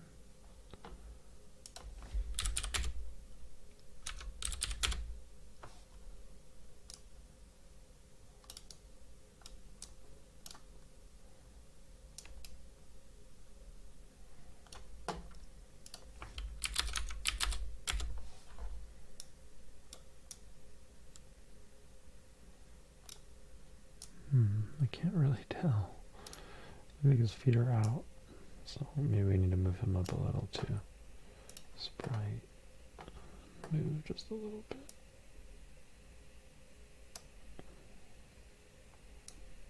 Okay, let's go with that. and look for spring arm. And with the spring arm selected, go to select and rotate objects, and just rotate it 90 degrees up. And with the spring arm selected again, go add, and add a camera. So this is how we're going to be viewing our top-down character. And just rotate the camera 90 degrees so it's facing our character. And if we just go compile, save, and close this, let's make it so we can start the game as our top-down character. So I'm going to go over to my content drawer, find my blueprints folder, and right-click, go blueprint class, and go game mode base, and just go top-down game mode. So here inside of the game mode base, we kind of set the default settings for how we want our game to be. If we come inside here, we just want to go to default full class and change this to be the top-down character. This will make it so that we start the game as the top-down character if this is our game mode. For now, if we just go compile, save, and close this, we'll set the game mode for on level. All we need to do is just go to Window, and then go World Settings. This will bring up the World Settings tab. And if we go to Game Mode Override, we can select the game mode that we want this level to have. So if I just select this and select my top-down game mode, this will mean this level will have the top-down game mode. And if I just go quickly add things to the project and go Basics and set Player Start,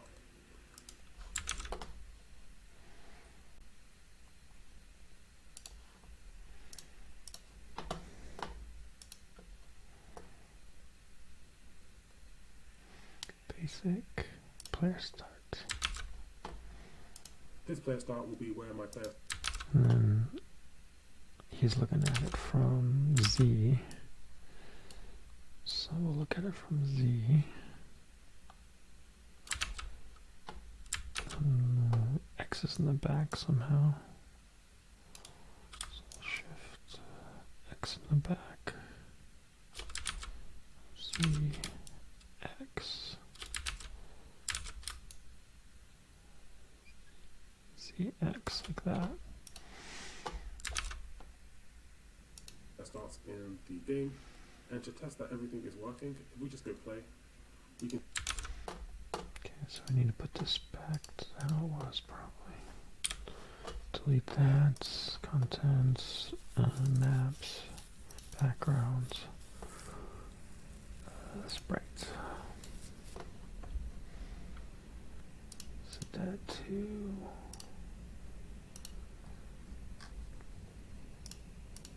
What are your settings, dude? Oh, it's filtered, that's why. 0, 0, 0. Start the game.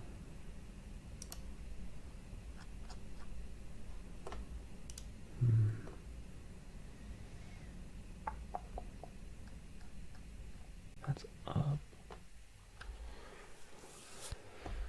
Well, let's go back to the way he had it. You can see that we start and if you go to game mode, ZX. Z. X in the back. Like this. Zoom out a little. And then we want this to be underneath us. So let's scale it up. 10, 10, 10. And then it needs to go rotate like that.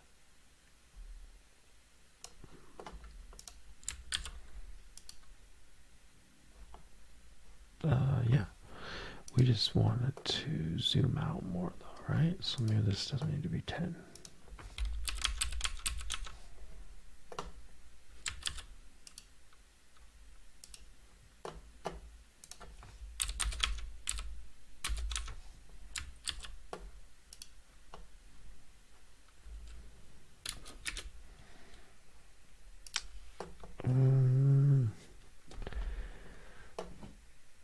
So now I scaled down the character. The camera doesn't have to be pulled back, which is good. I knew that smelled weird.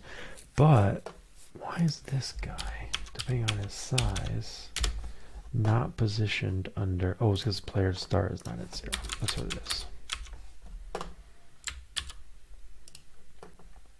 There we go.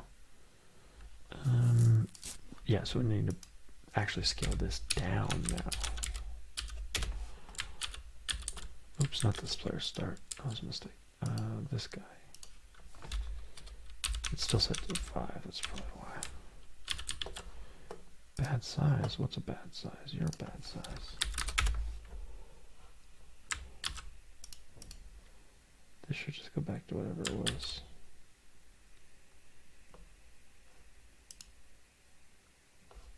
What's the matter about it?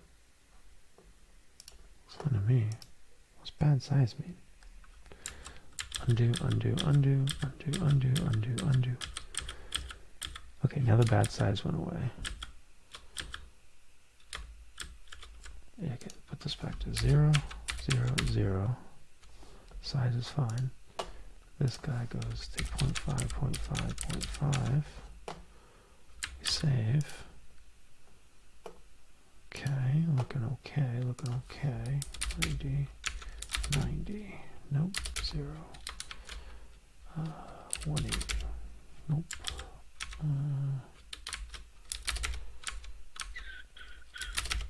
There we go.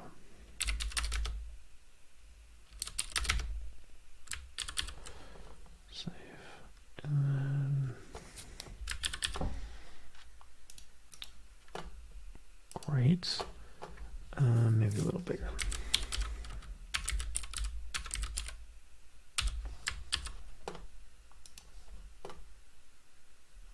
Did that not save? I feel like it should be bigger. It's not getting bigger. What am I doing wrong? 2, 2, 2.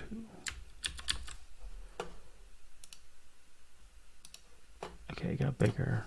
It's the distance, I think.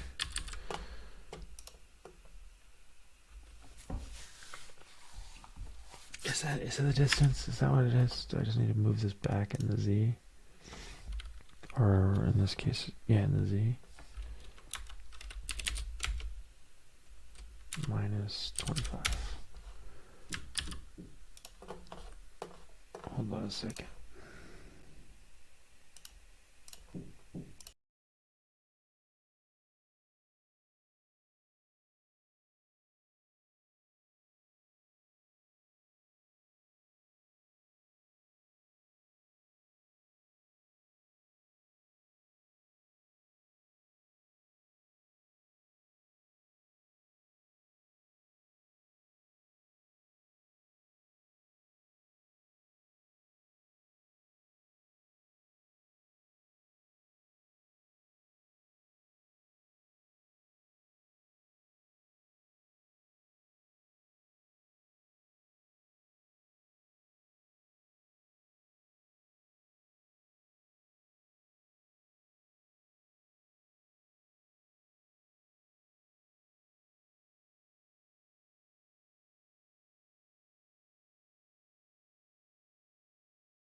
I was looking at how we did the zombie one. We need to make our new character.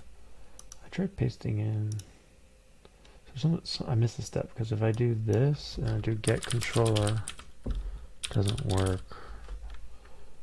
Get player controller from input device. It's like skipping a step, right? Because you're supposed to do get controller and then cast a player controller. So what the heck? What am I missing? Before we can select the game mode that we want this level to have. This player start will be where my player starts in. And if I head inside here, we're going to create some controls for our character. So the first control we're going to create is going to be movement, so our character can move around. To do this, if we just right click and go input and select input action, and just call this move underscore input action, and head inside here, and we just want to change the value type to be axis to the. This will be a bit easier to explain later. So for now, just save this, close this, then we need to right click again and go input and set input mapping context, and just call this top down input mapping context. So here is where we're going to basically set all of the controls for our game. Head inside here and go add new action mapping, and select the move input, and I'm going to up or down. Okay. Friend We'll your go bunny. down one, just go to modifiers and go right click. If we do, we just want to drag off here and not forget. Oh yeah, this part. There's the up or the down arrow keys to move our player character. If we go back to the top down character movement, we want to go over to the event graph. And event begin play, we need to make it so this character is using the controls in the top down input mapping context that we just made. To do this, we just need to right click and look for get controller. From here, Oh, so you just right click first. Okay, hold on. It's because it didn't inherit. Okay, I think I got it. So it doesn't connect until you add the second piece. So that actually kind of makes sense. So go back to our controller.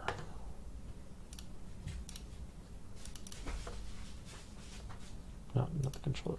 Character. Go back to our character. Get controller. And then the next one.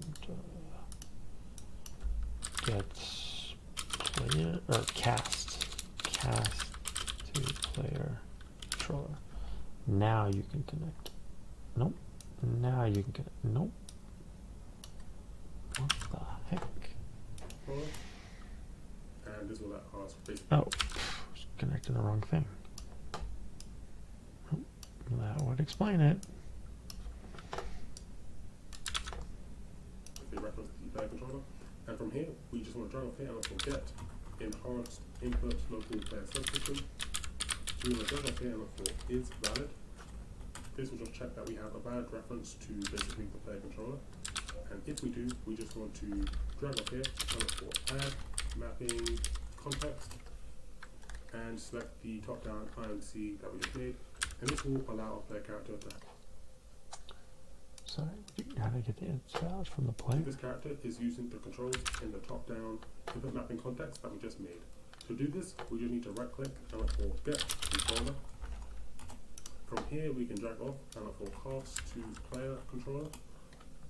And this will let us basically reference the player controller. And from here, we just want to drag off here and look for get enhanced input local player subsystem. Get enhanced. Get enhanced. Get enhanced. Here to get valid. Is valid.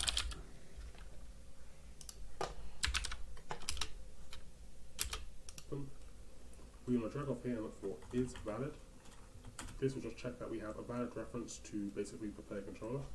And if we do, we just want to drag off here and look for add mapping context and select the top down IMC that we just made. And this will allow our player character to have some controls. So now that we set this up, if we just right click and look for the move input action that we just made and select it, whenever we press either the up or the down button, this trigger node is going to fire. And when this fires, we want to move our player character. So if we just drag off here and look for add, movement, input, and then for the action value, just right click and look for split structure pin, and this will just check that we have a valid reference to basically the player controller. And if we do, we just want to drag off here and look for add, mapping, context, and select the top-down IMC that we just made. And this will allow our player character to have some controls pressed. So now that we set this up, if we just right click and look for the move input,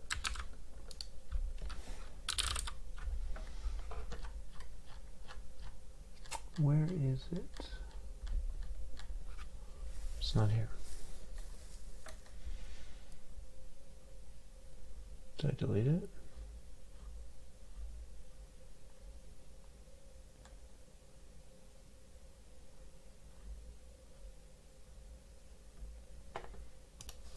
Where is it? Move input action. Where is it? It's called move. I can rename it. Input action. Move input action. There it is.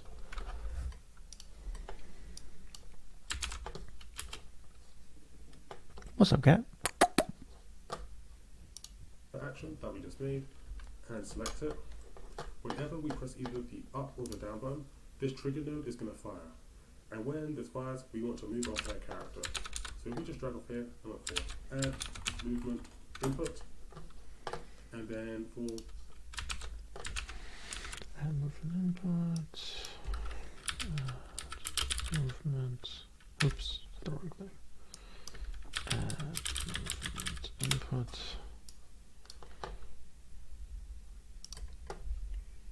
Split X to scale 1. the action value, just right click and look for split structure pin. And if you remember earlier, we basically made this move input action have an axis 2D. What that basically has done is it makes it so there's a value in the X and the Y. For now, if we just connect from the X value into the scale value, and for player character. So if we just drag off here and look for add, movement, input, and then for the action value, just right click and look for split structure pin. And if you remember earlier, we basically made this move input action have an axis 2D. What that basically has done is it makes it so there's a value in the X and the Y. For now, if we just connect from the X value into the scale value, and for Y direction, put a value of 1. So when I press the up or the down button, by default, it's basically going to mean this action value in the X is going to have a value of 1, and because I put 1 in the X, it's going to move my character positively in the X axis. For the down button, because we gave it the negate modifier, when I press the down button, it's going to mean my player character will move in a negative direction in the X axis. So we can just go compile, save, and test this all out. Is that really it? We don't connect these at mapping context. I thought we connected those.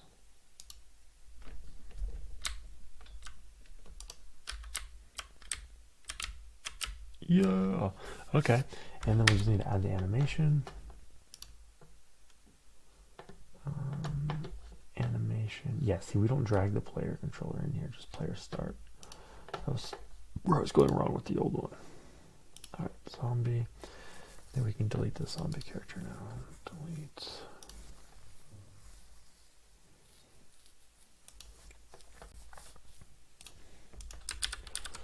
And then we want the PB, which needs to be renamed. BP. And rename this one zombie AS. Or AS, I guess. This rename Battleview character.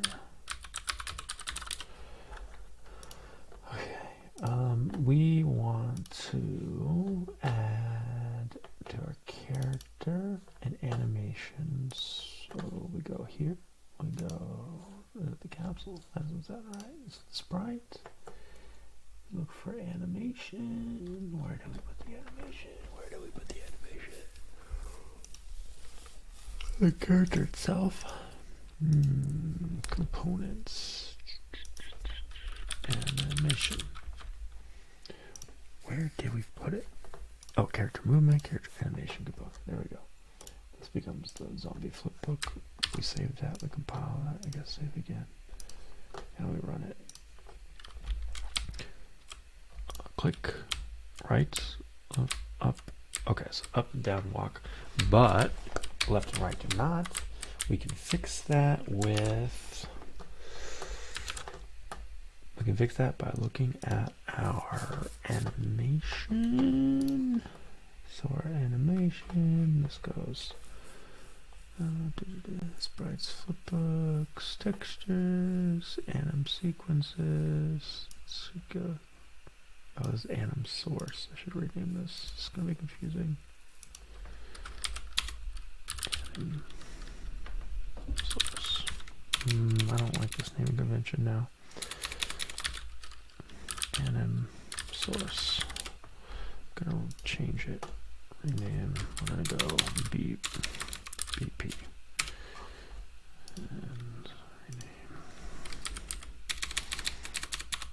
Character. Anim sequence. Walk. It says the walk. So if you look at the walk. No, that's not right. It's the. It is the animation. Maybe it's the other one. Maybe it's animation source. No, it's not animation source. Where is it? It's blueprint. There we go. The zombie blueprint is only checking for X. Also need to check for Y. So that was. We can watch him do it, I guess. And I press the up button. Then if we just go save and put a value of 1, and this will change this to be grid, and this to be 32. Animation source, and we can just put this the top down by the flipper that we want to play when our player character animation source. And if we head inside here, we want to go add new, select new animation sequence, and just call this idle. Then select multi-directional sequence, and you're going to see. And I want to change this to 8. Multi-directional sequence. This is the what? Animation source. So animation source. Idle.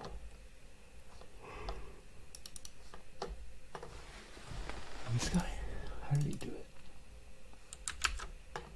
How did he get into here? Anim sequence, here, multi-directional, 8. Beautiful.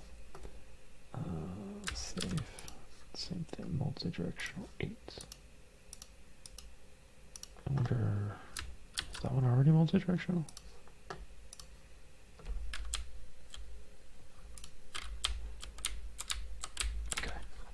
That didn't change that. Okay, I just want to make sure.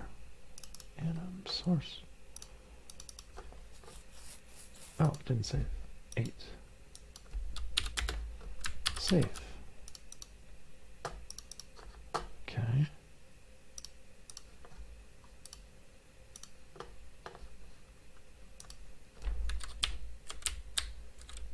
So I can do 8 directions now. We got 8 directional movement. Yes.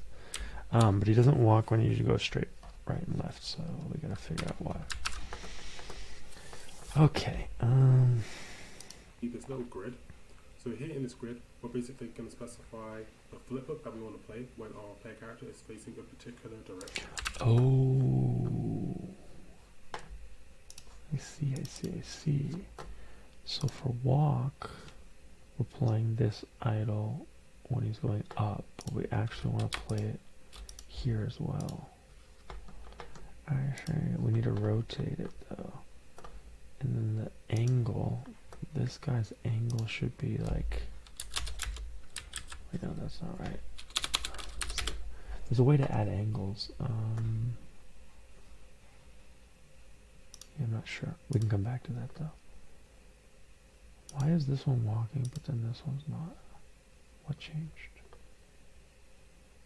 Oh, this is walk. My bad. Hold on. What do we miss? Undo that. Idle should play in all directions.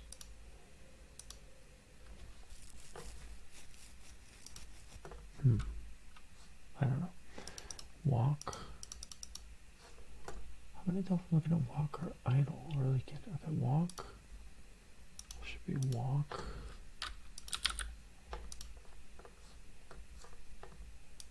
There should be walk. Walk. Walk. Is that all I need? No. Yes, I don't know what that does. For this first grid up here, we just want to select our character's right idle sprite. So I'm just going to select that.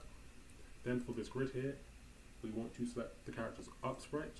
So if we just select the move. Why is this all backwards? I'm so confused. You're saying for idle, this should be idle up. We don't have different ones, I guess. Or do we?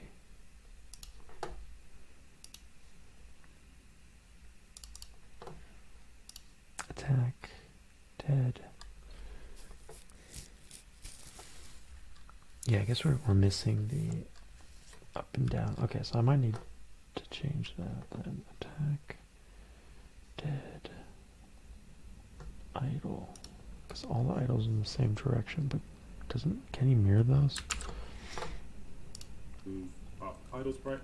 Then for the grid here, we want to select the character's left sprite. So if I just find the left idle sprite there. Like, can I just tell him to use the same thing, but rotate it? So like idle. So idle, but rotated 180.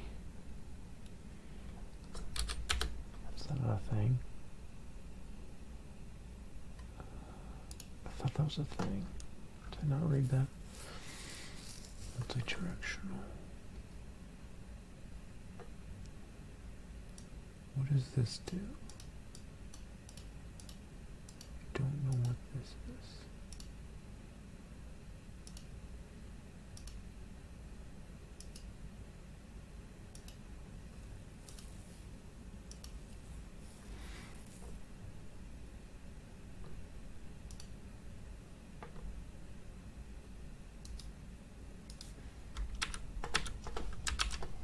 We'll just finish it. And for the grid here, we want to select the character's down sprite.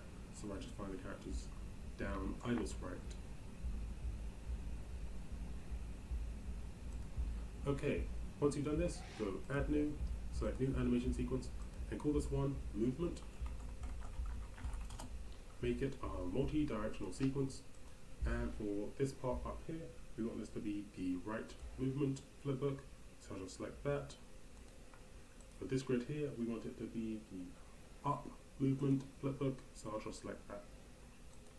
For this grid here, we want it to be the left movement sequence, so I'll just select that. Yeah, I just need the other variations for this to actually make sense. So I'll look for that tomorrow, or like another day, to get 8. Next, if we just right click, we are going to create an animation blueprint which will help tell the game which flipbook we should play. So if we right click and go paper ZD, select paper ZD animation blueprint, and for the animation source, select the top down animation source that we just made. This will let the animation blueprint know what flipbooks we want to use in it. And we're going to just call this the top down animation blueprint. If I head inside here, we want to go to event on int. So this will basically fire as soon as our game starts. And what we're going to do is just right click and not forget owning actor. So what we have? Where's the button? Get owning actor. Yes. So this will allow us to basically reference whatever is using this animation blueprint. We're going to make our top-down character use this animation blueprint. So if we just drag off this return value, look for cast to top-down character blueprint, and then right-click here and promote it to a variable as we're going to reference it later. Then if we go over to Cast to top down. Cast to top down. Cast to top. So we don't have that.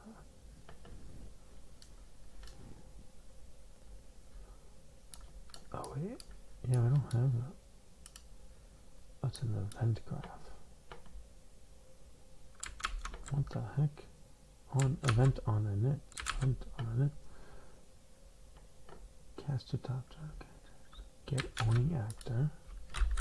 Get owning actor. Cast to top down. Cast to. We don't call our top down, we call battle character. So this goes here. This goes here. Okay. the animation graph. Oh, I missed it. What was that? So this will basically fire actor. Set Then if as we go over to top-down animate, character. Set as top-down character. Set as battle.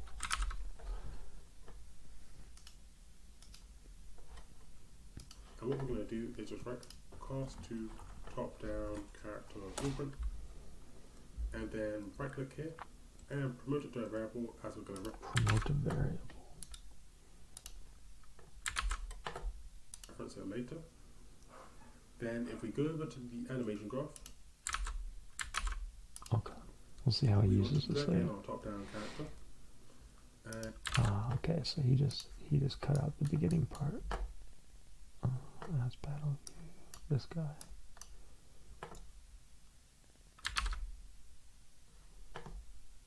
just drag off here.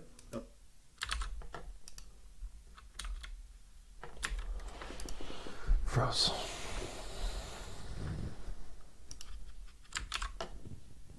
Not for get velocity. So he goes to get velocity first. We have, well, we do have that, so we'll just get rid of this. I don't understand what the difference is here, but I guess we trust him. Yeah, that's a variable. Put this here. I guess it's get.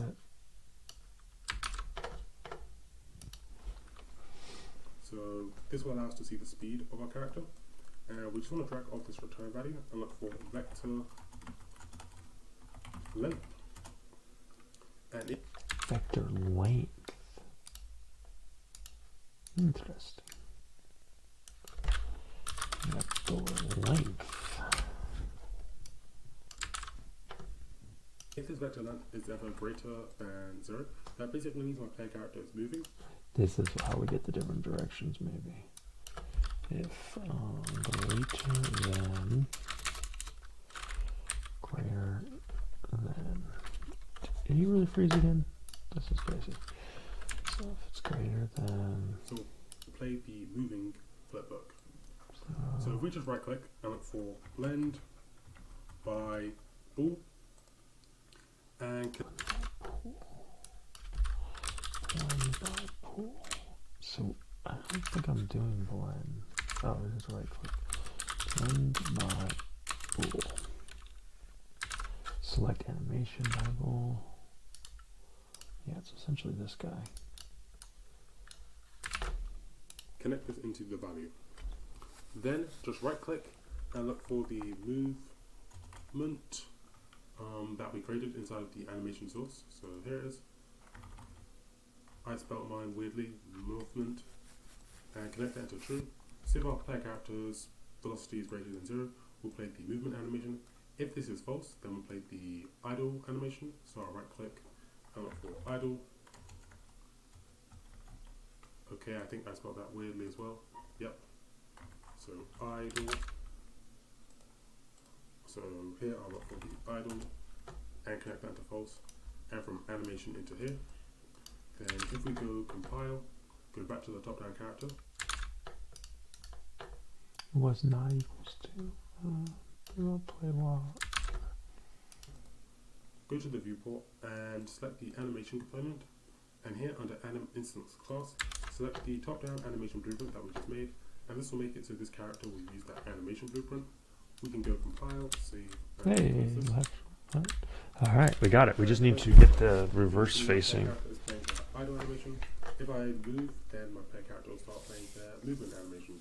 There's just one more thing we need to It's do. not flipping. That's to Though. make it so our player character will be in the correct direction Yeah. when they're moving in a particular direction. Yeah, how do you do that? So to set that up, if we go over to our blueprint folder and open up the top down character, go to the event graph, and what we want to do is create a new variable and pull it direct. Okay, we're missing this part.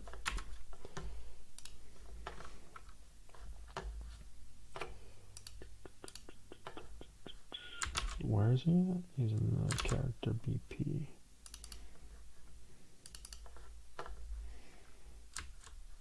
He's in the event graph.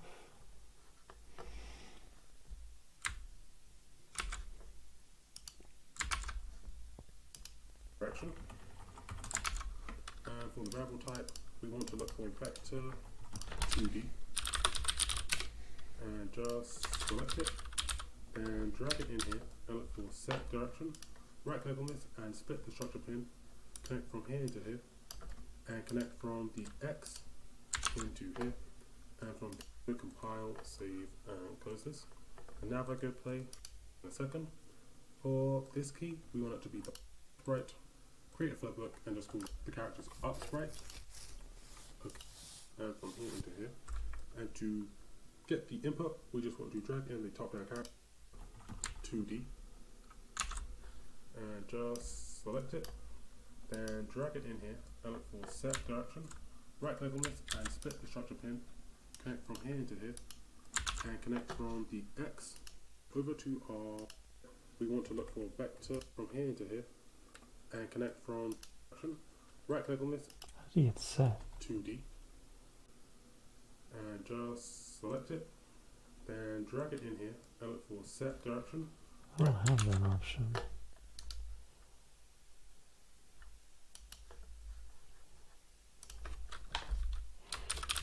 Direction.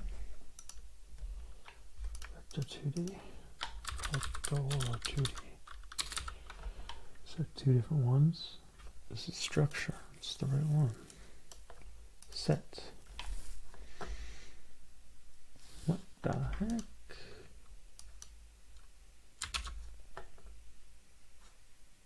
Right click on this and split the structure pin. Connect from here into here. Split.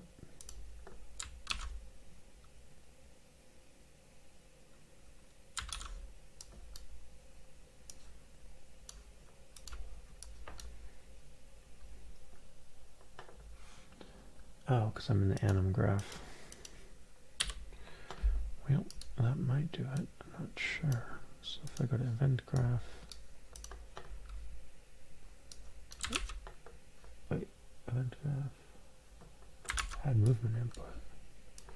Oh, I'm so confused. This is. Why is it showing everything? Why is his showing everything?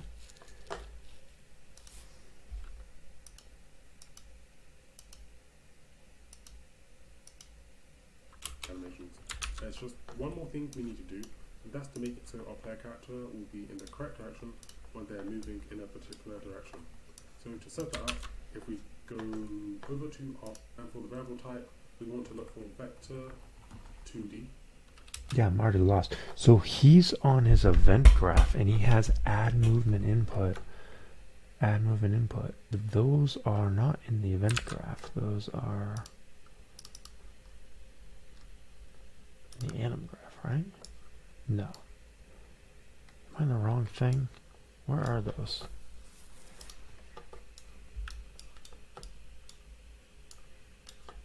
Yeah, I'm just confused. Where are those?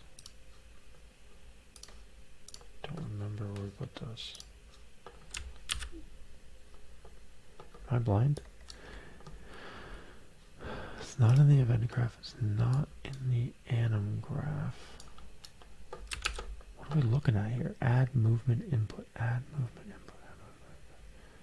Yeah, this is when he set the scale and stuff. I remember this. Oh, it's in his character. This guy. How did he get there, though? Character blueprint. Event graph. No. So confused.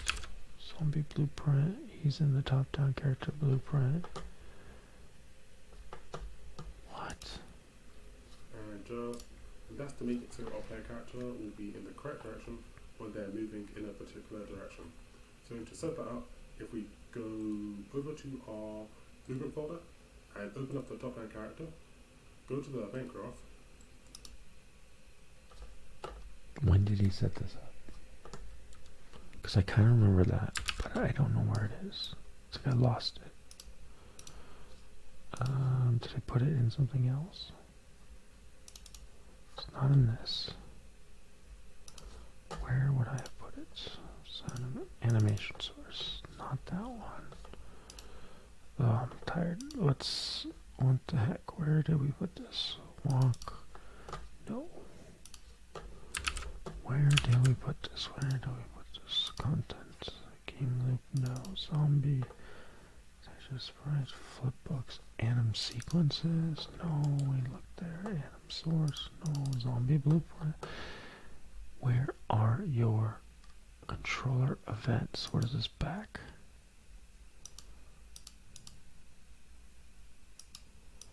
Controller event, get owner actor on a net, cast to battle view. Okay, we just gotta go back in the video. This is crazy. Yeah, this guy. Enhanced input. That's on the IA. He's on the BP. Yeah, where's all this? Let's add the negate modifier. You'll see what this does in a second. So we can use either the up or the Did I down just delete arrow keys it? to move our player character. If we go back to the top-down character blueprint, controller. From here we can drag off and look for pass to player controller. And this will let us basically reference the player controller.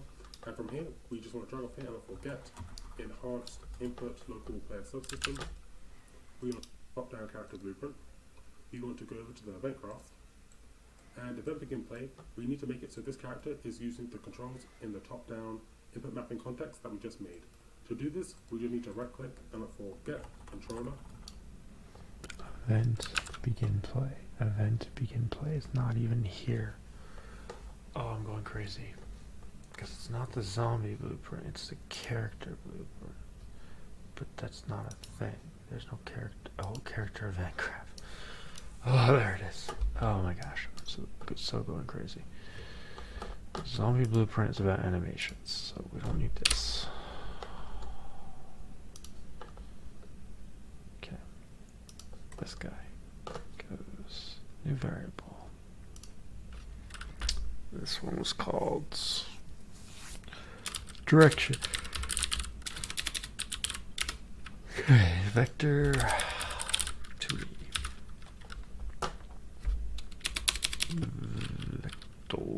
Vector 2D. Set direction. Split.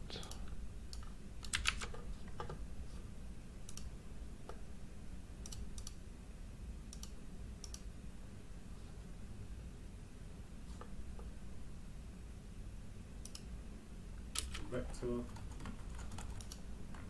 and character. Then drag it in here and look for set direction. Right click on this and split the structure pin. Connect from here into here. And connect from the X into here. And from the Y blueprint folder. And open up the top down character. Go to the event graph.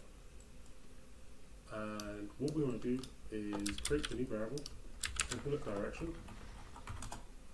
And for the variable type, we want to look at character stuff. We want to look for vector. We just want to run into here, and from the Y into here. Yeah. Oh, I was going backwards. So set X.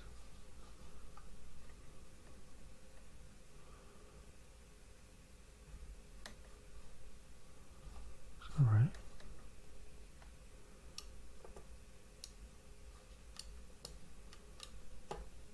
Set Y. No. Nope. That's not right. And for the variable type, we want to look for vector 2D. And just select it. Then drag it in here and look for set direction. Right click on this and split the structure pin. Okay. I split the wrong one.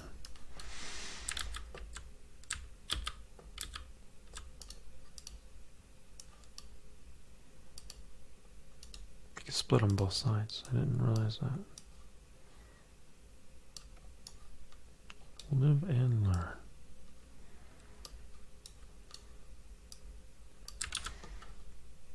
Connect from here into here. And connect from the X into here. And from the Y into here. Then if we compile and save this and go back to the top down animation blueprint, we just want to right click and look for set direction. So sorry, set Set direction by in here. Set anim by bool. Set anim by bool. Set direction by. Set directionality. Set direction.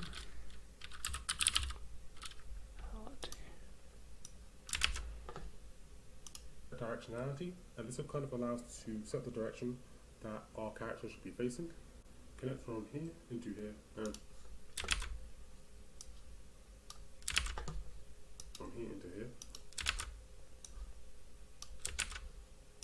And to get the input, we just want to drag in the top down character.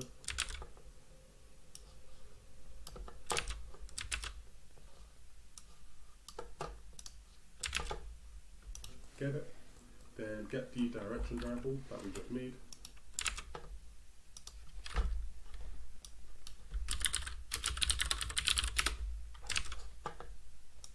And connect it into input.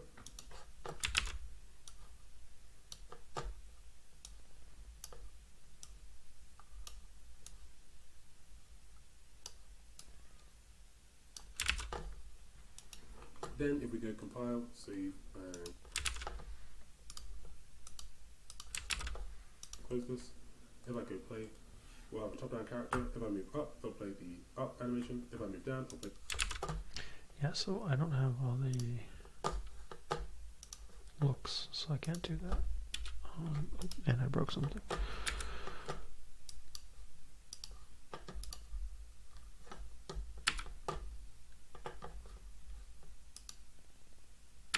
You broke. What did I break? Is it oh, I know why. Because it doesn't have that view, so it doesn't do anything by default. Like idle doesn't have a direction. So I think what I would have to do is for idle, for anim source, idle, I would have to set it in all directions. Idle.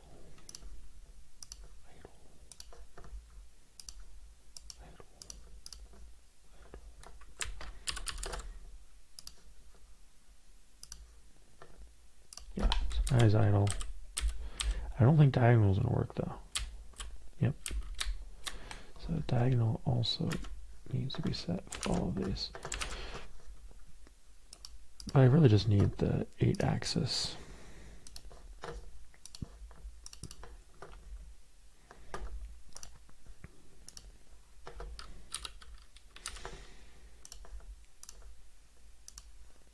This is the power of using ZD instead of just paper 2D. So you can easily switch these to different angles. But I don't have a sprite. I don't have that sprite yet, so.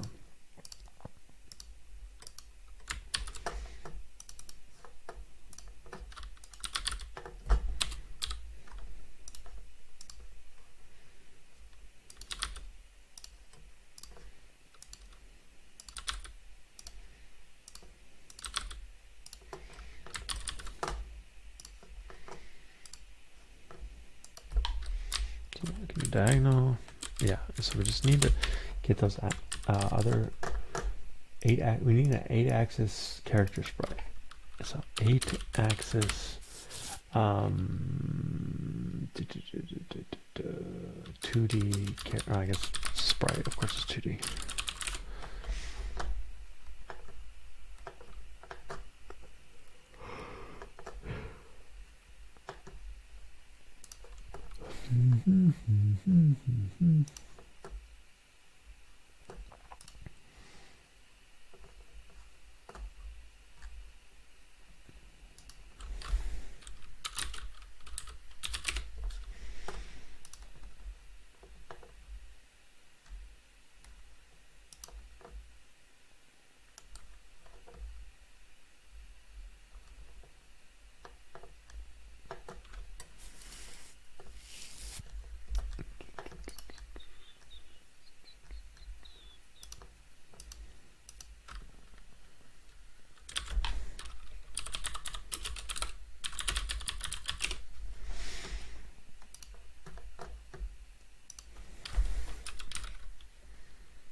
So does this include 8 directions?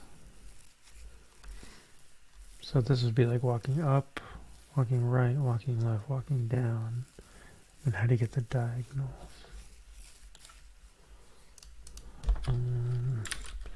Diagonal.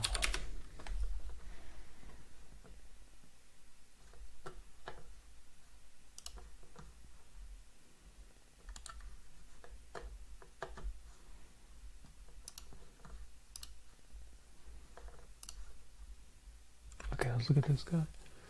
Idle, walk, but they're all facing right. Does he have the reverse? Do I just have to flip them myself? Maybe I just flipped them myself. I mean, I still need the up down, so he probably doesn't have up down. Up and down.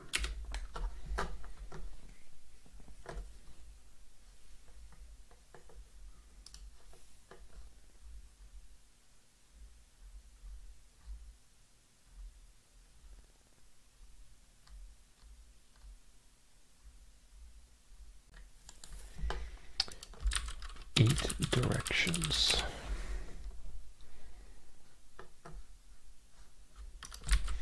All directions.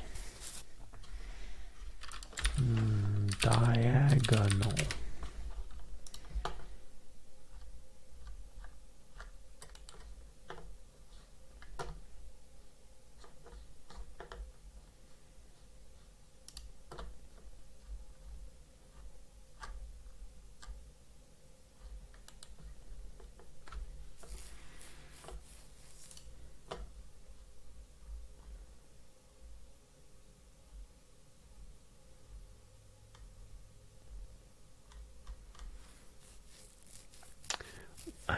Why is it so hard to get up and down characters? I can probably do the angle. How do you do up and down? Why is that so hard to up and down? Ooh, what's this? Death. Idle. Walk. It's like walking up. It's action adventure. Action adventure.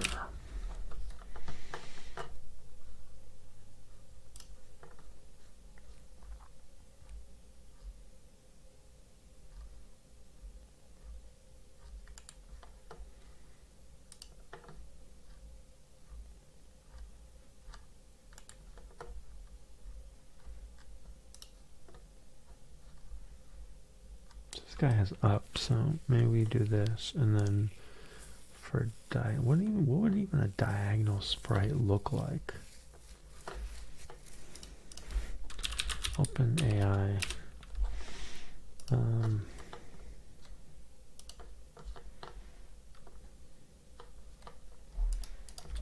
How how could I draw a sprite sheet for a 2D character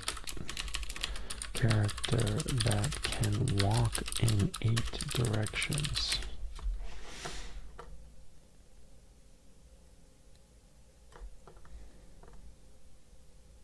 Before you start the spreadsheet, design your character, consider their appearance, decide on the frame count, determine how many frames for each direction, up, down, left, right, and 4 diagonals. Sketch the key pose and get to previous.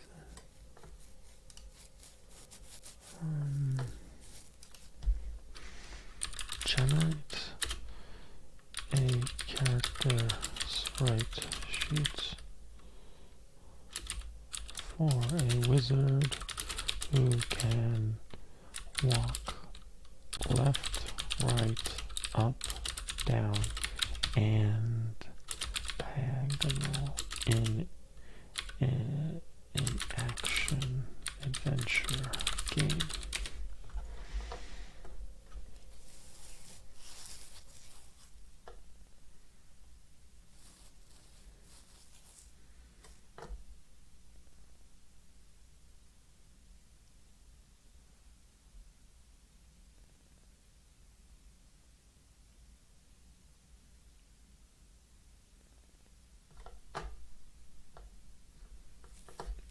Nope.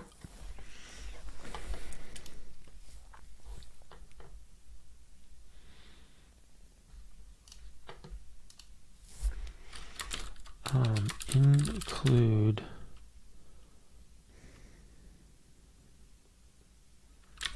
is there no way I can like modify this? Dolly used to let me like you could like alter it and stuff. What's I thought it was Dolly. Maybe it's what image generation. Oh my god. What's going on with my keyboard? What Gen AI image generator generation lets you edit images? I don't know. I'm not speaking clearly, but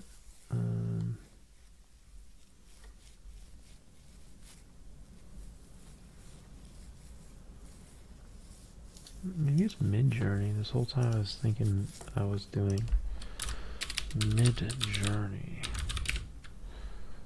Do I have a Mid-Journey account?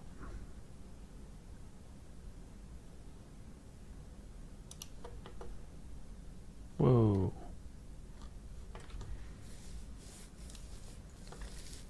I don't think I have a Mid-Journey. Why do you need Discord for Mid-Journey?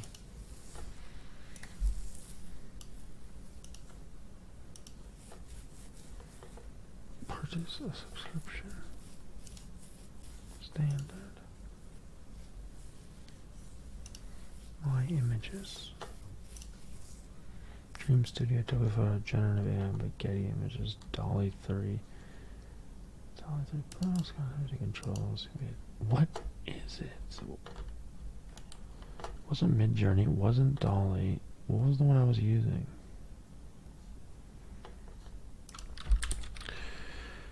Image generators.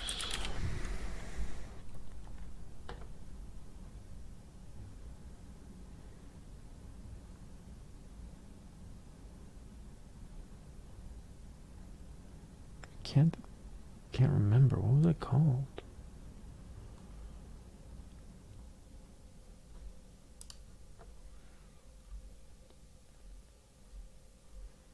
Dolly 2 sold.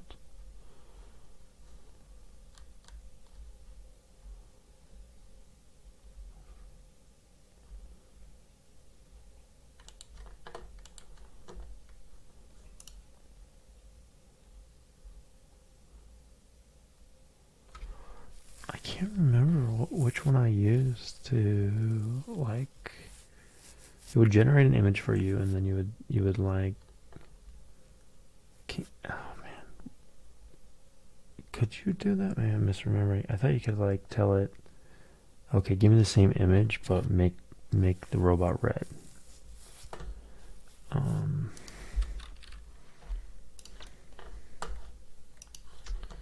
This is not gonna know. What? I want Bing on. Let's turn new chat with Bing. Browse with Bing. What image generator lets you regenerate an image with requested changes?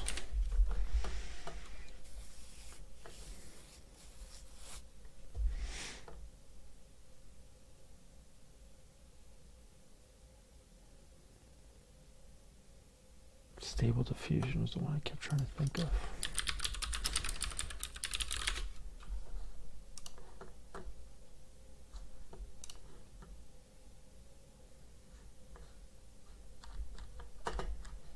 Do I have an account?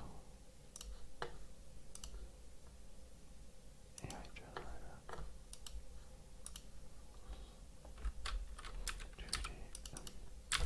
2D. Pixel art. Pixel, sci pixel art, sure. Prompt, 2D wizard sprite sheet, 8 directions.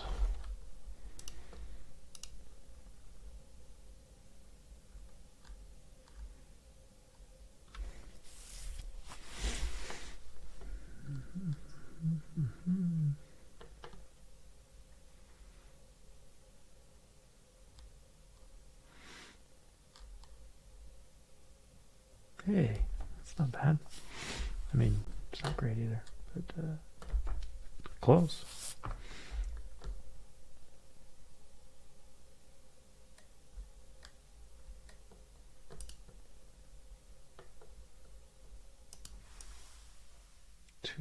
Wizard sprite sheets must include up, down, left, right, and the diagonals.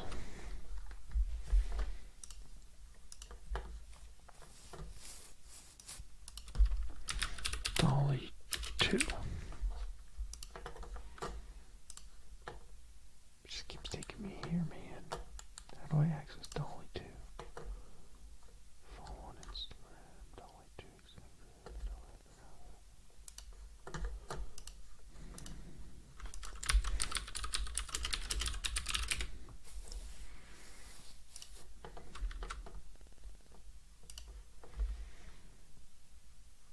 This is it. So you can still get here. Ridiculous. Labs.openai takes you here. 2D sprite sheets of a wizard that can move in 8 directions. Of a wizard walking that can move.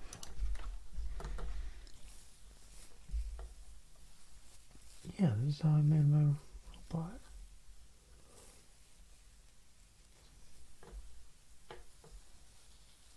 Okay. And I think you can like edit it. Yeah, variations. Yeah, that's what I was looking for. This one's cool. Variations.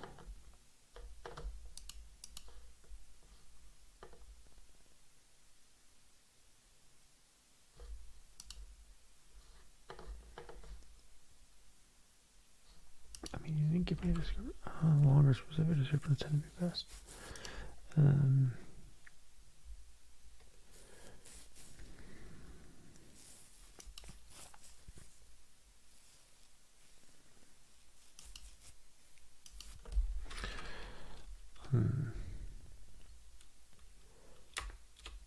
Make every cell in the sprite sheets be of the wizard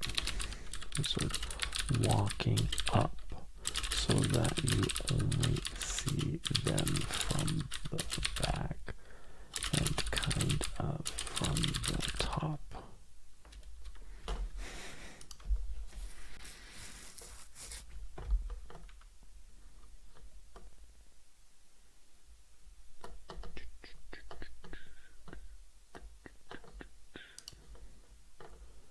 It's so funky.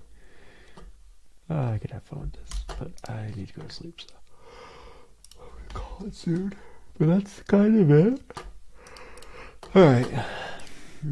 I just need a symbol. Ooh, that came out cool. But not what I'm looking for. Alright.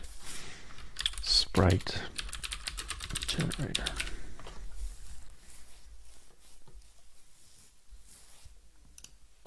To the action adventure sprite generator. Hello everybody, it's Mike here at Game from Scratch, and today we are talking about a very quick and dirty but incredibly powerful sprite generation tool. It's got perhaps the most simple and bare bones interface I have ever seen. It could definitely use a facelift in that department, but it is a capable tool. What's called character generator, and basically it's sort of the equivalent of a 3D base mesh generator, something like Poser but for 2D sprites. What it allows you to do is take a base character and then start building on it. You start adding features on top of it, almost like cutting out paper dolls, and it generates the resulting character in a number of different angles and perspectives and animations. So you can see here at the top we've got some preview animations going on, and as you saw there, and animations. So you can see here at the top What's this called? I see the description. Okay, so link.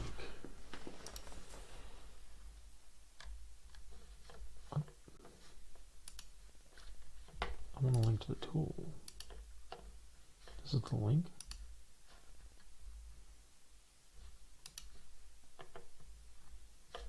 What?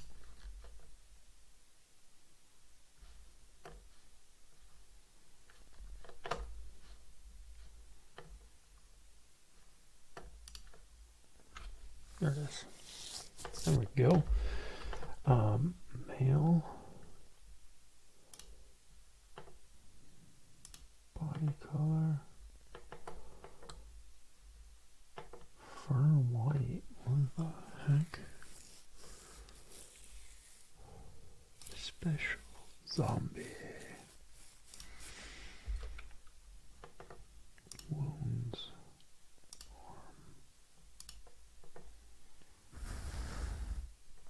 No wound. Brain. Ribs. That's pretty crazy, actually.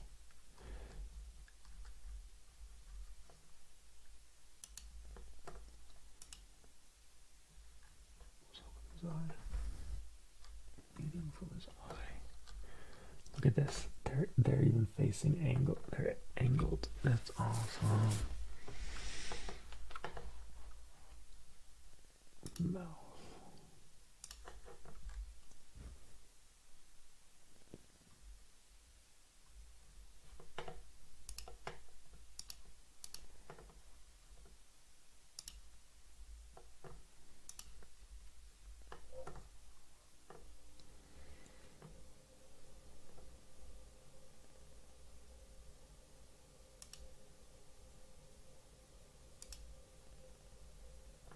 Looks like an alien. There we go.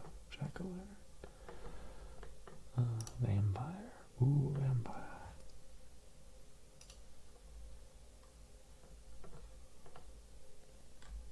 Was there a vampire body? There's only zombie and skeleton body, but there's...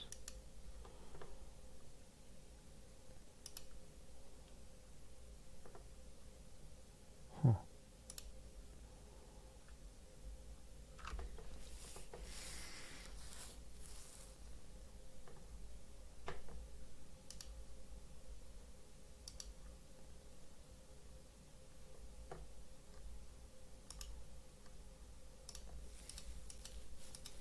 No head.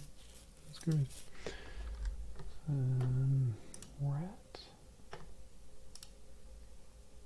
Minotaur. Oh, here's all the bones. Oh, these are heads.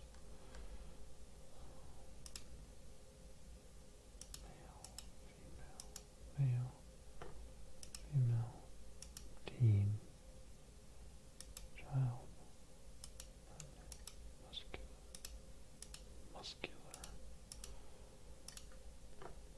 muscular. Oh, that dude's naked. Special. Lizard wings. Give me the mail.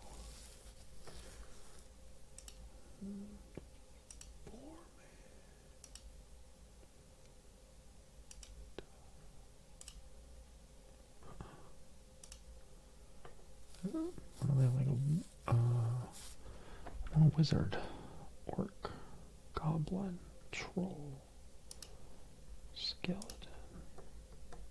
That looks pretty crazy.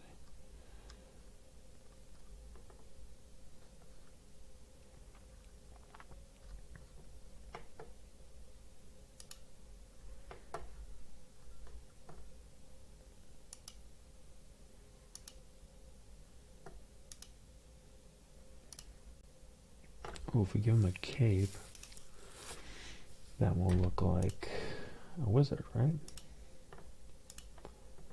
Give him a green cape, maroon cape, and legs, white pants,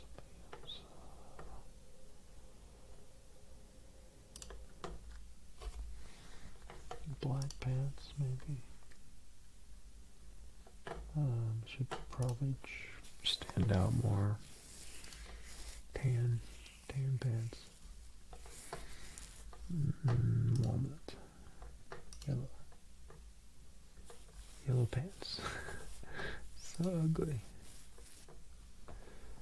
Okay, boots. Orange boots. Shoes. Armor.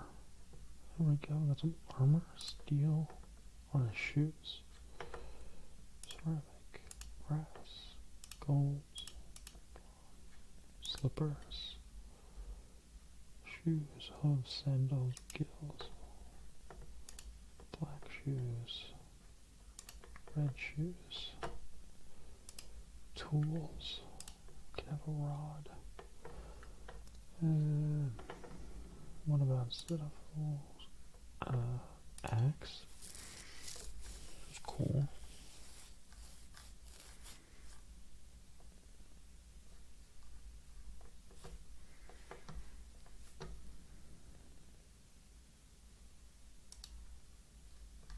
Oops, I do want a weapon. I just don't want magic. There we go. Staff. Give him a staff. Miscellaneous. Long spear. Magic. Trident. Cane. Scythe.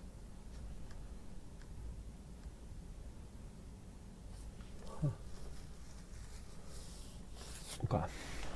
This is a crazy website. I'm gonna send this. Pretty cool. Compact display. Okay.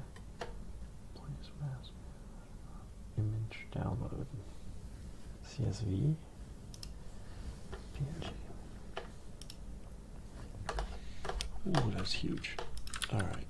Let's do this. Let's add that to our project.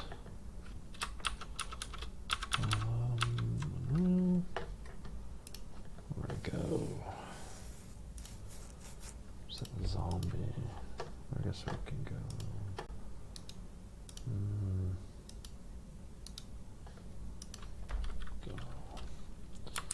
Go. Skeleton. New folder. PNG. Import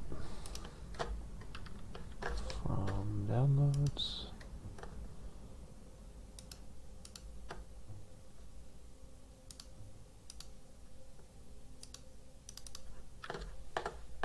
Okay, we'll rename that guy. Skeleton.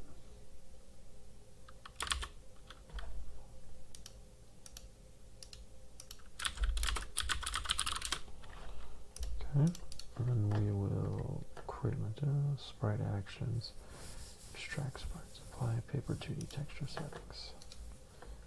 Now, create tile set, extract sprites. Perfect. So I just figured it out beautifully. Extracted auto grid. Auto. Outline color. Naming. Naming started. Let's extract.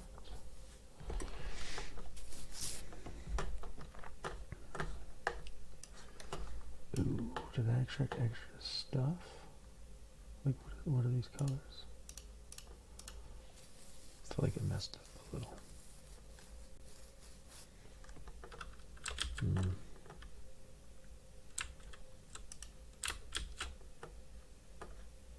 I just undid something that I didn't want to undo. This is in the animation node. What the heck did I just undo?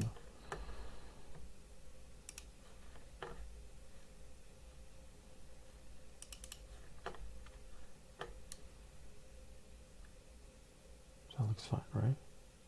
Set directionality. Okay, that's fine. What's the other one? These guys? Maybe I undid one of these. Whatever. That's still set. Okay. I wanted to delete these and try again. It's pretty close. It just has a couple weird things in it. But that's probably just... I don't know, there's like items on the side, I guess.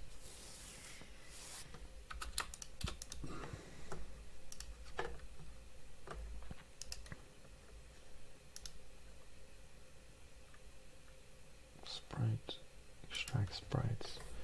And then can I just uncheck the ones I don't want? No.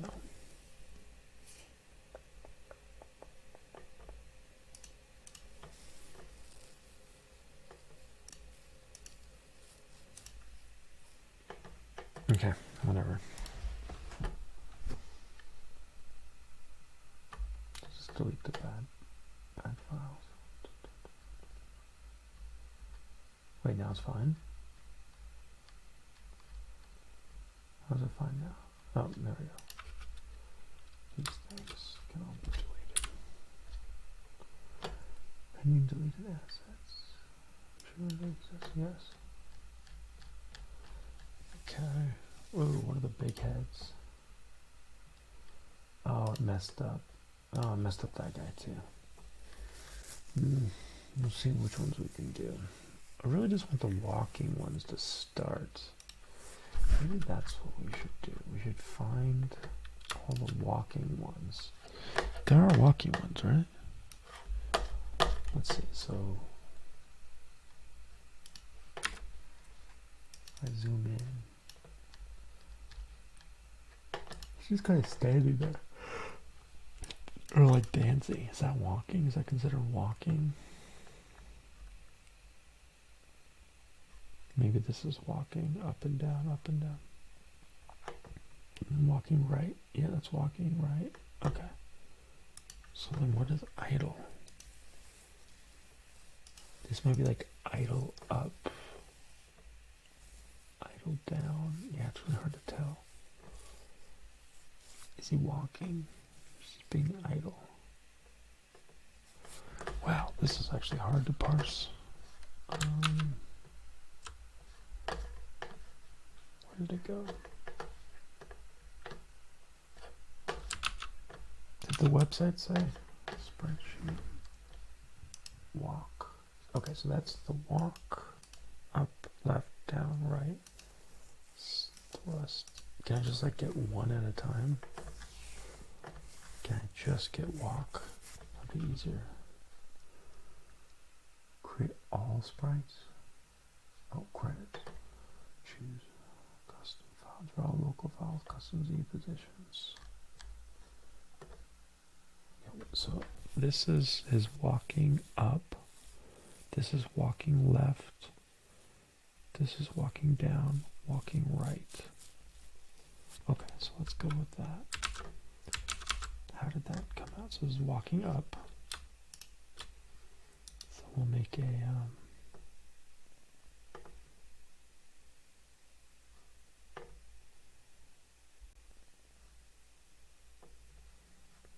how do we do that before? Oh, create flipbook. Call this skeleton walk up. Looks kind of weird though. Wait, he's jumping. How is he jumping? Yeah, that's not walking up. Walking up must be down here somewhere. So let's call that jump. Okay. Skeleton up jump. Because he's up. He's facing up. And then what's next? Where does this one end? So how many is it? 1, 2, 3, 4, 5, 6, 7. 1, 2, 3, 4, 5, 6, 7. I guess that's right because he's facing sideways. So this would be look skeleton left jump. I don't think it's a jump. What is it? That doesn't look right either. It's just like moving his cane around.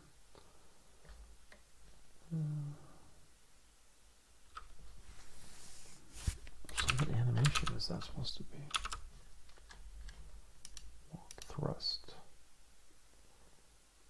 Maybe it's supposed to be a thrust. Oh, spellcast. That's a spellcast. Cool.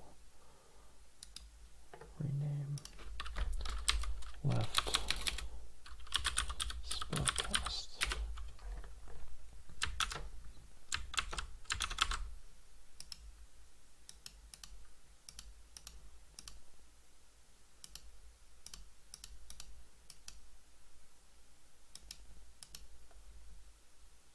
Hurt. Watering. Trying to figure out what this one actually was then. Jumping jacks. Slash. Thrust. Spellcast.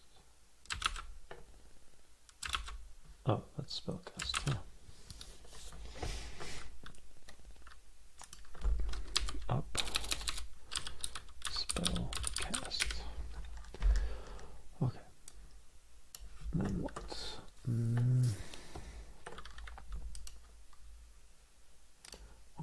So then he turns here. 1, 2, 3, 4, 5, 6, 7. This is spellcast. Skeleton. So skeleton left. Where did I do left? Did I already do left? Yeah, this is straight. What do you call straight then? Down. Down, skeleton down, spellcast. Okay, guess we don't have the diagonals, do we? Does he have diagonals? Oh, he does. Yeah, he does, but only down diagonals, so no up diagonals. Maybe that's fine. Okay, and then what's next? We did down. Now we need to do right. Skeleton. Ooh, right spell cast. Okay.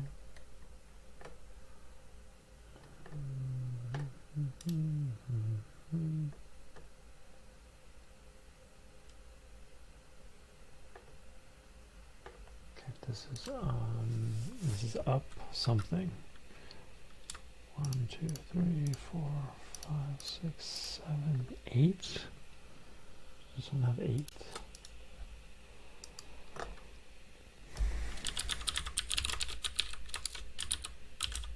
We'll say up walking until we know otherwise. That's a thrust or something, I think. Thrust. Thrust, yeah.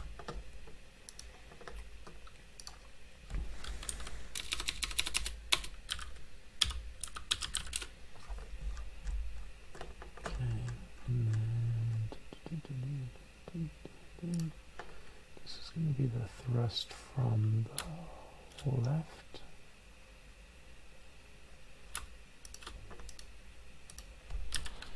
Skeleton left. I spelled it wrong. Skeleton left. Thrust.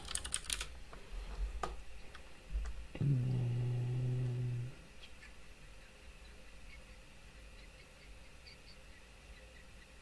did I go too far? No.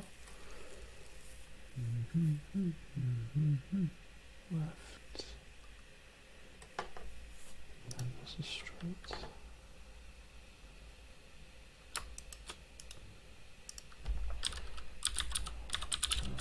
Left. Or no, down. Thrust.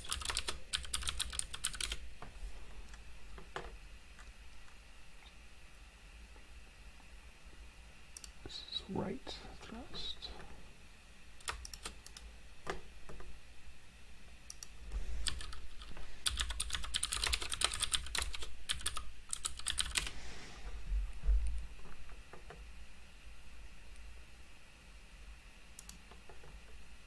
This is up something.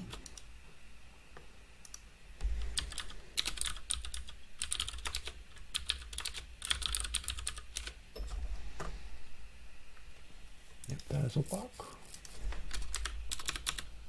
Great. Alright, so now we're at the walk.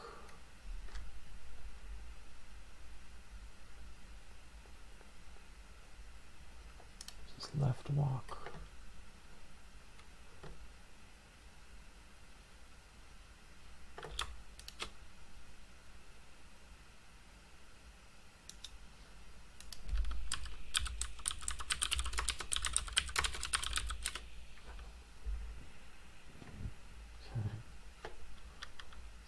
Left walk.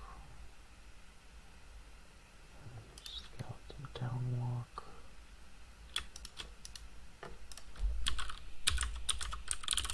Down walk. Skeleton down walk.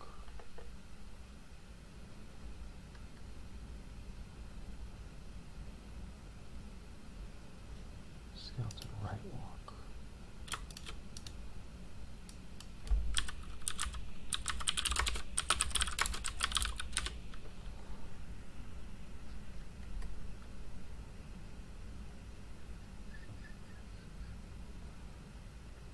That's walk, right? No, this one's walking. So then what is this one?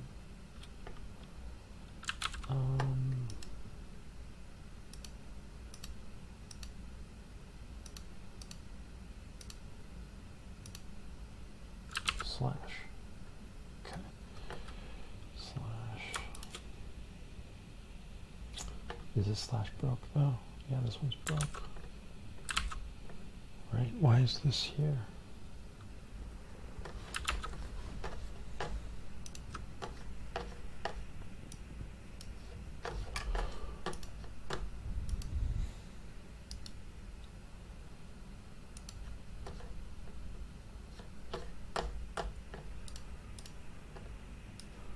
Where is it?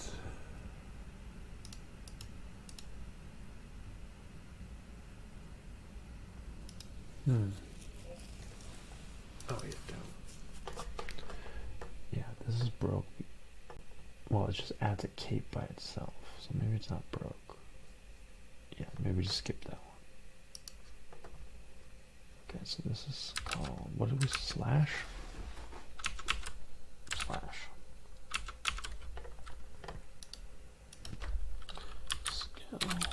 Return up slash. Okay. Get rid of the cape. Delete. Yes. This will be left slash skeleton left slash. Okay. And then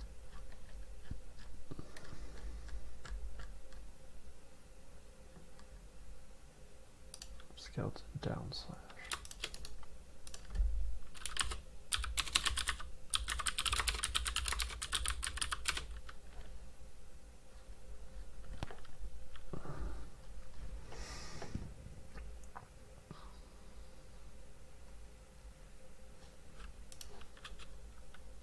Skeleton right slash.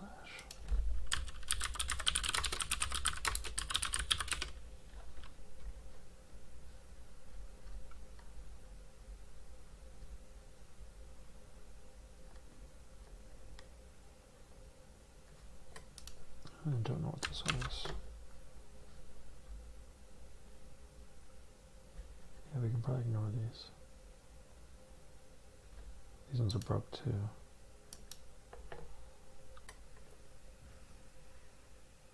Yeah, it's probably for extra stuff that is not wearing, so we'll get rid of these ones. This could be idle though. Actually, these could just be idle. Yeah. These, never mind. Maybe it's not broken. Oh, is it? Kind of looks like you can see through his head though. Let's just try. So this might just be idle. Skeleton up idle. Yeah, it's pretty broken. Does it not have an idle? That sucks. Why is there no idle?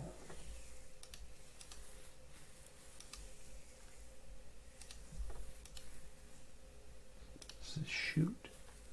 Yeah, I can't shoot, so shoot's broke. I need a freaking idle, dude. I guess we could use spellcast as idle. Whatever. So delete this. And then we'll do delete these. So that it after shoot, nothing else. Maybe this one. Oh, here's roll. Hurt. There's only one hurt.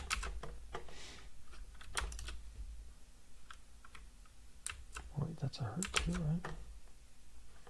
Oh, these are all hurt. Wait, so hurt starts out kind of standing up. Key. Is it fully standing up? Oh, he's fully standing up. Does it shoot? Doesn't shoot. So the last of the shoots are here.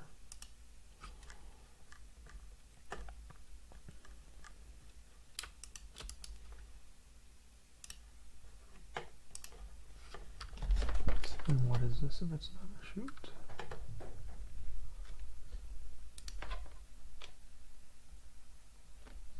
Something to the right. Oh yeah, the right, and then this one. This is the roll.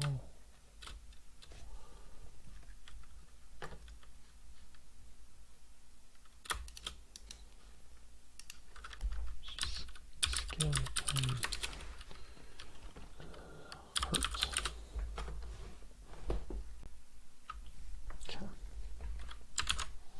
Okay. You gotta get down, dude. Alright, I don't know what we could use for idle. I guess the best, this is probably the closest thing to an idle.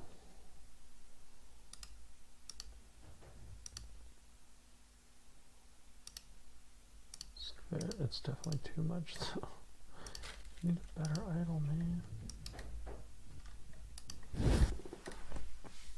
These cats are going crazy.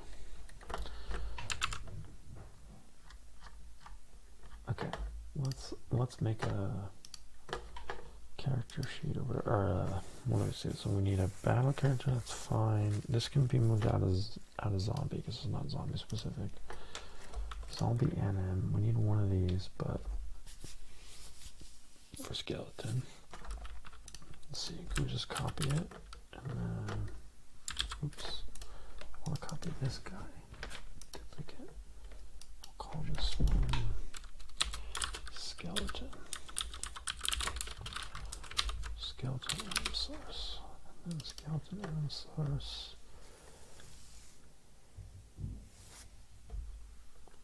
What is that supposed to look like? Yeah, okay. So, add new. Make this. We'll call this spellcast. Spellcast. And then what I'll do, I guess it's still only 4 directions. Multi-directional 4. So we'll say skeleton. I think you start with the right. He was doing right. So skeleton will spellcast to the right. And then this is probably spellcast down. So spellcast down. And this is spellcast left. Spellcast. Spellcast left. This is spellcast up. Spellcast up. And let's do a walk.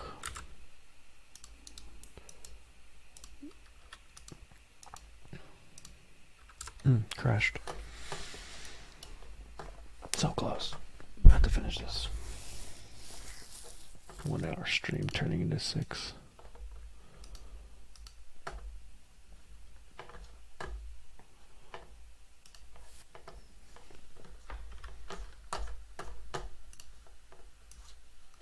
Oh, don't tell me I lost all those characters.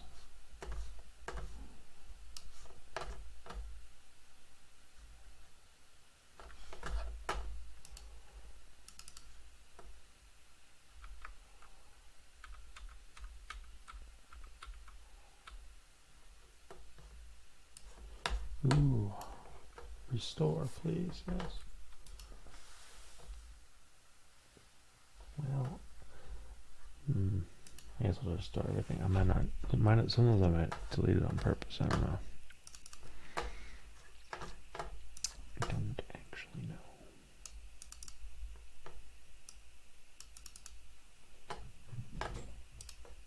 Maps.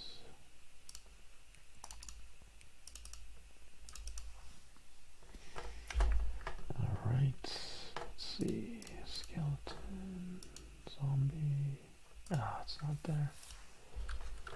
What about, these are in the wrong folder anyways. We'll move all of these to skeleton.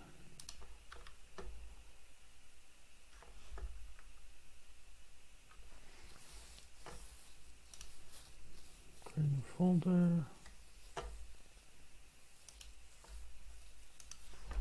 Call this sprites. So the flip books. These should be all the sprites. Nope, that's a flip book. Dang it.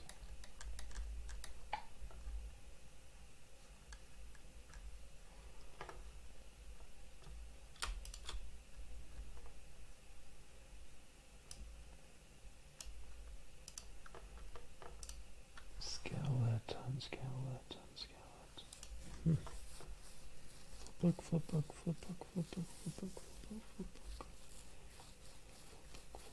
Okay.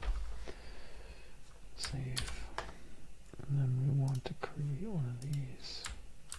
But I think we can just create it. Anim sequence. It'll just come later, I guess. Here's a spellcast. That was broke. Delete. That works.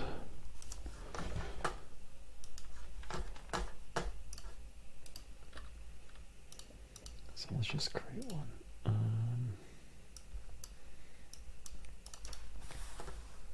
Animation. animation sequence. Do we have to create the sequence?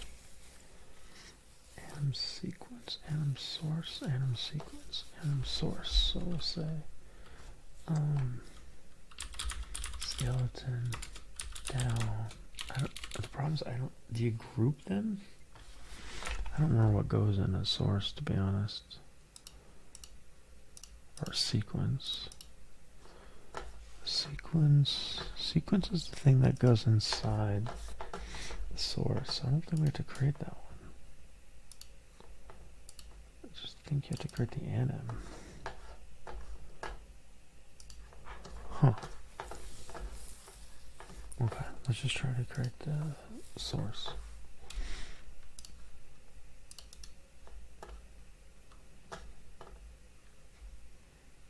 Anim source. We'll say skeleton anim skeleton anim source. And this guy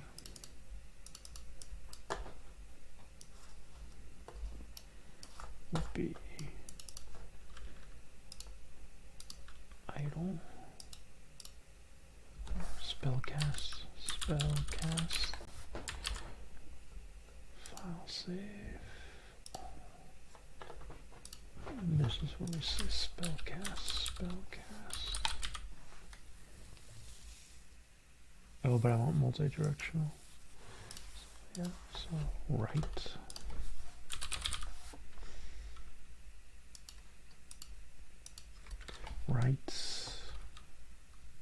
Down.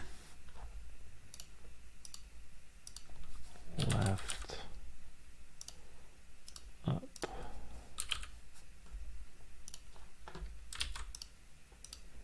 make a new one, walk,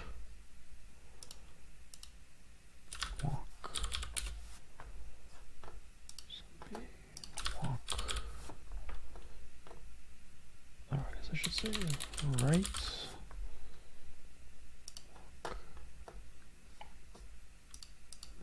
right walk. This is right down, left, up. And then I guess the thrust we can add. I realize we're missing some though.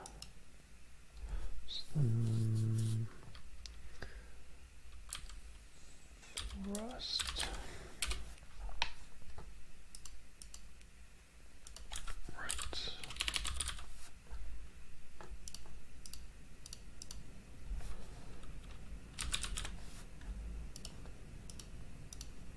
Down, left,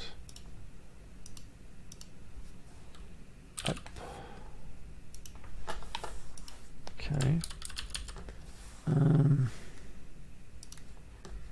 What happened to the other ones? So we have walk, thrust, spellcast. Where's the damaged? I guess we lost the roll or whatever it was called. Or maybe I moved it in here. Well, even if I did move it in here, it would have showed up.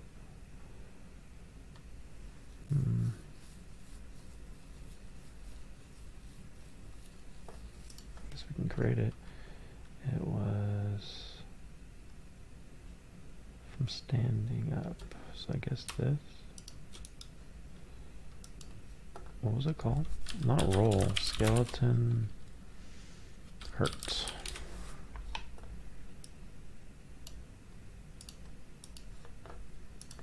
So in the folder, flipbooks.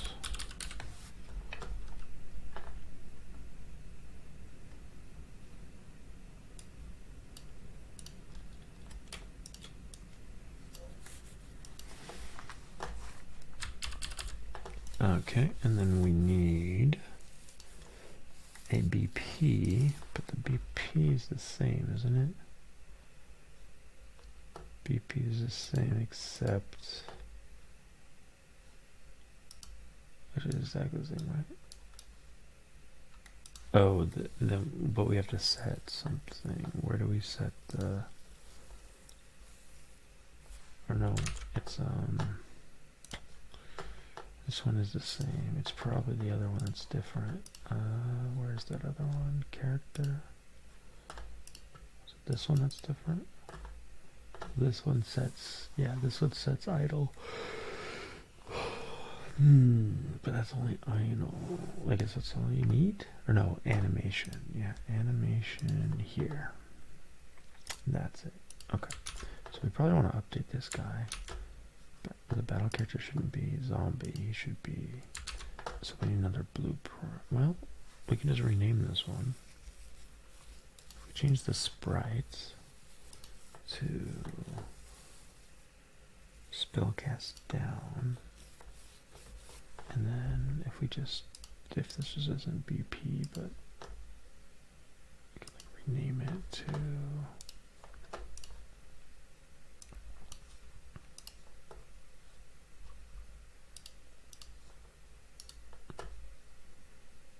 so we can name this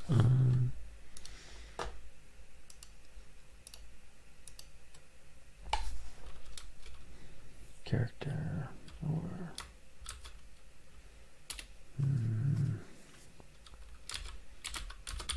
character blueprint, player blueprint, player blueprint. I don't know, something like that. I can move it out.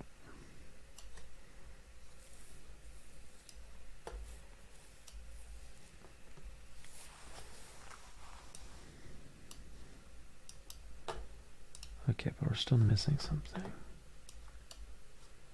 So the starter needs to change. Player start should be... Is that a player settings thing? Oh, game loop maybe. Where was that? Game loop. Game loop's here. This should be set to pawn. Where's the pawn? Oh, player state class. The pawn class, player controller, state class, HUD. Oh, here we go. Pawn class, battle view character. Okay, so that doesn't change. Battle view character needs to change then. Battle view character did change to this new source flip book. Sprites, and then the anim needs to change. Where's that? Where'd that go?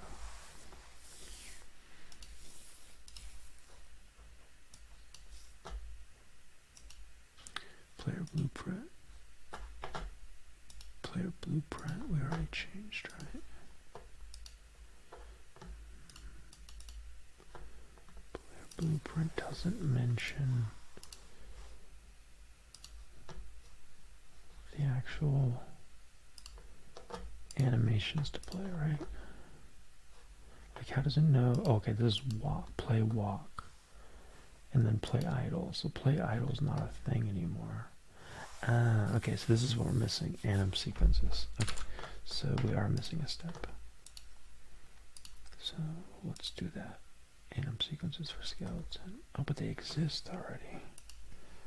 So do I just say, instead of this, spellcast? It's not there. Play idle. How do we create play idle? Play walk. Play idle and play walk. Play idle and play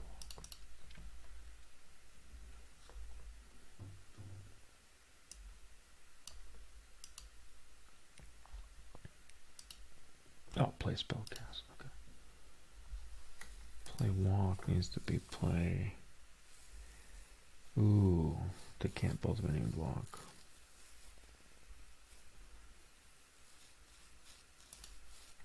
Skeleton walk. Might need to rename this. Compile, save, error. So reference is not compatible with the current anim BP. Since that is not compatible with the current anim BP. Compile player blueprint failed. Blueprints. What about this says it's for the skeleton? Or for the zombie?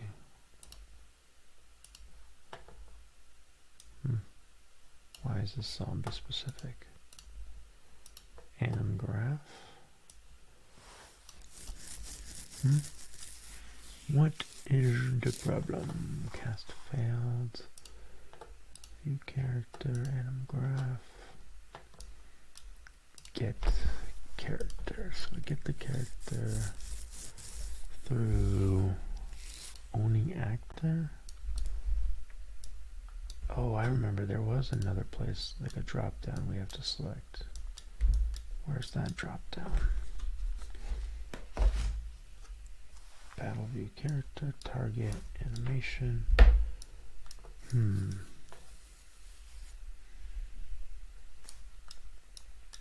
Oh, you can't eat my food. Get out of here.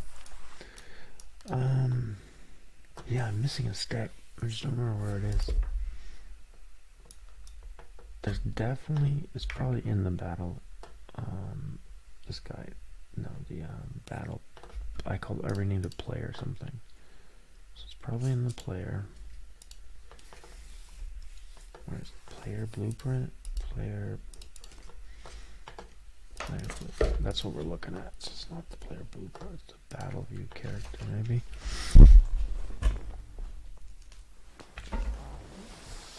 Go. We're close. Alright, this guy, still player blueprint, sprites. Do you put a sprite here? One of these probably mentions a sprite. Can you just go away for a second? Alright. Construction, no. Viewport, this guy. Yeah, well, that is the right sprite, so no, it's not him. Do need to change the size though. Where does it mention that? It's probably in the animation, right? Oh, mapping context. Nope. Player controller. Player input is target. Oh man, where is it? It's just not here either. I guess we could fix this. Oops, I lost my menus.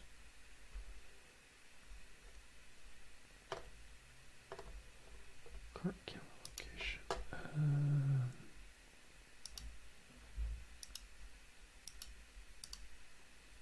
Hide unrelated class defaults. There we go. This guy probably needs to be scaled up.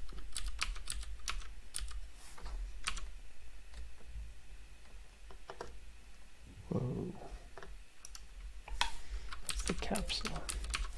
Not the capsule. This show floor. No. How do I get my view? How do I get my view back? I closed it. Just close this.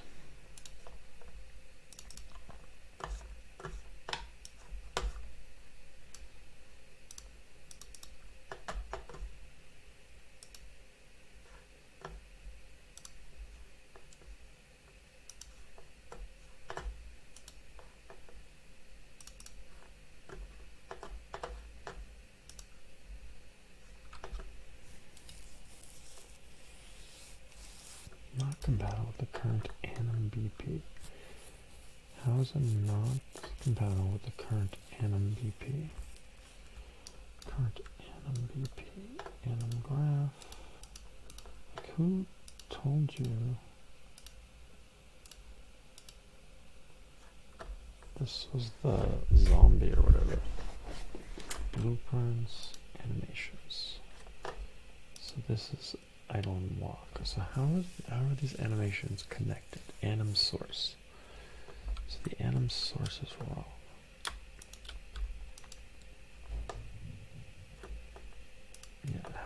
how do these get connected to the anim source? Just have to create a new one, I guess.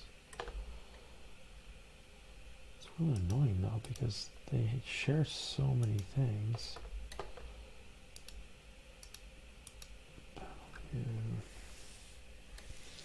How do you change the anim source of a blueprint? Unreal engine change anim source.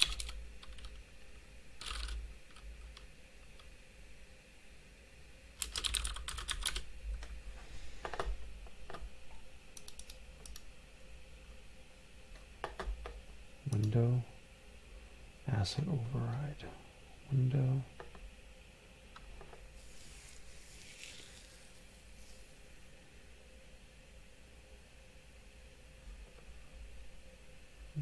assets, recent assets.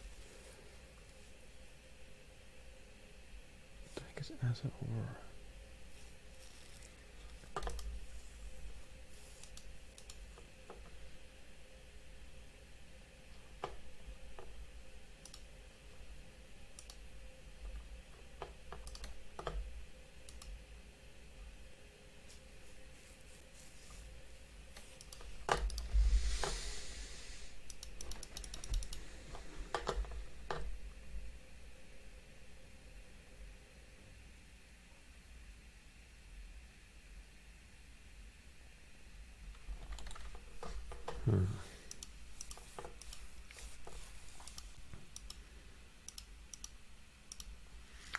I mean, I can try to recreate it. Seems like a lot of steps though. Choose all this. Go to.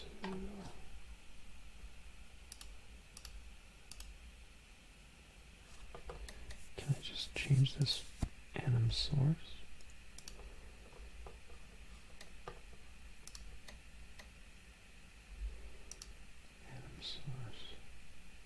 Close minor settings. Change. Can I just delete these two? Just going to delete them. Add new. Spellcast.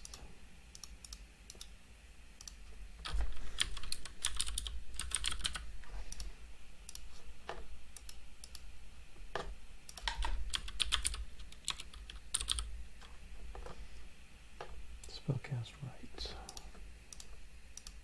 Down.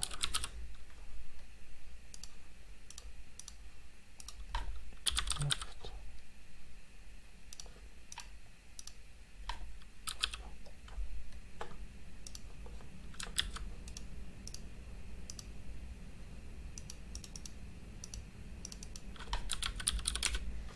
Walk. Right.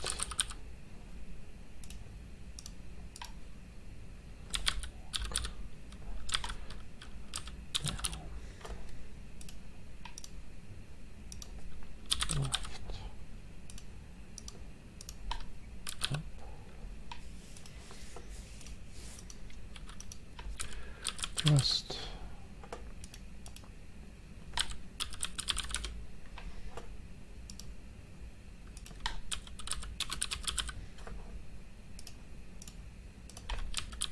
Down.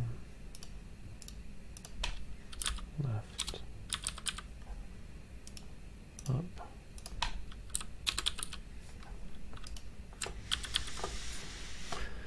Now let me see if let me save this.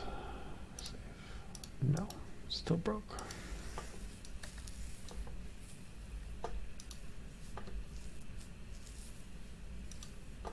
Maybe I chose the wrong one. The wrong walk. Oh, because now there's going to be a duplicate. Thrust. Thrust under zombie. Thrust under skeleton. So it's thrust under zombie. Just walk under zombie. This should be 2. There should be 3, right? Walk.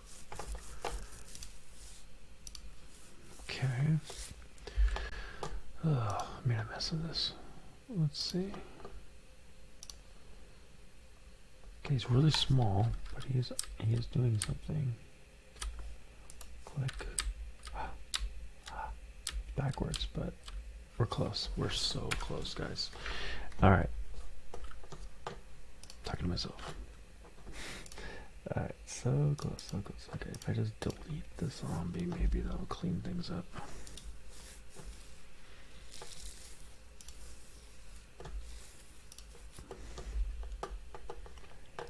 Do I really want to delete this? Do I really want to delete it? I'm gonna do it. I regret that.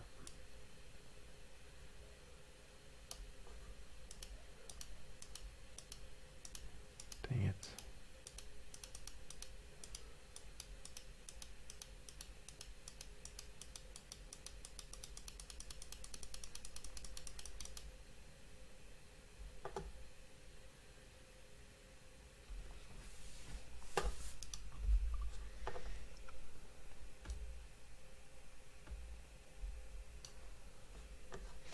No, I broke the player blueprint. Oh no. Undo. Can't undo delete. I shouldn't have done that. Son of a... Okay. Player blueprint.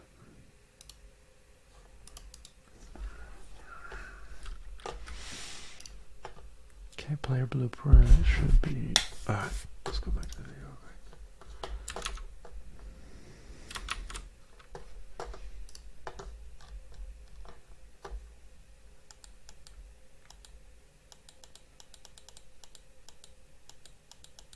Oh no, what was the video?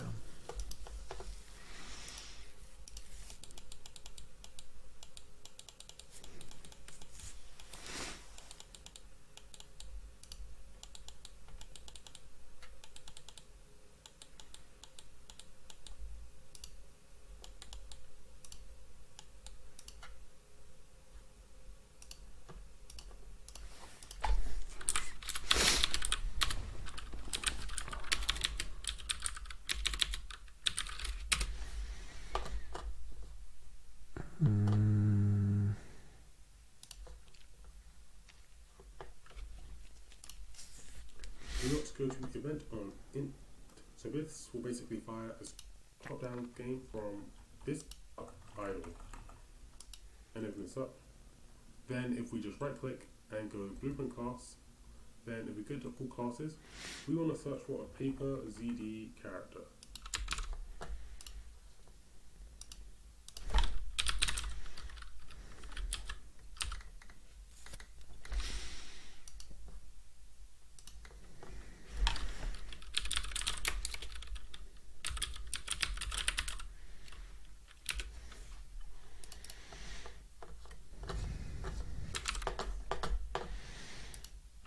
So here it is, and just go select and call this the top-down character blueprint.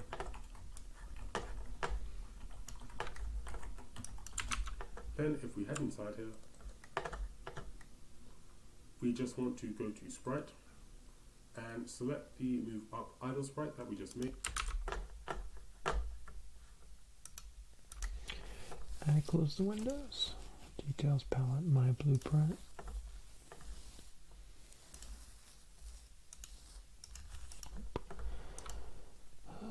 Details palette. Find yourself bookmark components.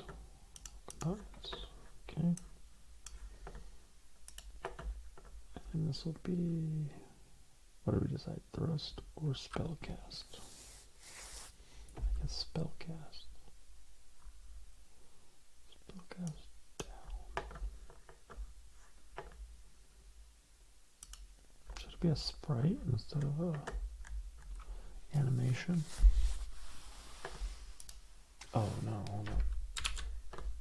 He did a flip book. He did a flip book. Oh, it's just because it's not idle. It's actually moving. That's fine. Okay, and then we're going to check out the scale. So scale looks fine, I think. This component though. Oh, I forgot. Do need to rotate it. So it's kind of small. So what we can do is just click this anchor icon and I don't know what the lock is for, to be honest.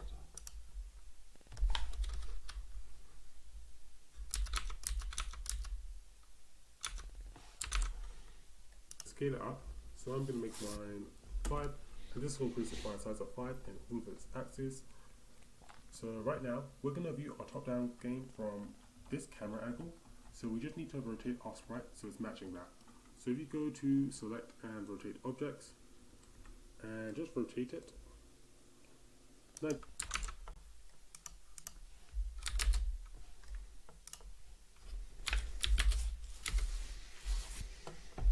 -90. 90 degrees in the z-axis, and then we just want to rotate it in the x-axis, so it's 90 degrees down. And then if we just select the capsule component, as you can see, it kind of doesn't really fit around our character, so just adjust its half height and radius so it kind of fits around the character. I'm just going to move my sprite up a bit, so I'm going to select and translate objects, and I'm just moving up a bit. And then we just want to go over to add and look for a spring arm. Then with the spring arm selected, go to select and rotate objects and just rotate it 90 degrees up. Then with the spring arm selected again, go add and add a camera. So this is how we're going to be viewing our top-down character. And just rotate the camera 90 degrees so it's facing our character. Then if we just go compile, save, and close this, let's make it so we... Then with the spring arm selected, go to select and rotate objects and just rotate it 90 degrees up. And with the spring arm selected again, go add and add a camera. So this is how we're going to be viewing our top-down character. And just rotate the camera 90 degrees height and radius so it kind of fits around the character. And then we just want to go over to add objects and just rotate it 90 degrees up. Then with the spring arm selected again, go add. Okay.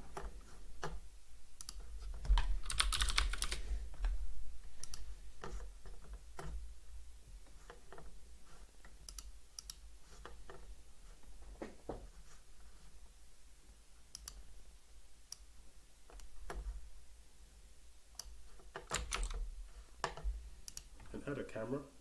So this is how we're going to be viewing our top-down character. And just rotate the camera 90 degrees so it's facing our character.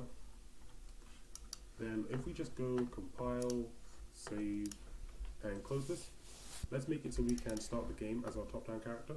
So I'm going to go over to my content drawer, find my blueprints folder, and just right-click, go blueprint class, and go game mode base, and just call this top-down game mode. So here inside of the game mode base, we kind of set the default settings for how we want our game to be. If we head inside here, we just want to go to default pawn class and change this to be the top-down character. This will make it so that we start the game as the top-down character if this is our game mode. For now, if we just go compile, save, and close this, to set the game mode for a level, what we need to do is just go to Window and then go World Settings. This will bring up the World Settings tab. Then if we go to game mode override, we can select the game mode that we want this level to have. What is player If I just blueprint? select this and What the heck is player blueprint? Player blueprint. Player blueprint. This guy. Player blueprint.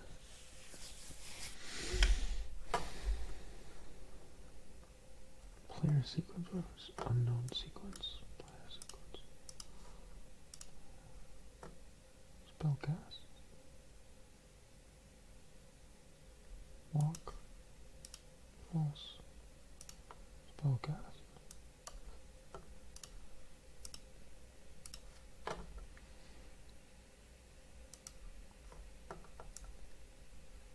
Why is it not compatible?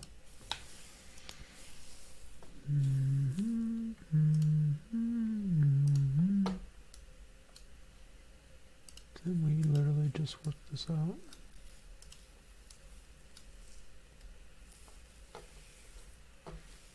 animation. Remember, we chose animation. Okay, there is no animation.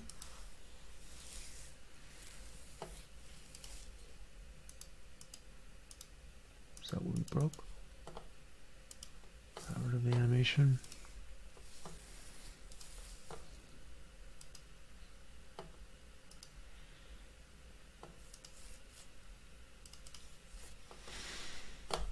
We have these. How do you create a blueprint from this? CD, anim source, anim blueprint, anim source. Okay, call this the player blueprint.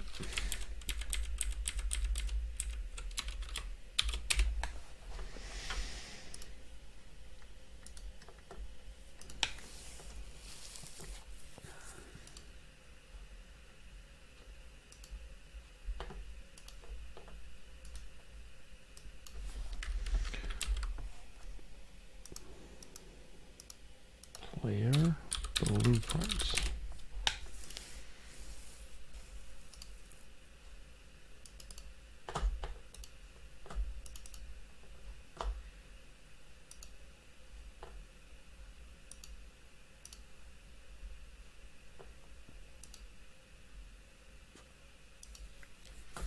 So now the blueprint's gone.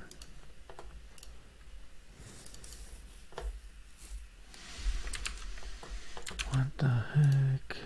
What did I break? Game loop, player blueprint, and player blueprint. So we have two.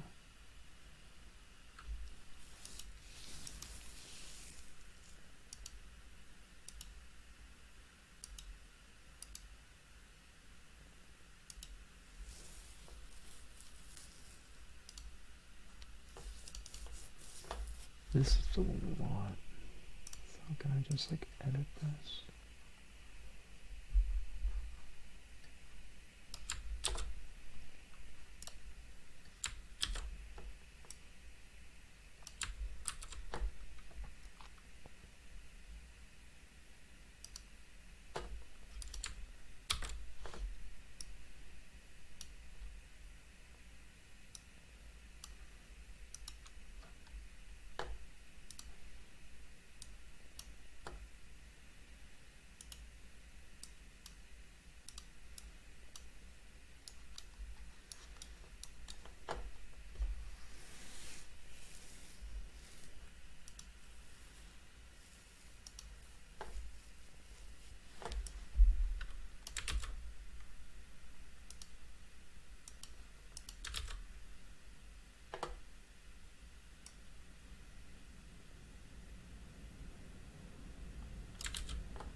It's literally backwards.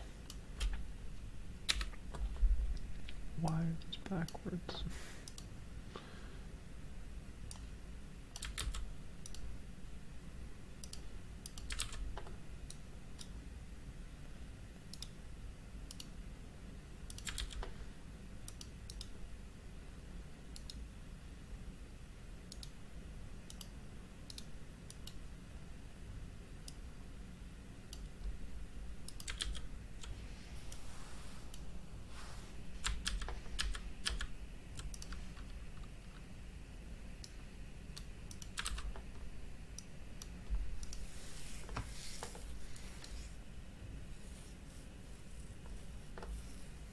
Battlefield character. Who said Battlefield character?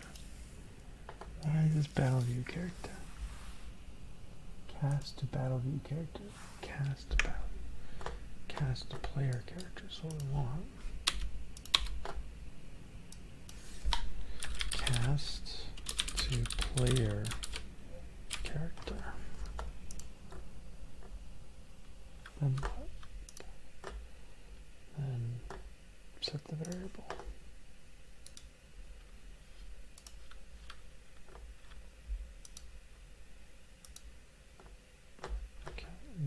this guy, you can start with player character. Break this link. Player character. Here. This is good learning, breaking and having to do it again.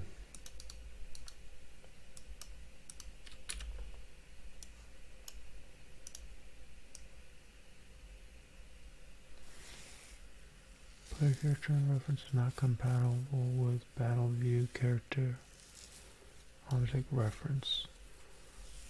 Why do you think this is a battle? Target self direction. Oh, because direction came from the other guy. So we need player character. Where is that? Player blueprints. Player blueprints. Player. Player character. Does this have a variable? Where variables, camera, spring, and then the other one would delete it. Okay. Direction. And it's vector 2D. Alright. Let's compile, save that. Then this one, undo. Break. How do you break?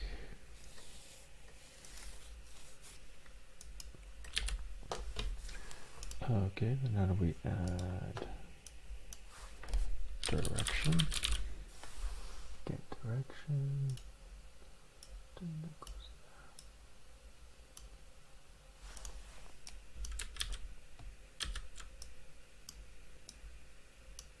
Okay.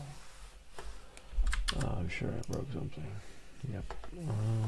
Compile a player blueprint failed. Which one? This one, I guess. Drawings. Skeleton player blueprint, player blueprint.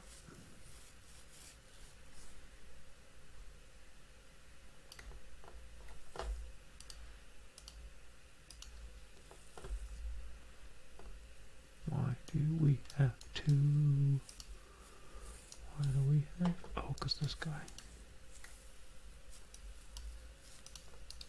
Play sequence. Which one? Play. Spellcast. So if greater than 0, play walk.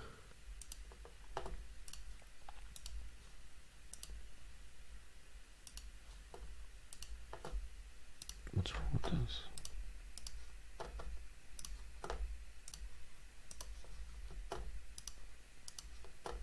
Okay, so which one is this? This is skeleton blueprint. So the one we should be able to delete.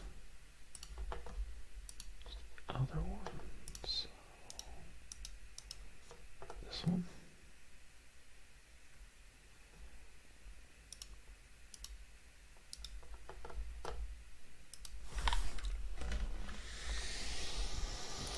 Made a mess of it. Yeah, this one should be broke, right? Just delete this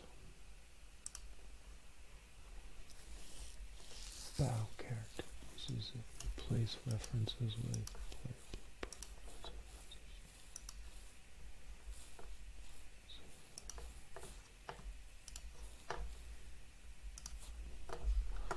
Oh. Okay, we got the idle, but we broke movements. So now we gotta go player character. So skeleton has a player character, and there's a battle view character. Which one are we using? Which one are we using in our player starts? Game loop. Which one are we using in our game loop? Game loop says we are using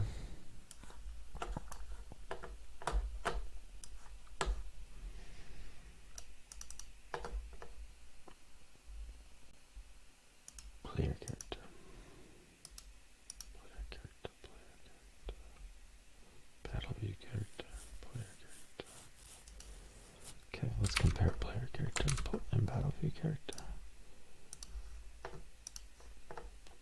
player character. This all looks good. So why aren't we using this one? What's wrong with using this one? I said we use that one. Don't know why I need the other one. Is it because that's not scaled up, but that shouldn't matter. Okay, what if we use the other one? Battle view.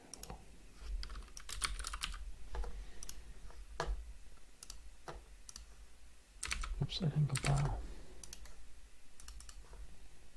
Compile, save. So it's really small, but he walks, but he doesn't animate. Doesn't animate. He doesn't animate. Why? It's like too many things. If I remove this player character,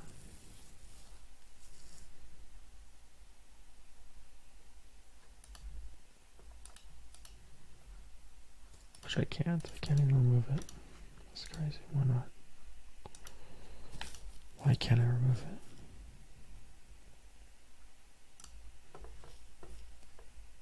Because open. Because it was running. Why was it running?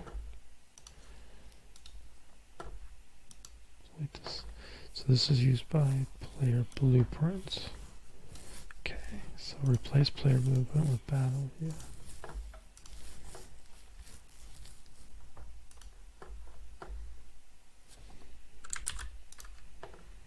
And now I need player blueprint. Player blueprint's broke again.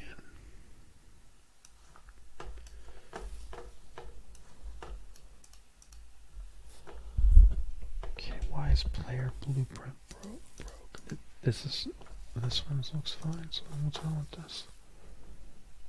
That's the variables thing again. Yeah, so I just have to put these back probably.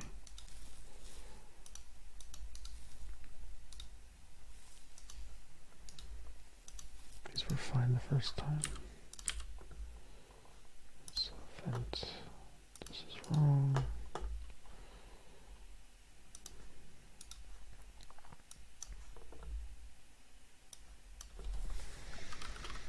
Cast player battle view character. And it was like, oh, convert to variable. Promote variable. Then here, this guy, break this line, delete this, play his character, this guy, goes here. What's wrong with that? He's better. Now I need one more over here. And then that goes to shoot. What went there? Direction. Get direction here? No. What do we do with direction? I don't remember. Shoot. Did I delete too much? Oh yeah, we were supposed to do something right with direction. Select my top down gate on, make it, and move up, and this to be get the swizzle, make it some movement input. Although this time connect from Y, and for the Y direction, put a value of 1, and this will make it so we can move our player character positively and negatively in the Y-axis by pressing either the left or the right button. So I can just go compile, save, and close this. And now if I go play, I should, and for the right and the left button, we gave it the swizzle. What is he editing? He's editing the blueprint. This is the input access value. I'll explain what this does in a player second. blueprint. Why are we in the player blueprint? This doesn't even exist. And we also want to go add modifier and just select the swizzle input access value. Then if we just go save and go to our top-down character, because for the right and the left button, we gave it the I don't care about the player blueprint. Why we're in the player blueprint? Battle character blueprint. Who's using the player blueprint? Papers, UD, NMBP, papers, paper. Blueprint class. These are not the same thing. One is a blueprint class, one is a papers, ED, NM. It's so confusing.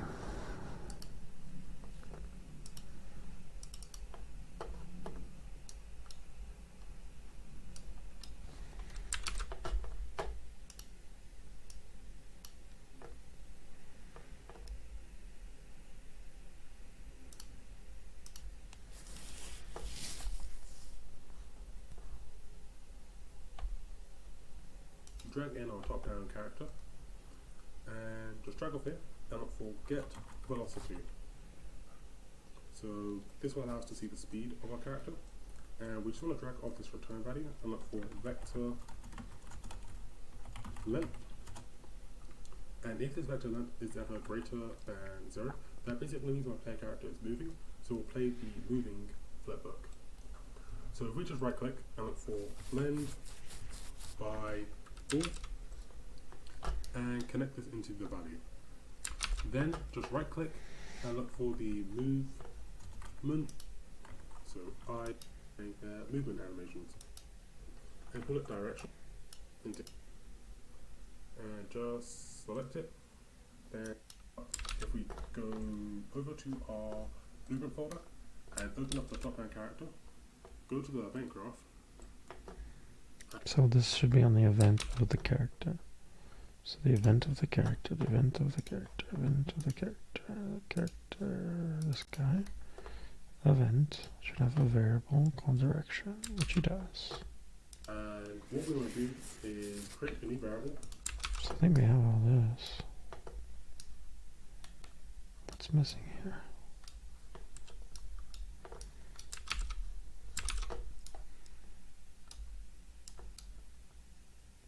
Top down, that's correct. Cast fields. As player controller. Is valid, return, target. We know it's the animations that's failing. And pull it direction. And for the variable type, we want to look for vector 2D. And just select it, then drag it in here and look for set direction.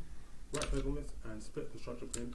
Connect from here into here, and connect from the X into here to set the direction that our character should be facing. Connect from here into here and from here into here. Set directionality. So set directionality. That's covered. Okay. And to get the input, we just want to drag in the top-down character, get it, then get the direction variable that we just made, and connect it into input. Input. Get direction. Goes into input. That's what I was missing.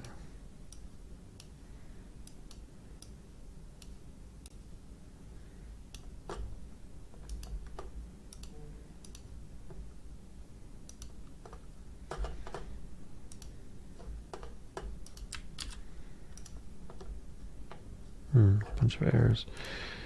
Messed something up. What are these errors? Access none. Trying to read property battle view character. Where?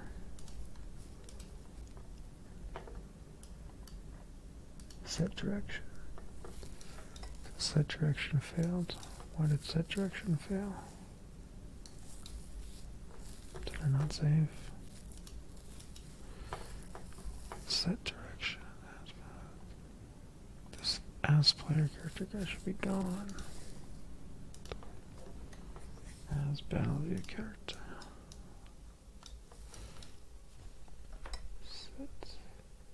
Set direction. as Battleview character. So this event get Battleview character might be wrong.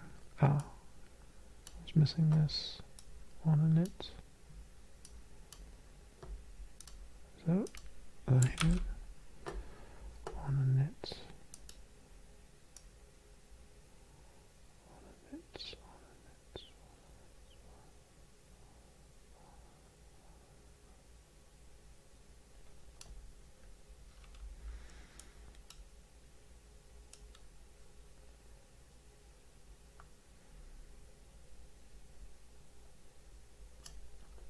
I'm going to create an animation blueprint.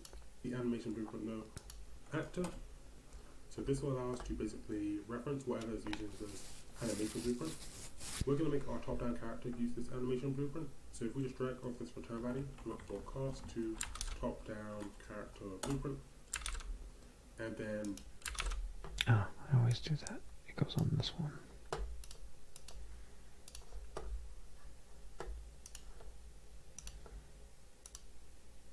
Hey, hairs are gone. Okay. So some are going in the wrong direction, and he's too small. Okay, we're so close. All right, let's make it bigger. So for that, we need to go to.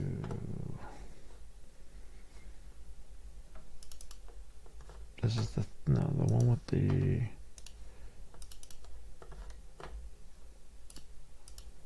Not this one.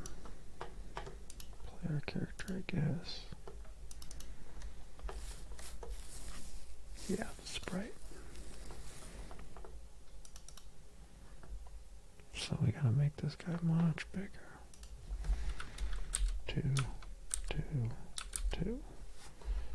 And the. Actually, that's fine. What just happened?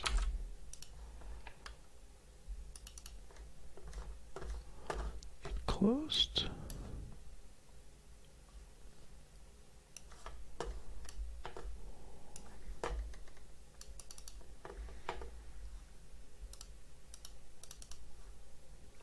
Save. Compile, save. Okay, so some good size now. So it's backwards though. So when I hit down, he's going up.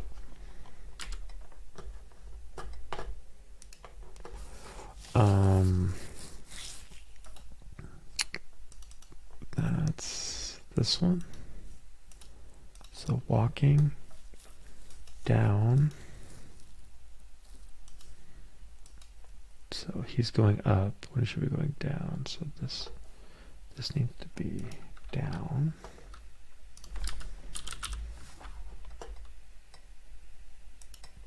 Down. Right. Down. This must be up.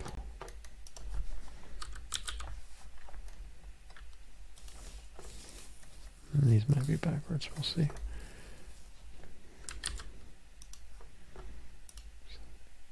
Down. Actually, that one was down. Down, up. Oh, no, hold on. Yeah, down.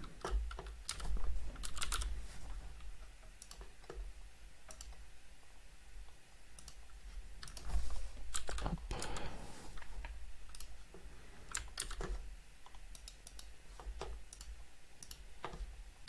Down. Up.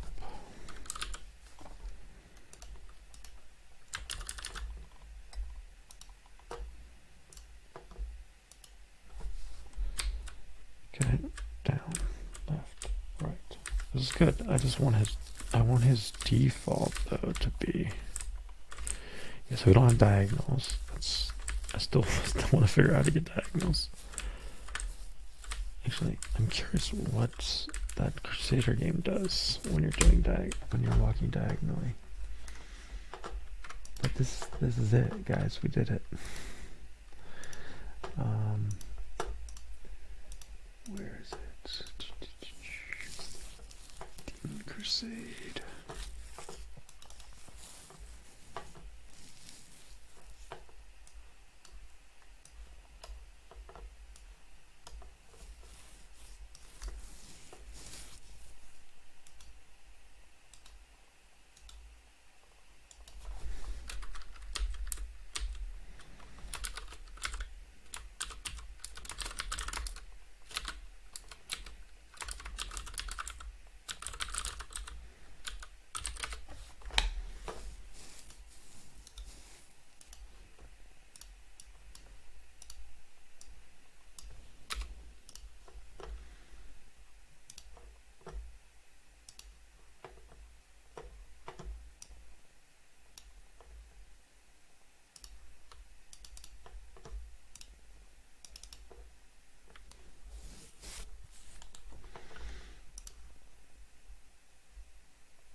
gosh, you can get out of the castle. I didn't know that. Oh, that's healing. That's how you heal.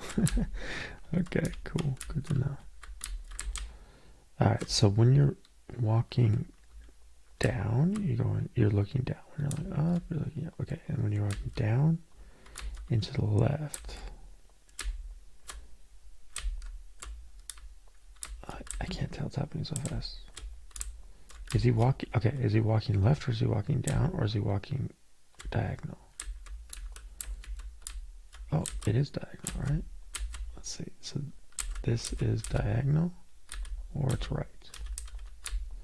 So when he's right, his cape looks like that. When he's diagonal, his cape looks like that. When he's down, his cape looks like... Okay, so it's just the down one. I can't actually tell. Okay, so it's just walking right. Just walking right. Just walking up. Up. Yeah, so this one's up. This one's right. This one's left. This one's up. So I think the only one that's messed up is the diagonal should be up. So I could fix that. Let's see.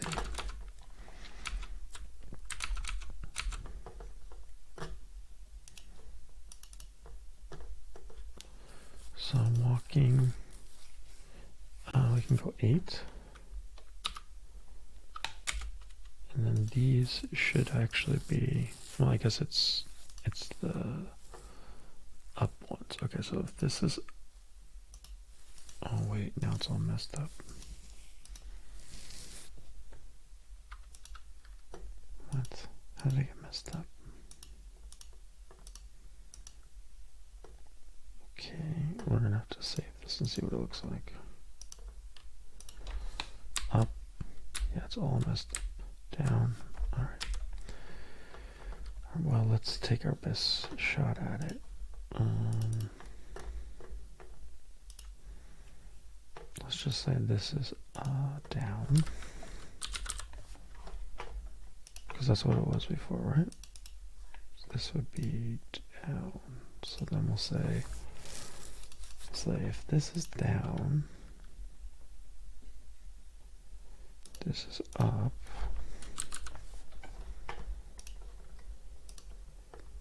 This is right or left? Right. This is left. Left.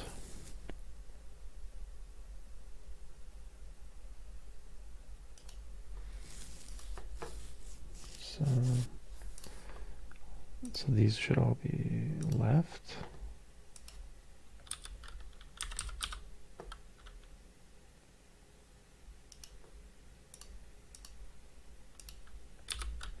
Left. Okay, and these should be, this should be right, or yeah, this should be right. Right. And now you're going up, so it should be up, up. Yeah, this is up too, I think. Let's try it.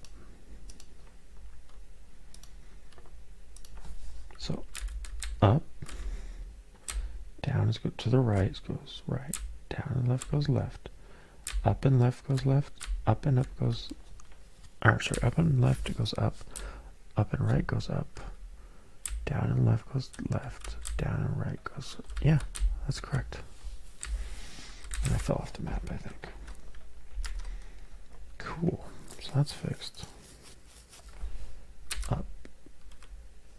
Up, up. Yeah, they're all the same. And then down. Oh, I didn't click on it. Up. Up. Up. Up. Down. I guess the difference is when I let go, it faces right. This one, when I let go, it faces right. When I let go, it doesn't face left. So there's something different about that. So going up and right, let go. No, it's still up. All the time is left. It seems a little, yeah, it seems like it really matters which one I let go of first. In our game, if I let go of left first, yeah, same thing, I guess. Down and left, down and left, okay. Down and left, let go of left. Makes sense. Up and left, let go of left. Up and left, let go of up. Yeah, okay. I think it's working. And then, oops, undo that. Redo that. Shoot.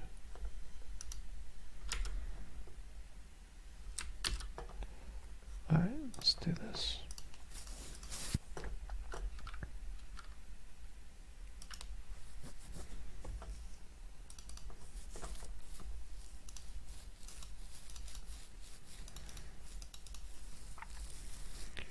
I guess, does idle matter as much? No, right? Yeah, idle doesn't matter because you can't be idle in 8 directions. And then we're not using thrust yet, so I don't really care. Okay. No, that's good. Alright, but I want to make this map way bigger because I'm falling off of it. So if I make this 10, 10, 10, then I have to like zoom out, but I don't know if that's going to be a problem. So let's put the Z minus 100. Oh, that's not the Z, the Y. Put it at 100. Put it at 1,000. Put it at 2,000. So zooming in now, negative 2,000. 0. Minus 2,200. Minus 200. Minus 1,000. Minus 2,000. What does that look like? Yay, false. Okay, that's not what we want then.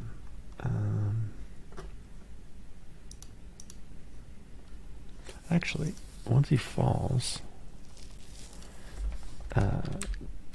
yeah, so now I can walk around. Okay.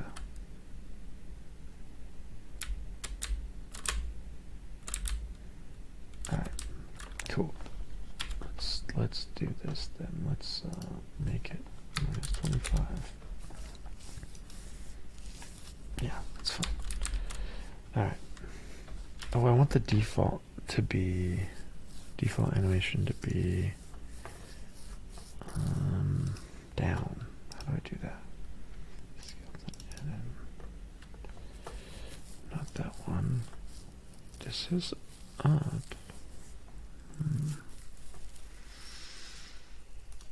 I don't know how to do the default. Maybe you have to like set a direction.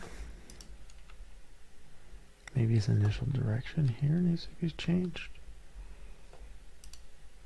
So like rotate him or something. I guess it'd be it'd be based on that variable direction. Can you set a default value of direction?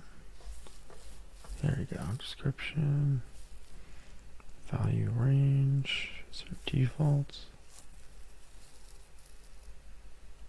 Suppose on spawn, suppose cinematics, slider range, replication, advanced, configure variable, save variable, configure variable. What does that do? There we got direction.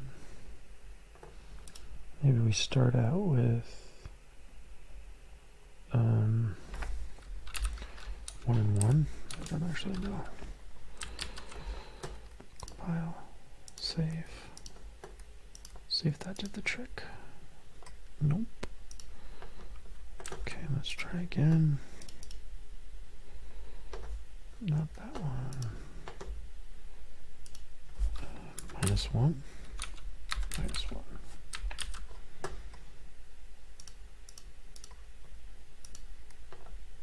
There we go.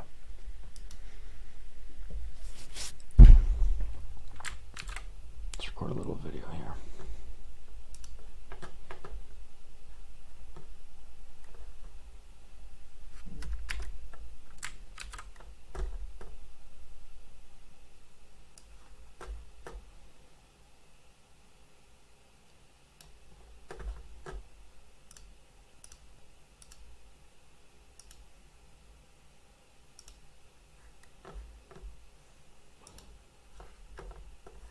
All right, so I don't have a good idle animation, so he's doing a spell cast for idle, but we got the movement. It's pretty good. So walking left, he animates left. Walking right, animates right. Walking down, looks good. Up, and then we even have diagonals. So I tried to match this. If you look at the game, the original. When you're walking diagonal down, it always faces in the left or right direction. When you're walking diagonal up, but it always faces up. So I mimic that. And when you go up, he's always up, even though I'm running at a diagonal. And then when you're going down, he's always facing left or right, depending on what diagonal you're going. So subtle difference, but that's what's happening. Yeah, we got all the movements, and I'll send you over the sprite sheet. The sprite sheet I used that website to create it, but we don't actually need all of those animations. We just need up, right, down, and left. And then if you can think of a way to, or if you have ones for diagonal that look better than this, then we can do those as well. They're easy to plug in. So maybe play around with creating diagonals and see what you can do. Yeah, if you can send over a sprite sheet with all 8 directions, that'd be amazing.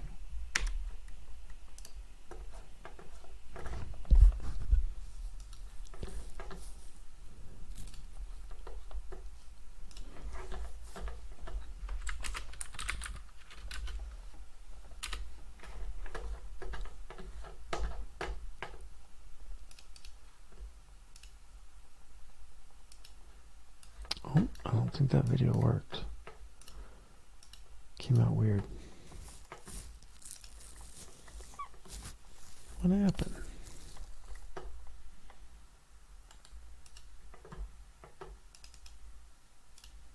All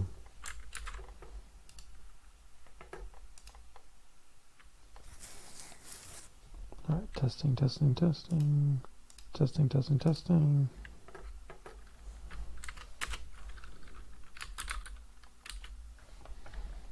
That one worked. Testing. Okay, I'm going to re-record that real quick. That's fine.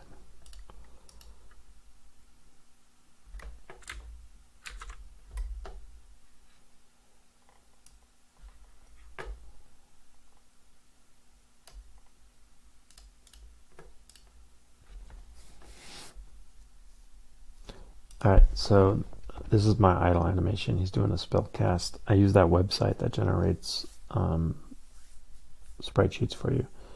You can mess around with it or create your own. I'll send over the sprite sheet that it created, but it got me left. Oh, sorry, let me click.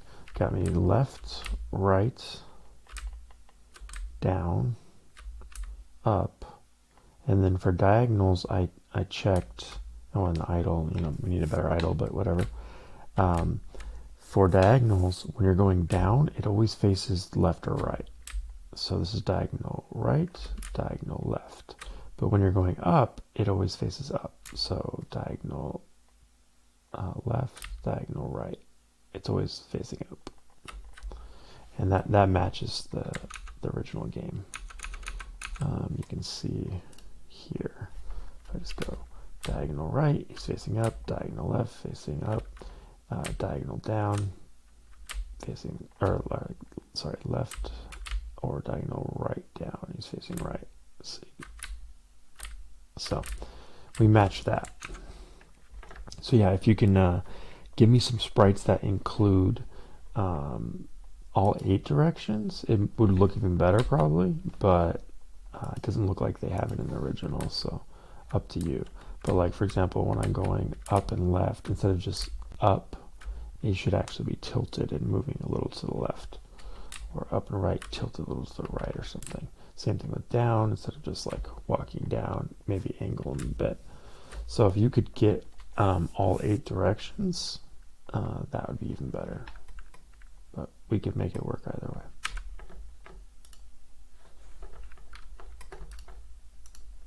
Alright, let's see if that video came up. Alright, so this is my idle animation. He's doing a spell cast. I use that website that generates sprite sheets for you. You can mess around with it or create your own. I'll send over the spreadsheet that it created, but it got me left. Oh, sorry, got me left, right, down. All right, so this is my idle diagonals. I checked. I use that web on idle. We need a better idle, but whatever. For diagonals, we're going down. It always faces left or right. So this is diagonal. It's sprite sheets for you. You can mess around with it, or sent it, but the audio didn't go through. That it created, but it got me left. Oh, sorry, let me click. Got me left, right, down. All right, so it did. And okay. For diagonals, it worked. All right, I'm gonna call that a success. I'm actually gonna put that in the Jira ticket. For diagonals, so we're going down. It always faces left or right. So this is diagonal right, but diagonal left. But when you're going up, it always faces up. So diagonal left, diagonal right. It's always facing up, and that matches the original game.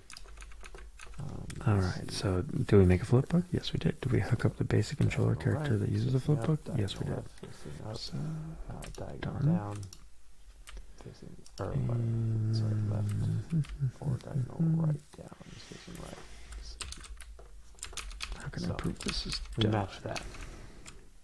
So yeah, if you can give me some sprites that include but yeah, essentially all 8 directions, it would look even better probably, but it doesn't look like they have it in the original, so up to you.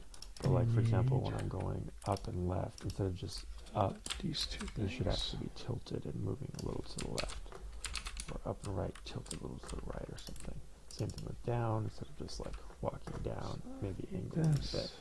So if you could get all 8 directions, that would be even better. But we could make it work either way. And you need anim source. Need this. What else is worth showing? Game loop. That's more fun walking. Battle character. We looked at that. What's the other one? Anim source. Talked about that one. Blueprints. Player blueprint.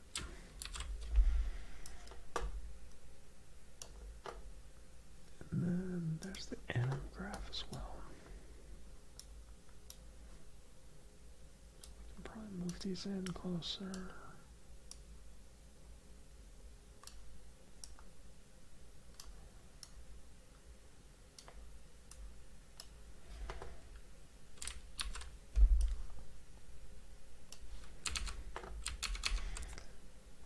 That's most of it.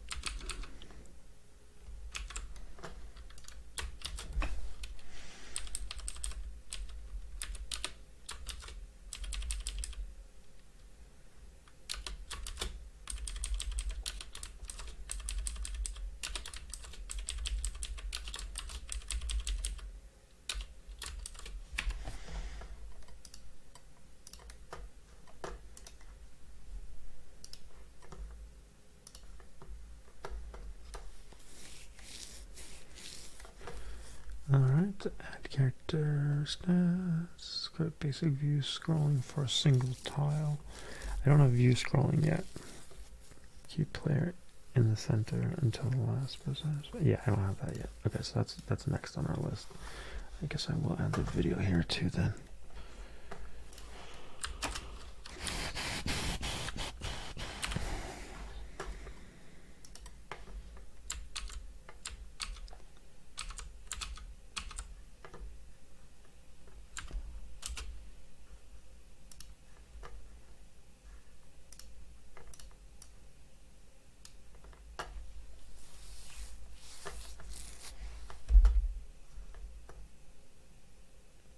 Awesome. And then I guess GitHub.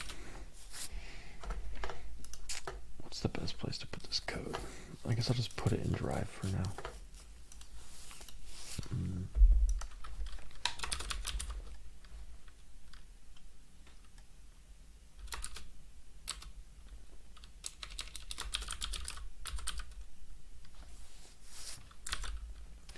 What should I call this?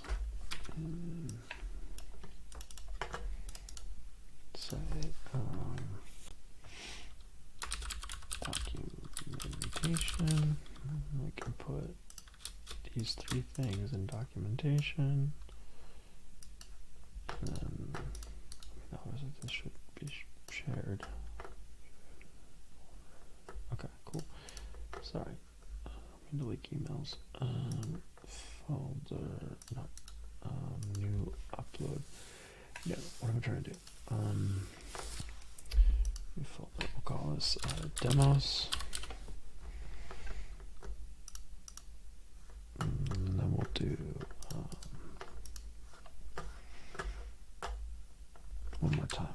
Upload that file.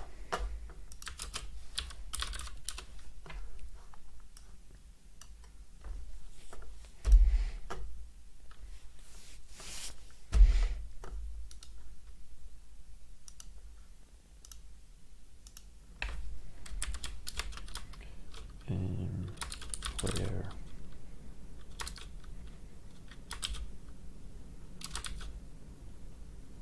permission movement, something like that. And then we also need the project. So say project files, game engine, game project. Not project files, because the game files, game.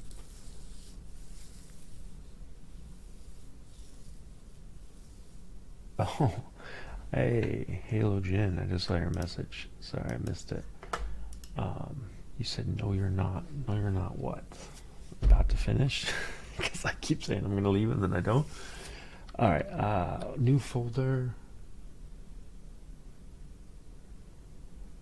What's the word? What's the word? Oh, my mind's blank. All right, we're just gonna say Unreal Project or Unreal Project versions, whatever. And we're just gonna zip this up because I'm not gonna do a Git repo right now and have to do all the Git ignore and all that crap. So we're just going to upload this guy.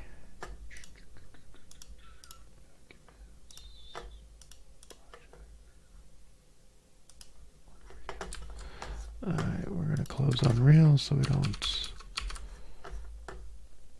save all. Oh, didn't compile that. That's fine.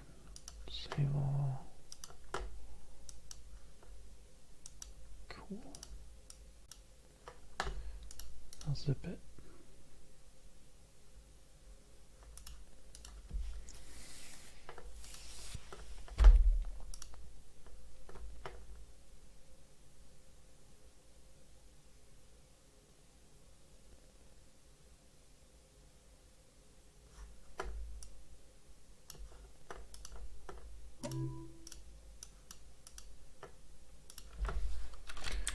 All right, well, if you caught any of this stream, thanks for joining me, letting me talk to myself, but knowing that someone might just watch this and have some good feedback. So,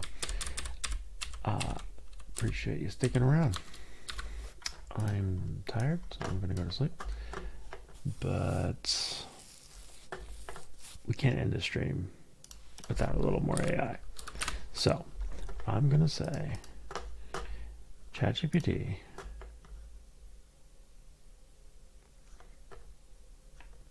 oh no, it's broke. It's down, guys. OpenAI is down.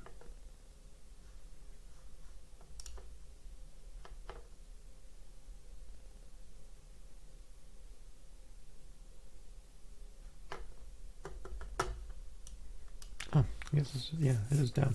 Well, we're going to use Bing then, because Bing works. Maybe it doesn't. Maybe it's down for the same exact reason. All right, we're going to say, be more creative, and we're going to say, sing me a lullaby about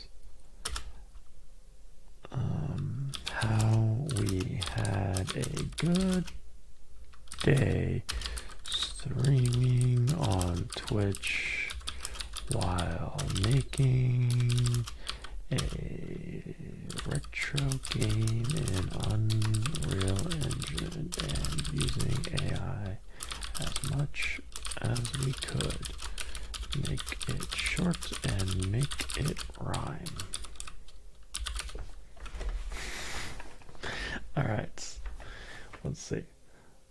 We had a good day streaming on Twitch, making a retro game with a glitch. We used Unreal Engine and AI to create a world that made us sigh. Oh yes, there's lots of sighs today. Now it's time to close our eyes and dream of pixels and sprites. We'll wake up to a new day and continue our fun and play. Wow. Could I have written it better? I don't think so.